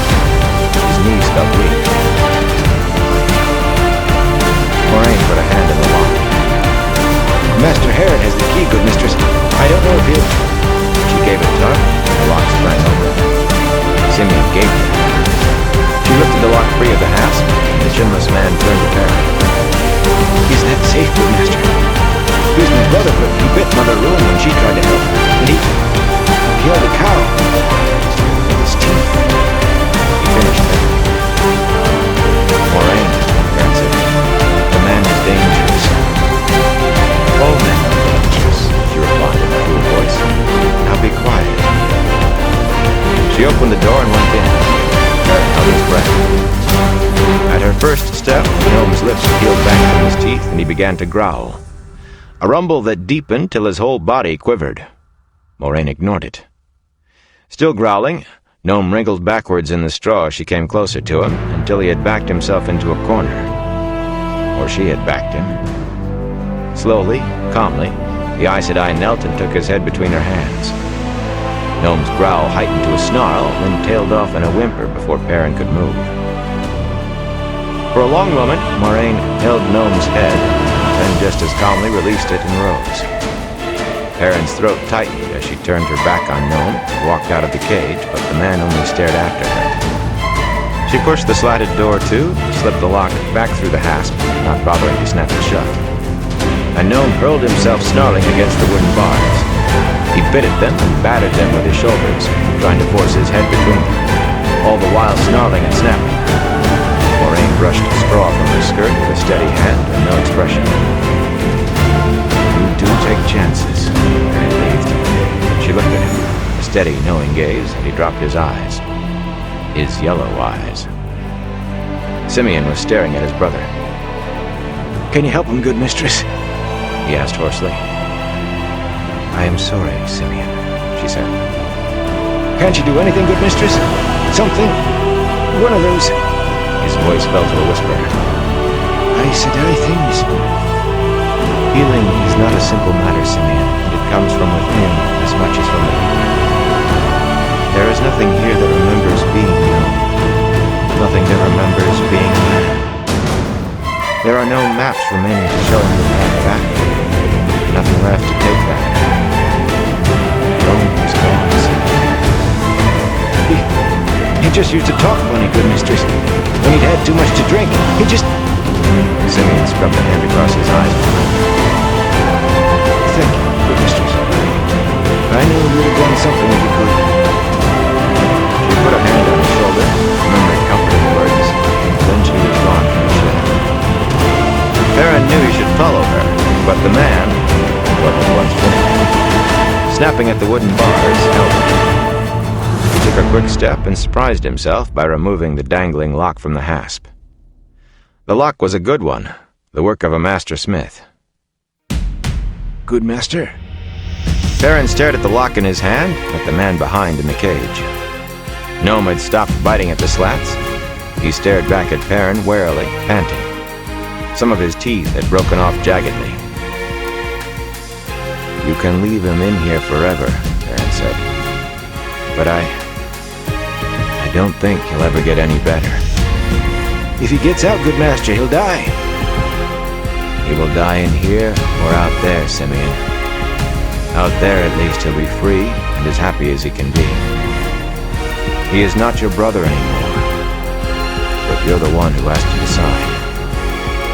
You can leave him in here for people to stare at, leave him to stare at the bars of his cage until he pines away. You cannot cage a wolf, Simeon. Not and expect it to be happy. Or live long. Yes, Simeon said slowly. yes, I see. He hesitated, then nodded, and jerked his head toward the shed door. That was all the answer Perrin needed. He swung back the slatted door and stood aside. For a moment, Gnome stared at the opening. Abruptly, he darted out of the cage, running on all fours, but with surprising agility. Out of the cage, out of the shed, and into the night. It might help us both, Perrin thought. I suppose it's better for him to be free. Simeon gave himself a shake. But I don't know what Master Herod will say when he finds that door standing open and Gnome gone. Perrin shut the cage door. The big lock made a sharp click as he refastened it. Let him puzzle that out. Simeon barked a quick laugh, abruptly cut off. He'll make something out of it. It all will. Some of them say Gnome turned into a wolf, fur and all, when he bit Mother Room. It's not true, but they say it. Shivering, Perrin leaned his head against the cage door. He may not have been, but he is a wolf. He is a wolf, not a man. I know. We didn't keep him here always, Simeon said suddenly. He was at Mother Room's house, but she and I got Master Herod to move him here after the White Cloaks came. They always have a list of names. Dark friends they're looking for. It was Gnome's eyes, you see. One of the names the White Cloaks had was a fellow named Perrin Ibarra, a blacksmith. They said he has yellow eyes and runs with wolves. You see why I didn't want them to know about Gnome. Perrin turned his head enough to look at Simeon over his shoulder. Do you think this Perrin Ibarra is a dark friend? A dark friend wouldn't care if my brother died in a cage. I suppose she found you soon after it happened, in time to help. I wish he'd come to Jara a few months ago. Perrin was ashamed that he had ever compared the man to a frog. And I wish she could have done something for him. Burn me, I wish she could. Suddenly it burst on him that the whole village must know about Gnome. About his eyes. Simeon, would you bring me something to eat in my room? Master Herod and the rest might have been too taken with staring at Loyal to notice his eyes before, but they surely would if he ate in the common room. Of course, and in the morning too. You don't have to come down until you're ready to get on your horse. You are a good man, Simeon. A good man. Simeon looked so pleased that Perrin felt ashamed all over again. Chapter 9. Wolf Dreams. Perrin returned to his room by the back way, and after a time Simeon came up with a covered tray. The cloth did not hold in the smells of roasted mutton, sweet beans, turnips, and freshly baked bread, but Perrin lay on his bed staring at the whitewashed ceiling until the aromas grew cold. Images of Gnome ran through his head over and over again. Gnome chewing at the wooden slats. Gnome running off into the darkness. He tried to think of lock-making, the careful quenching and shaping of the steel, but it did not work. Ignoring the tray, he rose and made his way down the hall to Moraine's room. She answered his rap on the door with, "Come in, Perrin." For an instant, all the old stories about Aes Sedai stirred again, but he pushed them aside and opened the door. Moraine was alone, but she was grateful, sitting with an ink bottle balanced on her knee, writing in a small leather-bound book. She corked the bottle and wiped the steel nib of her pen on a small scrap of parchment without looking at it. There was a fire in the fireplace. "I have been expecting you for some time," she said. "I have not spoken about this before because it was obvious you did not want me to. After tonight, though, what do you want to know?" "Is that what I can expect?" he asked. "When, like that?" He waited for more, but she only put pen and ink away in a small case of polished rosewood and blew on her writing to dry it. "Is that all?" "Moraine, don't give me slippery Aes Sedai answers. If you know something, tell me, please."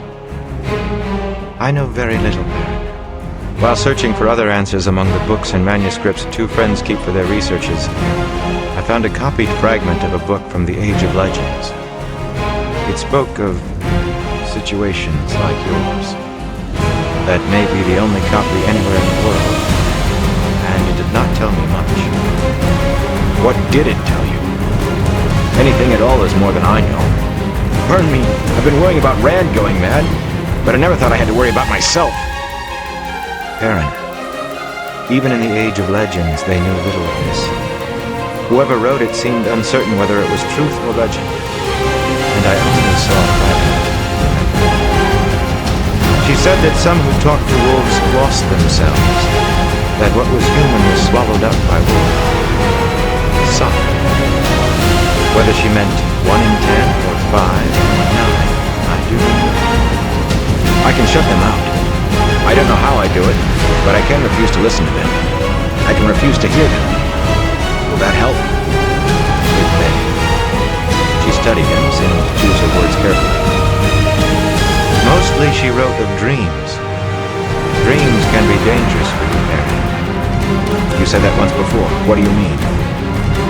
According to her, wolves live partly in this world and partly in a world of dreams. A world of dreams? Said disbelieving. Moraine gave him a sharp look. That is what I said. That is what you wrote. The way wolves talk to one another, the way they talk to you, is in some way connected to this world of dreams. I do not claim to understand it. She paused, frowning slightly. From what I have read of the Aes Sedai who had the talent called dreaming, dreamers sometimes spoke of encountering wolves in their dreams, even wolves that acted as guardians. I fear you must learn to be as careful sleeping as waking. You intend to avoid wolves. That is what you decided to do.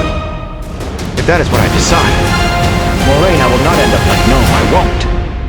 She eyed him quizzically, shaking her head slowly.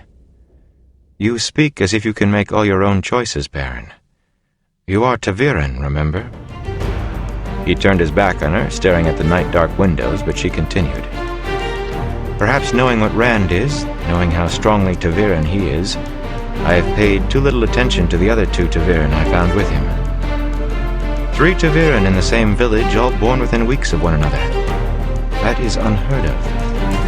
Perhaps you and Matt have larger purposes in the pattern than you or I thought. I do not want any purpose in the pattern, Baron muttered. I surely can't have one if I forget I am a man. Will you help me, Moraine? It was hard to say that. What if it means you're using the one power? Would I rather forget I'm a man? Help me keep from losing myself? If I can keep you whole, I will. I promise you that, Baron. But I will not endanger the struggle against the shadow. You must know that, too. When he turned to look at her, she was regarding him unblinkingly. If the struggle means putting me in my grave tomorrow, will you do that, too? He was icily sure that she would. What have you not told me? Do not presume too far, Baron, she said coldly. Do not press me further than I think proper. He hesitated before asking the next question. Can you do for me what you did for Land?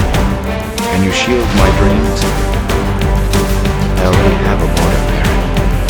Her lips worked almost into a smile. And one is all I will have. I am of the blue Aja, not the green. You know what I mean. I don't want to be a warrior. Like, bound to an Aes Sedai the rest of your life. That's as bad as the wolves. It would not aid you. The shielding is for dreams from the outside. The danger in your dreams is within you. She opened the small book again. You should sleep, she said dismissively. Be wary of your dreams, but you must sleep sometime. She turned the page and he went. Back in his own room, he eased the hold he kept on himself, eased it just a trifle, let his senses spread. The wolves were out there still, beyond the edges of the village, bringing Jara. Almost immediately, he snapped back to rigid self-control. What I need is a city. That would keep him at bay. After I find Rand. After I finish whatever has to be finished with him. He was not sure how sorry he was that Moraine could not shield him. The one power or the wolves. That was a choice no man should have to make. He left the fire laid on the hearthstone unlit and threw open both windows. Cold night air rushed in. Tossing blankets and comforter on the floor, he lay down fully clothed on the lumpy bed, not bothering to try to find a comfortable position. His last thought before sleep came was that if anything would keep him from deep sleep and dangerous dreams, that mattress would. He was in a long hallway, its high stone ceiling and walls glistening with damp and streaked by odd shadows. They lay in contorted strips, stopping as abruptly as they began, too dark for the light between them. He had no idea where the light came from. No, he said, then louder, no, this is a dream. I need to wake up. Wake up. The hallway did not change. Danger. It was a wolf's thought, faint and distant. against the wall. It hurt, but he did not wake. He thought one of the sinuous shadows shifted away from his blow. "Run, brother, run." "Hopper?" he said wonderingly. He was sure he knew the wolf whose thoughts he heard. Hopper, who had envied the eagles. "Hopper is dead.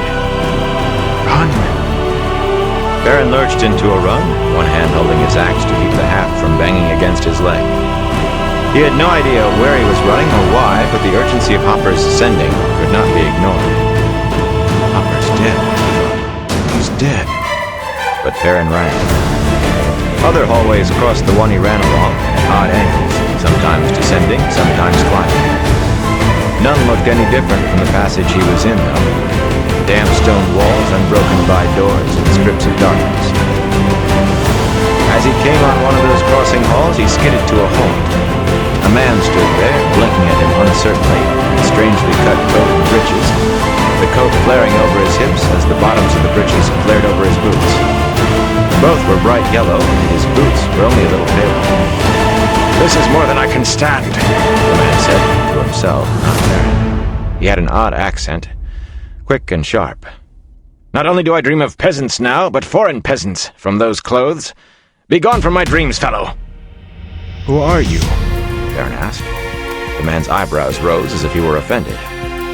The strips of shadow around them writhed. One detached from the ceiling at one end and drifted down to touch the strange man's head.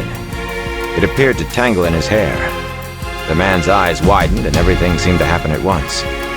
The shadow jerked back to the ceiling, 10 feet overhead, trailing something pale. Wet drops splattered Perrin's face. A bone-rattling shriek shattered the air.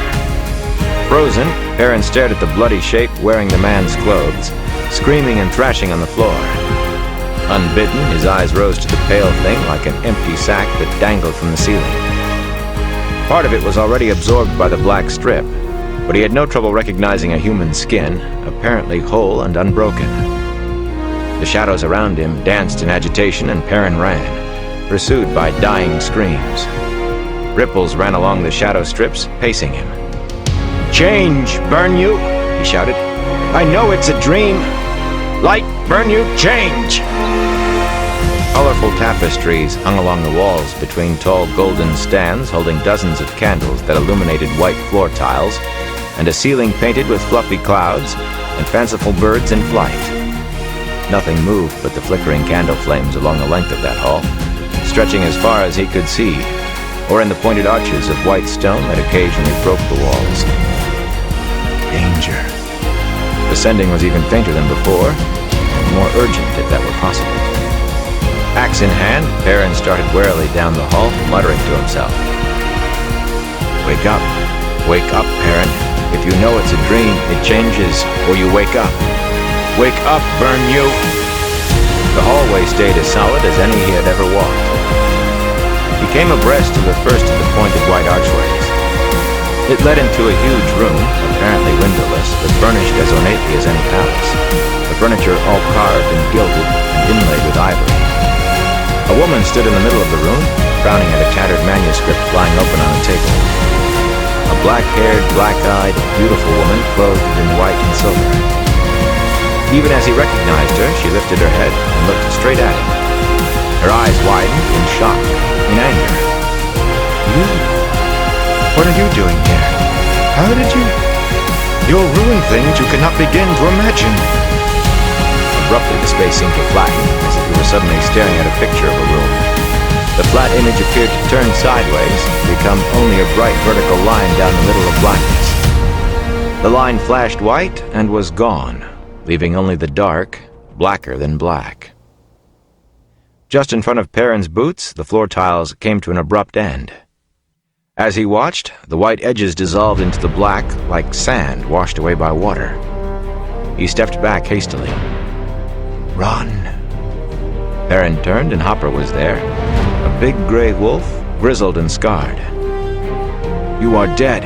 I saw you die. I felt you die. A sending flooded Perrin's mind. Run now. You must not be here now. Danger. Great danger. Worse than all the Neverborn. You must go. Go now! Now! How? Baron shouted. I want to go, but how? Go! Teeth bared, Hopper leaped for Perrin's throat. With a strangled cry, Perrin sat up on the bed, hands going to his throat to hold in lifeblood. They met unbroken skin. He swallowed with relief, but the next moment his fingers touched a damp spot. Almost falling in his haste, he scrambled off the bed, stumbled to the washstand, and seized the pitcher, splashed water everywhere as he filled the basin. The water turned pink as he washed his face. Pink with the blood of that strangely dressed man. More dark spots dotted his coat and breeches. He tore them off and tossed them into the furthest corner. He meant to leave them there. Simeon could burn them. A gust of wind whipped in the open window. Shivering in shirt and small clothes, he sat on the floor and leaned back against the bed. This should be uncomfortable enough. Sourness tinged his thoughts, and worry and fear, and determination. I won't give in to this. I won't. He was still shivering when sleep finally came. A shallow half-sleep filled with vague awareness of the room around him, thoughts of the cold. But the bad dreams that came were better than some others. Rand huddled under the trees in the night, watching the heavy-shouldered black dog come near his hiding place. His side ached, the wound Moraine could not quite heal, but he ignored it. The moon gave barely enough light for him to make out the dog, waist-high with its thick neck and massive head, and its teeth that seemed to shine like wet silver in the night. It sniffed the air and trotted toward him. Closer, he thought. Come closer. No warning for your master this time. Closer. That's it. The dog was only 10 paces away now, a deep growl rumbling in its chest as it suddenly bounded forward, straight at Rand. The power filled him. Something leaped from his outstretched hands. He was not sure what it was. A bar of white light, solid as steel. Liquid fire. For an instant, in the middle of that something, the dog seemed to become transparent. Then it was gone. The white light faded except for the afterimage burned across Rand's vision. He sagged against the nearest tree trunk, the bark rough on his face. Relief and silent laughter shook him. It worked. Light saved me. It worked this time. It had not always. There had been other dogs this night. The one power pulsed in him, and his stomach, twisted with the Dark One's taint outside him, wanted to empty itself. Sweat beaded on his face despite the cold night wind. His mouth tasted full of sickness. He wanted to lie down and die. He wanted Nynaeve to give him some of her medicines, or Moraine to heal him, or something, anything to stop the sick feeling that was suffocating him. Saidin flooded him with life. Life and energy and awareness darted through the illness. Life without Saidin was a pale copy. Anything else was a wan imitation. They'll find me if I hold on. Track me, find me. I have to reach to you. I'll find out where. If I am the dragon, there'll be an end to it. And if I am not, if it's all a lie, there will be an end to that too. Reluctantly, with infinite slowness, he severed contact with Saidin. Gave up its embrace as if giving up life's breath. The night seemed to drag. The shadows lost their infinite sharp shadings, washed together. In the distance, to the west, a dog howled, a shivering cry in the silent night. Rand's head came up. He peered in that direction, as though he could see the dog if he tried hard enough. A second dog answered the first, then another, and two more together, all spread out somewhere west of him. Hunt me, Rand snarled. Hunt me if you will. I'm no easy meat. No more. Pushing himself away from the tree, he waded a shallow, icy stream, then settled into a steady trot eastward. Cold water filled his boots, and his side hurt, but he ignored both. The night was quiet again behind him, but he ignored that too. Hunt me. I can hunt too. I am no easy meat.